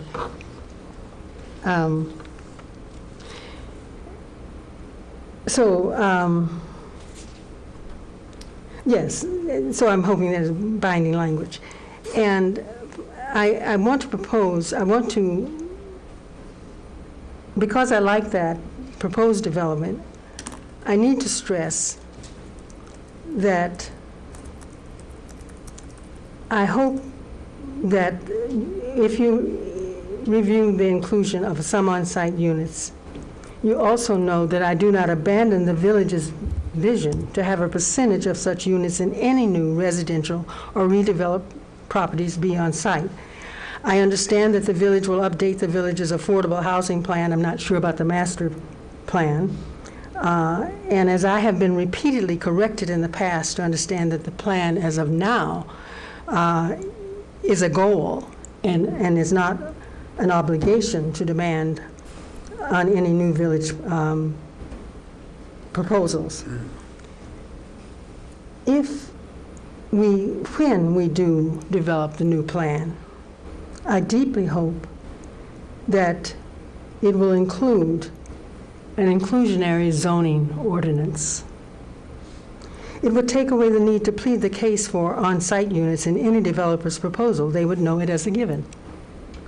I have read about such ordinances and affordable housing best practices across the country, and we have several examples right here, as Mr. Anthony alluded to, Highland Park, Evanston, and Lake Forest, and there are several others that are looking at such proposals now. I humbly request that the board, relevant staff, and commissions study the benefit of establishing a village inclusionary zoning ordinance.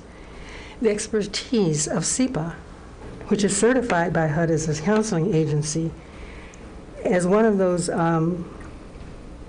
pieces of expertise, can help in this study and even in drafting an ordinance.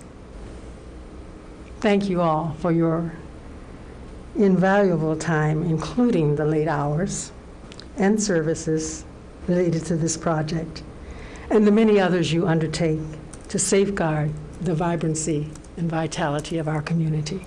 Good night. Thank you. I don't take it as rude, but I'm going to leave right now. No, that's good. You can take a coupon, can't you? There was one person over there, I think, and two over here.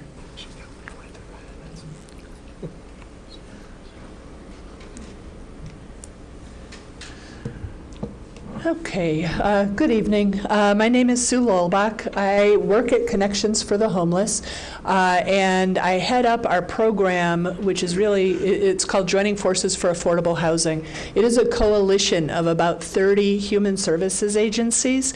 All of them serve residents from across the North Shore, including Wilmette, and they have all agreed to focus on advocacy for more affordable housing because none of them can do their best work if their clients don't have affordable housing. Last year, Joining Forces was really excited to see the unanimous approval of Cleland Place. Saw that as a really, really big step in in Wilmette, so sorry.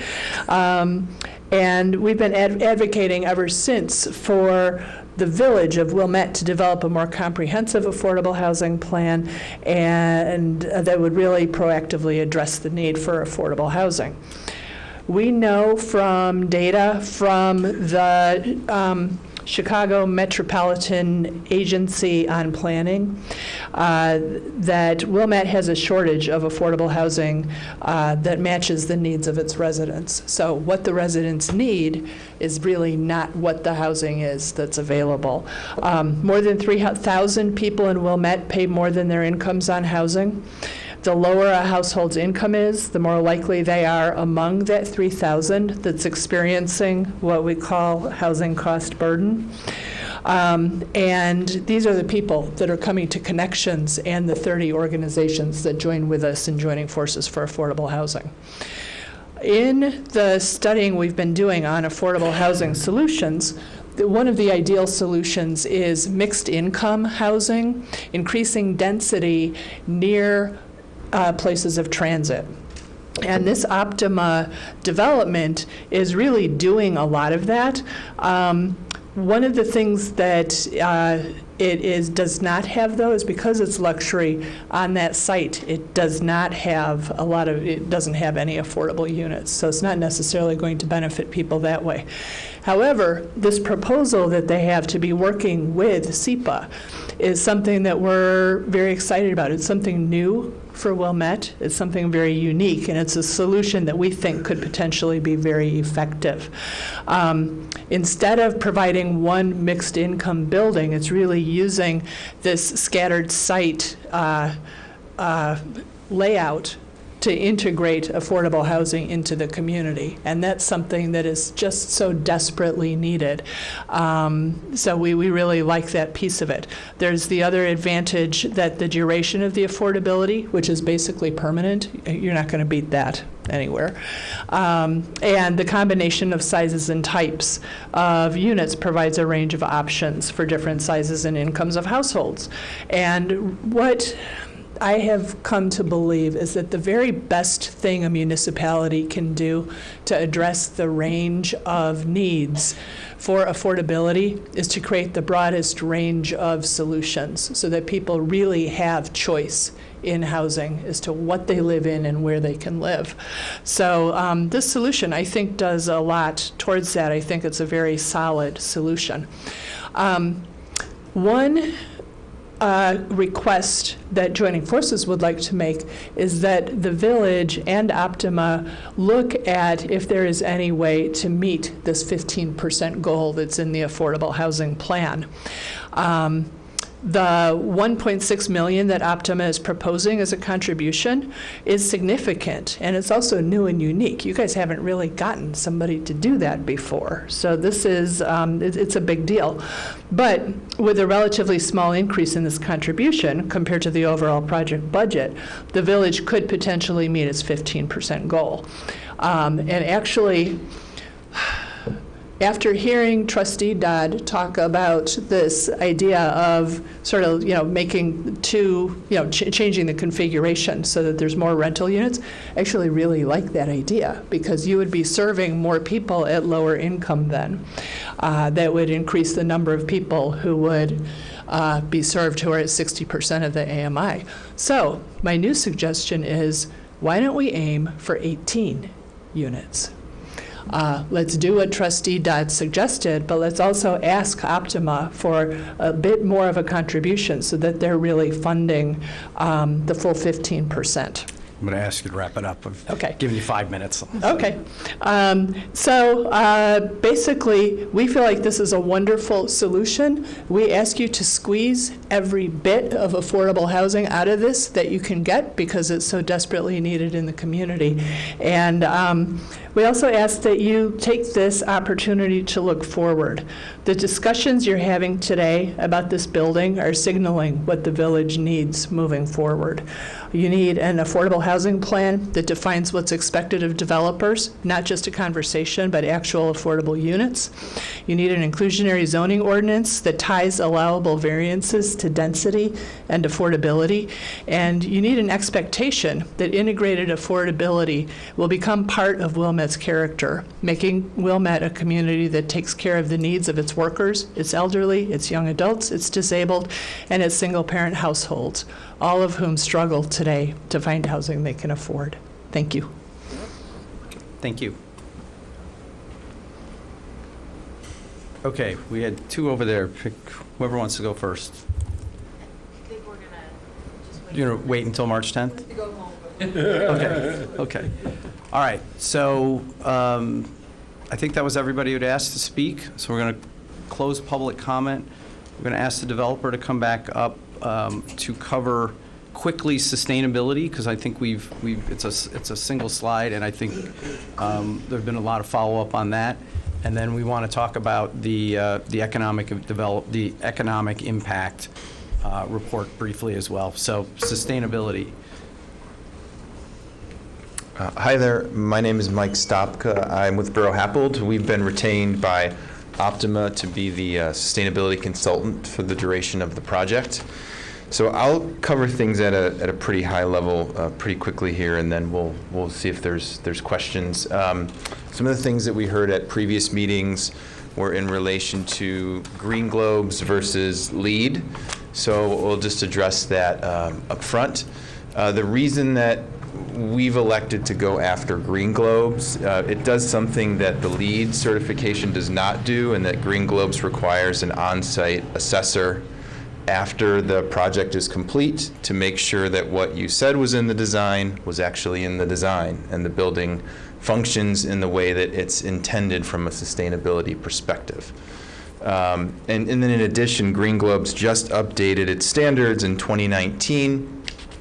to be even more rigorous than it has been in the past, bringing it really on par with LEED. So 2 green globes, if you're familiar with LEED, 2 green globes is essentially equivalent to a LEED silver building, but with the addition of the assessor, which is in our opinion as a consultant that deals with these things a lot, that's a big deal. So that's the green globes, and the project right now can commit to 2 green globes, but the reason we're here is to push and to strive for 3, and that's the goal, and that's what we're seeking to do. But as a commitment, we can commit to 2 at this point. Other things, highlights from the list that I know you've received, pushing the energy efficiency of the project. So a commitment to 15% more efficient than code would mandate. But in my opinion, and what we're seeing in the building so far, it's going to be closer to 20% or more. So even pushing that beyond. And then Optima has committed to either through renewable energy credits or power purchasing agreement, essentially an agreement with the utility, to buying 100% renewable energy for the project, for at a minimum of a 3-year commitment, but potentially longer. So there's many other highlights in here. I think maybe the one other one that I would touch on is the bird-safe glass, which was a big commitment that we've made at a fairly significant cost, and had heard from many residents that was a concern. So this is actually using the LEED credit, even though we're not going after LEED. LEED sets a fairly rigorous standard in terms of glazing and of configurations of the building to achieve bird safety. So we are using that credit as the bar by which we are judging the design and are putting those features forth. So I think I'll just given that I'm last on the agenda, maybe I'll stop. Second last, but yeah, close. I'll stop there and see if there's questions. Question. You said this is 2 globes. Yes. What would you get with more globes? Well, so 4 is the most you can get, and you essentially the categories that we've got up here of energy, water, the efficiency of materials. The more globes you get, the higher you score in each of those categories. So you could be maybe 30% or 40% more energy efficient than a code building. And the further that you push each of those categories, overall you score a higher number of globes. And each then brings more expense to the project? Typically, yes. Yes, especially the closer you get to 4, it's not a linear relationship. The cost starts to dramatically increase. And in your view, are 2 globes a lot? Is that a lot of globes? 2 globes is on par with what we see for buildings of this type that are looking to exceed code and are going after the type of sort of clientele and atmosphere that this building is attempting to achieve. Question to that. So new developments today, are any of them getting developed without a LEED silver? I mean, it's my understanding, at least in listening to the plan commissions, that this is kind of the standard, the industry standard at this point for a majority of the buildings that are being developed is for them to be LEED silver. So I just wonder if you could speak to that. Yeah, I can speak to that a little bit. So I would say as of a couple years ago, that was the standard, but what has happened is LEED raises its bar periodically. Green Globes raises its bar. So the old LEED bar, 2 globes, and the old LEED bar, LEED silver was fairly regular, right? Most developments were hitting it.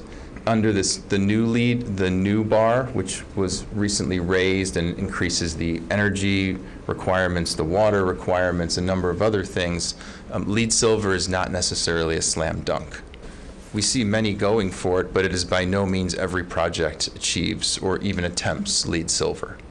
Let me interrupt for a moment here. We're at 11:30, and by ordinance, I need a motion from the board to continue the meeting beyond 11:30. I would ask the indulgence of us going till midnight. There are only 2 items left, sustainability and the economic impact study, which hopefully we can do that quickly. And then, as I had said at the beginning, I'd like us to have the ability to provide some guidance to the applicant. And hopefully, if each trustee just takes 2 or 3 minutes, we should be out of here by midnight. So can I get a motion to extend the meeting to midnight, please? I'm happy to motion to midnight, but I would say we extend it to 12:30. There's no way we're going to wrap this up in 30 minutes. I appreciate the goal, but give yourself a little flexibility. I'd like to try and wrap this up in half an hour, so. So moved, whatever you want to do, but we're going to do this twice.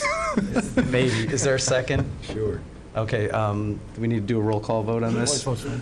Voice vote is fine? Yep.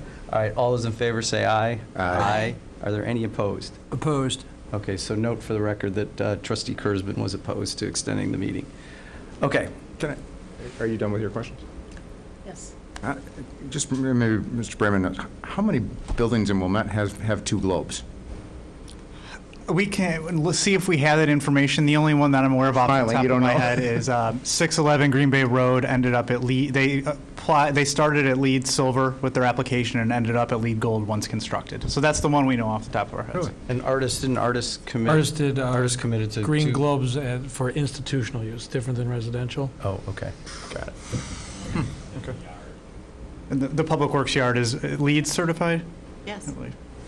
But gold? We can have an answer for that. Just curious how many we... Okay. Further questions on sustainability? Okay. Thank you. So if we could talk about the economic impact study, do we have the slides, or is that just the? You have the report, you have the full report, and we have the slides up now. Okay. Bring it up the rear. My name is Lee Brown, and I'm president of Tesca Associates, and we are community planners and landscape architects in Evanston, and we've been asked to prepare the revenue projections for the project. I'm going to quickly indicate that there are 2 parts to this report. There is the conclusions, and there's the sausage making on how we get to the conclusions, and I'm going to just at this moment tell you the conclusions quickly and see if there are any questions. Based on the estimated value of the building, the estimated number of occupants of the building, we generate estimates of revenue to the municipality. That comes in as a range between $204,686 and $231,765. That range depends on whether we are on the low end of the population estimate and the low end of the rate of sales tax that are generated in the businesses that would be located on the ground floor, or on the high end. And so there are a series of tables within the document that give you the range for those 2 estimates. Table 9 on page 8, if you've got the, if you either have it in the hard copy or the PDF. So that initial number of $204,000 to $231,000 annually, if you project that over a 10-year period and you look at it as a net present value, the value of that stream of income to the village of $1.4 million up to $1.6 million. Those are ongoing annual kinds of revenues through taxes, both for property taxes, sales taxes, motor fuel taxes, et cetera, and that's all itemized in the report. There are one-time revenue streams to the village that reflect the cost of building permit and inspection fees at $1 million, which is a considerable amount of money for these projects. The one-time donation of the $1.6 million towards the sustainability, these are not figured in on an annual basis. That's the one-time situation. If you compare that to what is currently generated by the International Bank of Chicago, the current property taxes of $19,000 a year are shown to increase up to the a significantly higher level, and that actually, if you let's see if I can bring this in. The property taxes to the village are projected to increase from $19.5 thousand per year up to $66,695. So an increase of $47,000 a year because of the increase in the value of the property. That's just to the village, and you see then down below the series of estimates for each of the series not available. Where'd you go? There you go. It's always listening to me. The other, if you stay on the right column, you'll see the increase, but the second to the right column is the proposed total to the village at $66.6 thousand, to the school district 39 at $209,000 a year, New Trier $143,000 a year, and all of that to a tax payment of $556,000 a year to all the taxing jurisdictions collectively. And so, I mean, the way we levy property tax as a home rule community is a little different, but for the tax cap municipalities, or I'm sorry, the tax cap governmental units, that literally is, you know, $150,000 that District 39 is going to get that they otherwise wouldn't have because they can't just extend their property tax. That's new money. It's not subject to the PTEL cap. Right. It's new EAV, so that is literally found money for our schools. That's correct. Okay.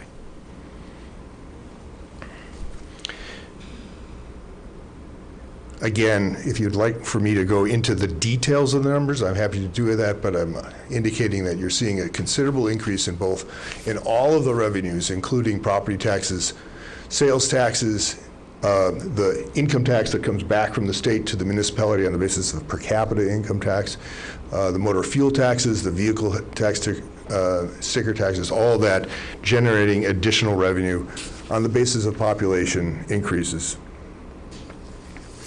Questions for Yeah, one quick question. I don't want you to go into that detail, but I do want us to have a sense of your confidence levels in these numbers, because they're just, to us, they're just numbers. Yep. And we don't know how they're derived, and we don't know sort of statistical confidence levels of how good are they. So let me break it up into two pieces: the value of the building itself and the value of the other estimated revenues. And so the value of the building is based on comparable building types assessed within the Cook County taxing assessment, and we've taken essentially the lower end of the range of per square foot assessments, because to you want to hear that it is reasonably to expect this or better. And so we take the low end of that. In terms of the other revenues, we actually look at the higher end of the school and individual person generation, because we use three sets of numbers and compare them. There are two basic studies that were done beginning in the late 1970s and really not brought up to date after the 1990s, that are used by the school districts and other municipalities to generate the developer donation system. Those are dated numbers, but they are high numbers compared to what we see when we compare it to actual surveys or censuses of residential properties like a multifamily building. So when you look at a 1 or 2 bedroom unit in actual conditions in Glenview, for instance, you're seeing nearly half of the number of people and school children than were expected in those early studies that lent towards the park and school donation systems. We're actually using the higher number here so that you can have a sense that the generation of costs to the municipality and costs to the school districts are actually the more conservative of the numbers. So the answer is we have a high confidence that these are all conservative estimates and not wild guesses on the basis of the developer's desire to impress you. That's all I can hear. Thank you. I have a question about do you take into account the demographics of the village? In particular, we have a fairly large older population, and they tend to be affluent, and if they're renting in this building, they will probably be affluent. And they do not necessarily spend the whole year here. So they're not going to be using the restaurants and stores as much as, say, a young couple with a child.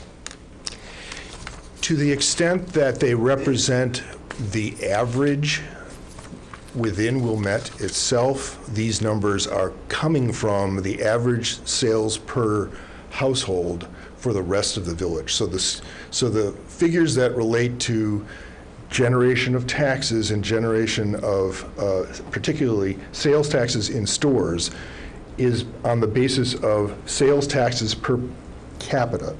Now, if this is a particular, let's say elderly, a particular characteristic that is not represented through the rest of the community, then we're not estimating it that way. What we're looking at is on the basis of per capita consumption in all of the retail sales. So we're looking at the village's budget number for sales taxes, and essentially looking at the total population that is generating that. Now, also recognize that depending on the store or the kind of use, and these are likely to be restaurants, this has been the developer's interest, and it reflects the kinds of developments we're seeing elsewhere, that the capture area is much larger than the village itself.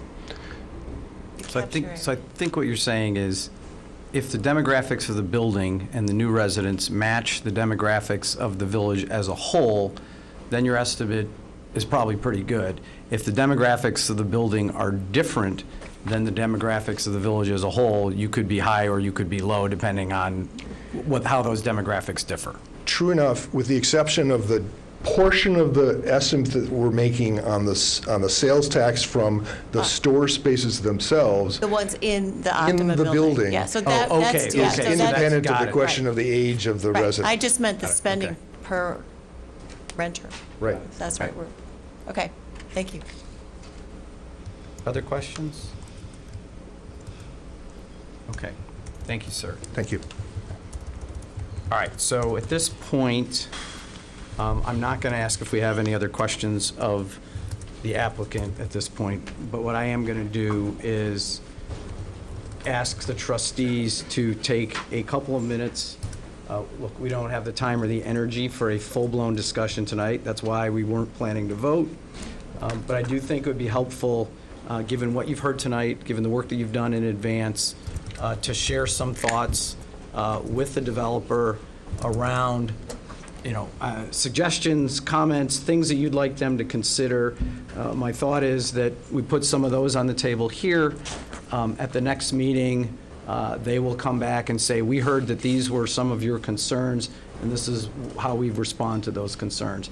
They can't respond to concerns if they don't hear the concerns, so I'd like us to put them on the table. So I will just open it up to whoever's got the gumption and is ready to go.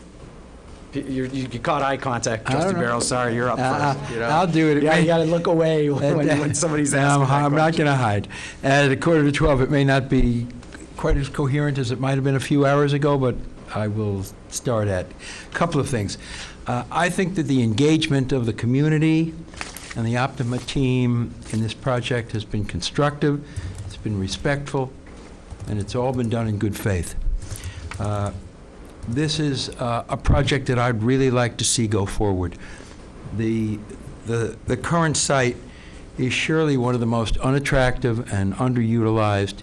It has little economic benefit. There's really no argument for keeping it. I think the project is consistent with some of the larger goals of the master plan, and it's something that, for example, Winnetka has been trying desperately to do for years without success. So I'm pleased at the thought that we may be able to accomplish it here. I do have sort of a couple of concerns. And first, what we're really thinking about in this process is really whether the public benefits here justify the several zoning variations that have been requested. That was the issue before the Plan Commission. That, at the end of the day, is going to be the issue before us, because the benefits of this project, I think, are really quite clear. Optima's given us a growing list of public benefits. I'll cut to the two that I think are valuable, and it's clearly the affordable housing benefit is extraordinarily good. The bird glass is also a benefit of real value, although it's a glass building, so maybe it's addressing a problem that the building creates itself. Nevertheless, those two are very valuable. I think the other benefits, candidly, are quite less significant. A small plaza on a busy corner, art, which I'm sure is lovely. Yeah, that follows our code. I get where that came from, but I don't really think they are benefits that rise to a significant level. The other matter that concerns me is the mass of this building. Yes, the height of this building, but also the mass of it. There's an attempt here to make the building less of a mass, but it lacks the bottom, middle, and top that our zoning code requires, and it requires that for a reason. It doesn't have a differentiated roof line, and our zoning code has that for a reason. And if you can contrast this building with 611 Green Bay Road, which is rarely spoken of as a great architectural work, that building, while similar in size and certainly similar in height, produces a different reaction to the eye because it has different levels, it has setbacks, it has things that create at least a perception of less bulk. I would like to see Optima do something here, and they're the designers, they're the builders. I'm just a guy. Do something here that can address in a meaningful way the perception of bulk.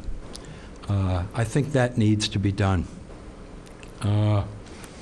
The other thing, of course, is public benefit, and I'm going to suggest that that we do something in public benefit that is meaningful in a different way.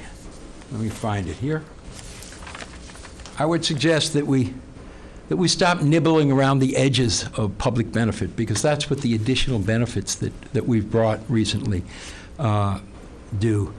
We've got a number of infrastructure needs in our village, large and small, especially in the village center. I would urge Optima to work with the village staff to identify a meaningful voluntary financial contribution that can be made, perhaps to the planned streetscape program, because the building will have a direct impact on the downtown.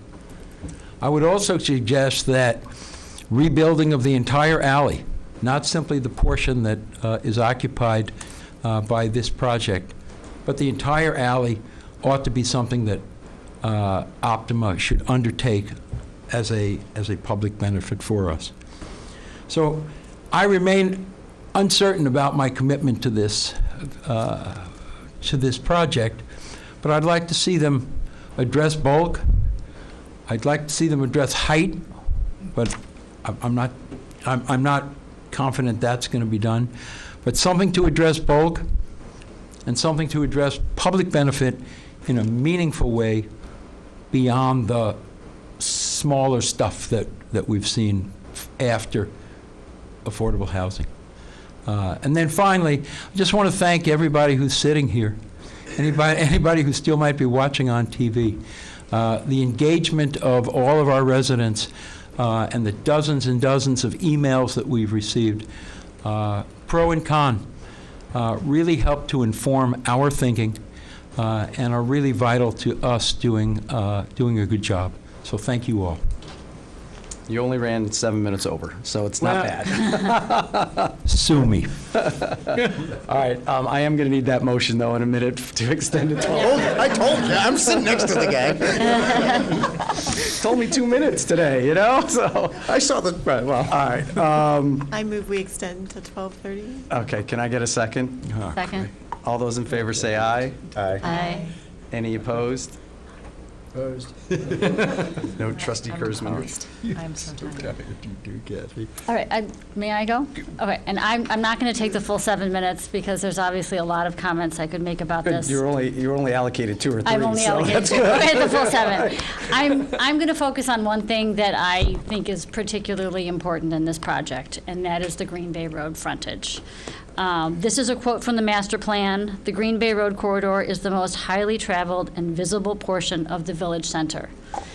We have to get this right. I think the Green Bay roadside is the average resident, the average person driving through Wilmette. That is their vision, that is their view of what this building is. I know that little consolation to the neighbors who live on the alley, but I think the Green Bay roadside is really important. At 611 Green Bay Road, the new building, there's a 5-foot setback, and that goes all the way up. And that 5-foot setback, that's important. The developer here is asking for a variance. This is not what we have envisioned. They're asking for a variance for floors 2 to 6. I understand that the first floor does have the 5-foot setback, but it's under a canopy, and I think that is going to feel a little closed in the whole scale of Green Bay Road. We're talking about further developments on Green Bay Road in the future. What standard are we setting?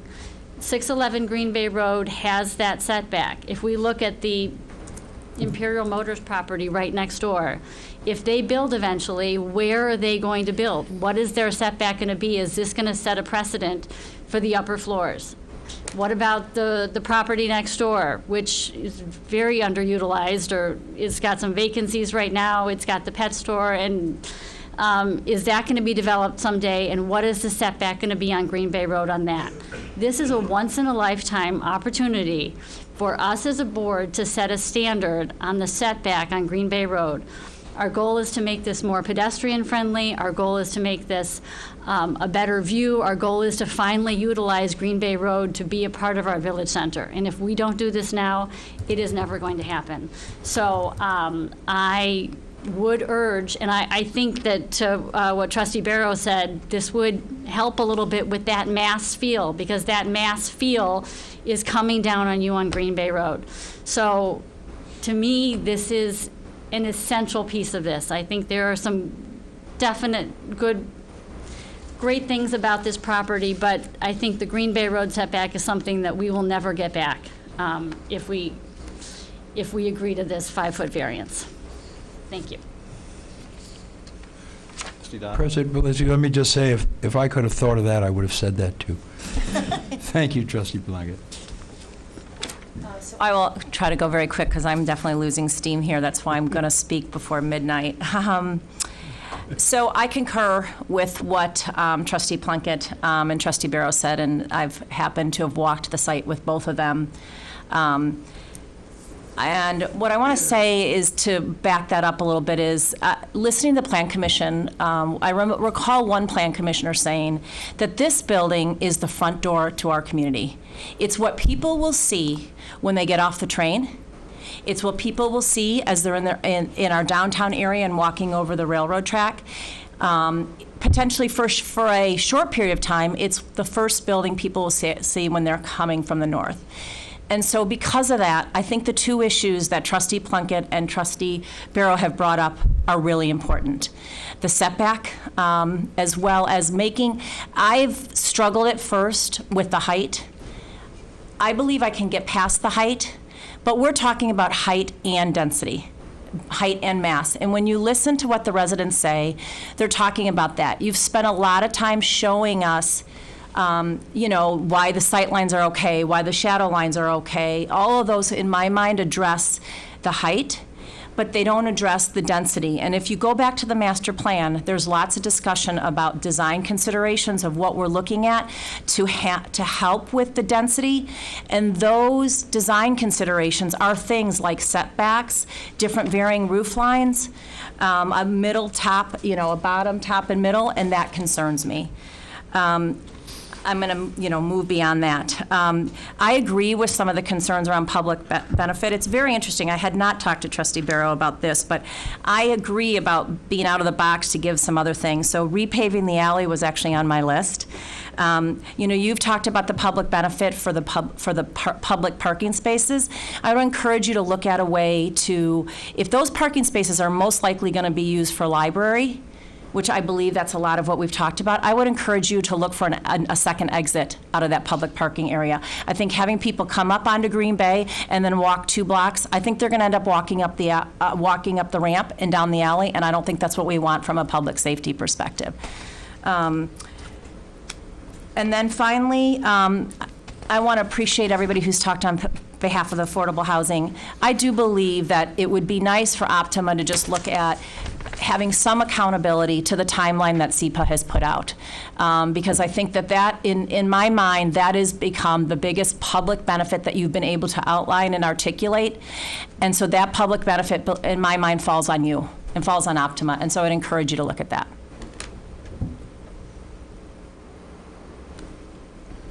Trustee Kurzman? Can I say one more thing I forgot? I think you have this request in your packet, but coming from me. But because I talked about this, I would like to see some more views north coming north, looking at the building, the sight lines, just what it would look like. So there's one in the packet, but it's more north across the street. I'd actually like to see it coming from Lake and further down to just understand what the sight line is. Coming south from the north. Excuse me, coming from the north, heading south. Thank you for the clarification. Trustee Kurzman? Yeah, thank you. There's a lot to like in the proposal. I think, though, I'm also still challenged to weigh the public benefit with the requested relief. I do think, similar to Trustee Barrow, that the main public benefit being offered is the affordable housing element, and so I am discerning when it comes to what's being proposed. I want to express strong support or preference for having units in the building. I would still like that to be considered. I am concerned that the scattered site housing is not, as put on a map, was not truly distributed throughout the community. I think we need to drill deeper and ensure that sites are close to transportation and commercial centers. What I saw on the map, and I know these are just sort of the snapshot of the here and now, but those sites were not near transportation or commercial centers. We are on the brink of losing the 421 bus line, which is the only transportation serving a significant portion of the village. I'm just less enthused about adding affordable housing to our most affordable neighborhoods. Again, really wanting it to be near transportation and commercial centers. And so I ask that we try to reach the 16-unit goal by either reconfiguring, as some of my colleagues have suggested, and or adding some units in the building to get us there. And so that's the feedback I'd like to offer. Trustee Kennedy?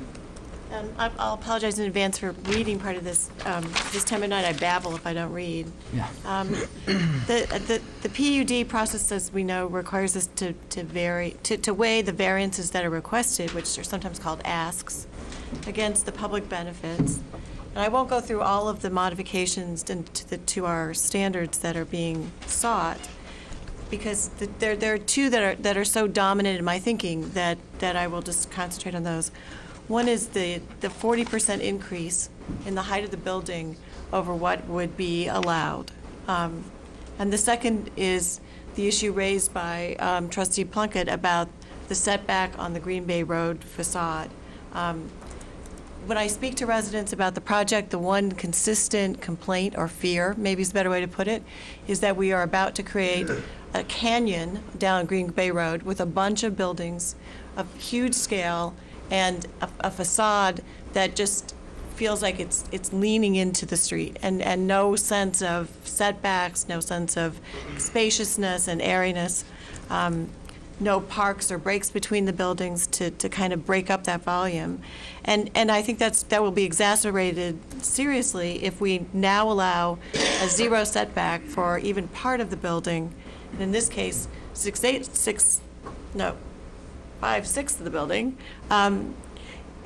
It just sets a precedent, and we can pretend we're not setting precedents, and then we make every decision stand on its own 2 feet, but that doesn't really reflect reality. So I really feel as strongly as Trustee Plunkett does about that setback. As far as the public benefits that are offered, like everyone else, I'm just delighted to see the contribution to the affordable housing of this size. I wish it were a little larger. I wish it were enough to create 16 units, because that's closer to the goal that we've set for ourselves.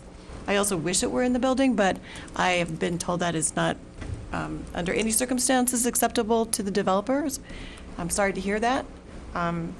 But if you're not going to do that, then I think that increasing the contribution to a point where someone else can provide 16 units would be greatly appreciated. As far as some of the other benefits, I also agree with the comment that someone else made, I believe it was Trustee Barrow, that correcting a problem that you yourself sort of created with your design is not a public benefit. That's just a wash. So the bird-proof glass is great, but it's a correction of a problem that the design of the building itself created. Same with the pedestrian crosswalk, the increased traffic at that, and pedestrian traffic at that intersection is caused by the project. And so you're correcting your own sort of situation. I don't consider that to be a great benefit. Oops, sorry. And the public plaza. I lived in Wilmette for over 30 years. I have never wanted to spend any more time on that corner than it takes for the light to change. It seriously is about the least pleasant place in the village to spend any time. Green Bay Road is one of the busiest, if not the busiest street in town. The traffic there is constant all day and all night. Central Street is also very congested, or at least it has more traffic than a residential street would have. This is basically a concrete pad with a couple of benches and on a busy corner. And I just don't see that as a plaza in the sense that we commonly think of plazas. So all that said, I can't tell you how delighted I would be if we could get that lot fixed up and useful and up to the standards that it should have. But I think given the sort of issues that we are, or the variances that we are being asked to give, that's a big ask, and we're not getting a lot in return.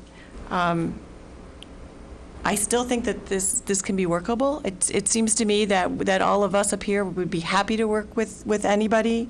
We're all anxious to get this project done. I believe that you would like to have it done. I think that you can't be in a better place than Wilmette, frankly. I think we have a lot to offer. And so even if it isn't your ideal project, this is your ideal community. And I would hope that you wouldn't let some comments dissuade you from even trying to work with us to come up with something that is mutually agreeable. And I suspect you're perfectly happy to do that. And I appreciate so much the time you put into this and your explanations and your good faith and your hard work. Thank you very much. Trustee Sullivan? What time you got here? I have till 12. What time do you want to talk? That's 26 minutes. Well, the good news is I didn't prepare my usual 20 minutes of remarks. Yeah, neither did I. Because I approach it from a different angle. And first of all, I think this was a very good meeting and needed to happen. But I also don't want to not give credit to how we got to this meeting and recognize the staff, John and Mike and everybody else who probably worked on this. Because I think, and somebody said it, one of the speakers said it, this is an opportunity for us. We're getting a lot, or a lot more than anything else we've approved recently, and from 611 to HODC, and so this is a significant contribution, which I think my understanding is a lot of that came from the applicant, who came up with ideas, who wants to build their fourth building here. They have a history in Wilmette. They've got a long history in Illinois. And so, I'm approaching it from a slightly different angle, because then there's been a lot of talk on the master plan and public benefit. I think I have two choices. I could public benefit by saying supporting this is going to lower the cost for all of our residents when it comes to the tax dollars. And so for me, I'm sort of anti-increasing taxes at Village. We have a big budget. A resident spoke before on the stormwater and all the fees. We've got a $75 million budget going to a $100 million budget. And this will help our residents maintain the tax basis that they have today and make us affordable, just in general, using that term. If I say no, we could be looking at, the International Bank building or God forbid what that's going to be, or even it could be a by right building where it might be openness with parking and pure open because it's got a parking lot at grade, but it's going to be a 4-story medical use building. It's going to be Illinois bone and joint. Our master plan talked a lot about some of the retail that was there, 2 of which are gone, the Ford dealership and the garden center. The other part I looked at when we talked about the master plan, which I think is fascinating, just looking at it, but the other part I can, in this opportunity can solve for is the comments that we got and residential, just the comments from our residents. So lack of multifamily residential options within the village center is felt as a missed opportunity. There's a lack of housing options and amenities for the aging population, empty nesters, young professionals. Affordable options need to be addressed. People living in village center is boring, lacks a nightlife. This opportunity gets us to solve that feedback that is within our master plan. So, for me, I'm covered on that, and I would much rather stand at the train station defending why I supported this to our residents and why I supported a 5-foot setback or an 80-story building. I will make that argument. No different than I'm making that argument why I supported M&R, which I get a lot of grief on that one, saying the facade, nobody likes the facade, it's bulky. This building has some balconies that'll reduce the bulk. And plus, I'd much rather have those arguments defending the building than talking to my residents and my neighbors and the village community defending why are my taxes going so high? Why can't I afford to live here because my taxes are high? Or God forbid, why can't I sell my house because the taxes are going up? This is an opportunity for me. This is a choice. I could either lower the tax basis keep our tax basis lower for residents, or not. So I'm supportive of the setbacks. I'm supportive of this. I appreciate the trustees' efforts to get more, and if the developer, we can get more and still maintain all that we're getting from the affordable housing, the environmental, permit fees, great. If we have to, we lose some of that, with that losing that revenue or losing that, it's going to be shouldering on it's on the shoulders of the residents. So we have two choices. Thank you. I wasn't planning to speak as long. I had envisioned a much shorter process here, but since we've gone that way, again, I haven't prepared remarks, but I guess these are the comments that I would make. And I'm going to harken back to the Village Center Master Plan. There was actually a chart in the Village Center Master Plan that I looked at with staff, and it showed transit-oriented development in comparable communities ranging from Glenview to Lake Forest to Hinsdale and the like from 2000 to 2008. And it said number of multi-units permitted during that time period in each of these communities. And I don't have the chart in front of me right now, but I recall Glenview was 771, I recall Lake Forest was 50, I recall Hinsdale was a mere 7, and I recall Wilmette was 0. We hadn't, and that's why we did the Village Center Master Plan. I think people have sort of lost track of the opportunity cost here, and that we're taking for granted now all the excitement we're having downtown. And I believe the promise of the Village Center Master Plan is what encouraged people to invest here in the first place. So 2000 to 2008, 0 multifamily units permitted in downtown Wilmette. In 2010, we passed the Village Center Master Plan. And when was the first building built after that? 2015. It was M&R. So there's a huge opportunity cost, and I just want this board not to be so, I don't know what the right word to use is, I don't want to offend anyone, but we can't just think that these guys go away, there'll be someone that comes next. Mr. Adler can tell you that the amount of interest currently at the Jaguar dealer site is 0, okay? So it's not perfect, and it never will be. We will never get a perfect plan. There are things I'd like to change in it as well, but we can't let perfection get in the way of progress. We can't let a perfect project, waiting for a perfect project, to get in the way of a very, very, very good project.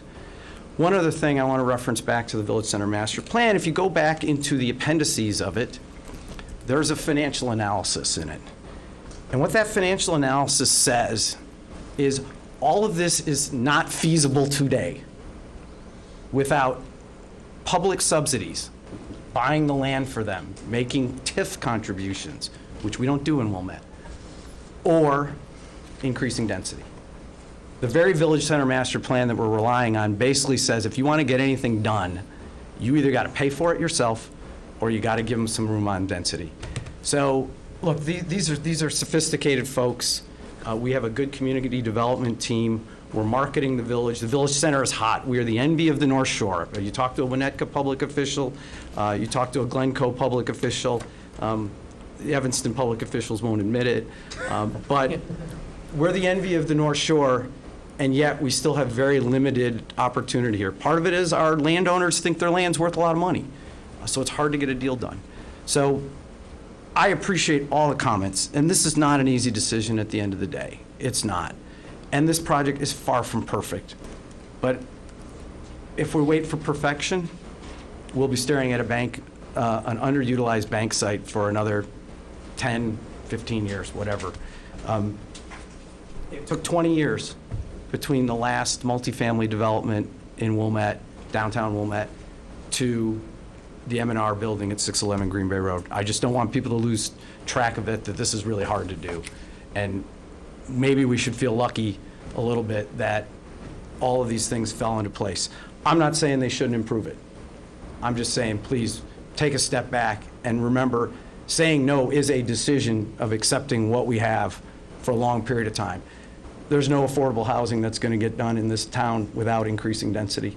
It's just not going to happen. By right buildings don't have to do it. You have to. That is the public policy paradigm. If you want affordable housing, you have to accept density. Period, stop. It doesn't go any further than that. And there was some nodding back there from people who know better than me. All right.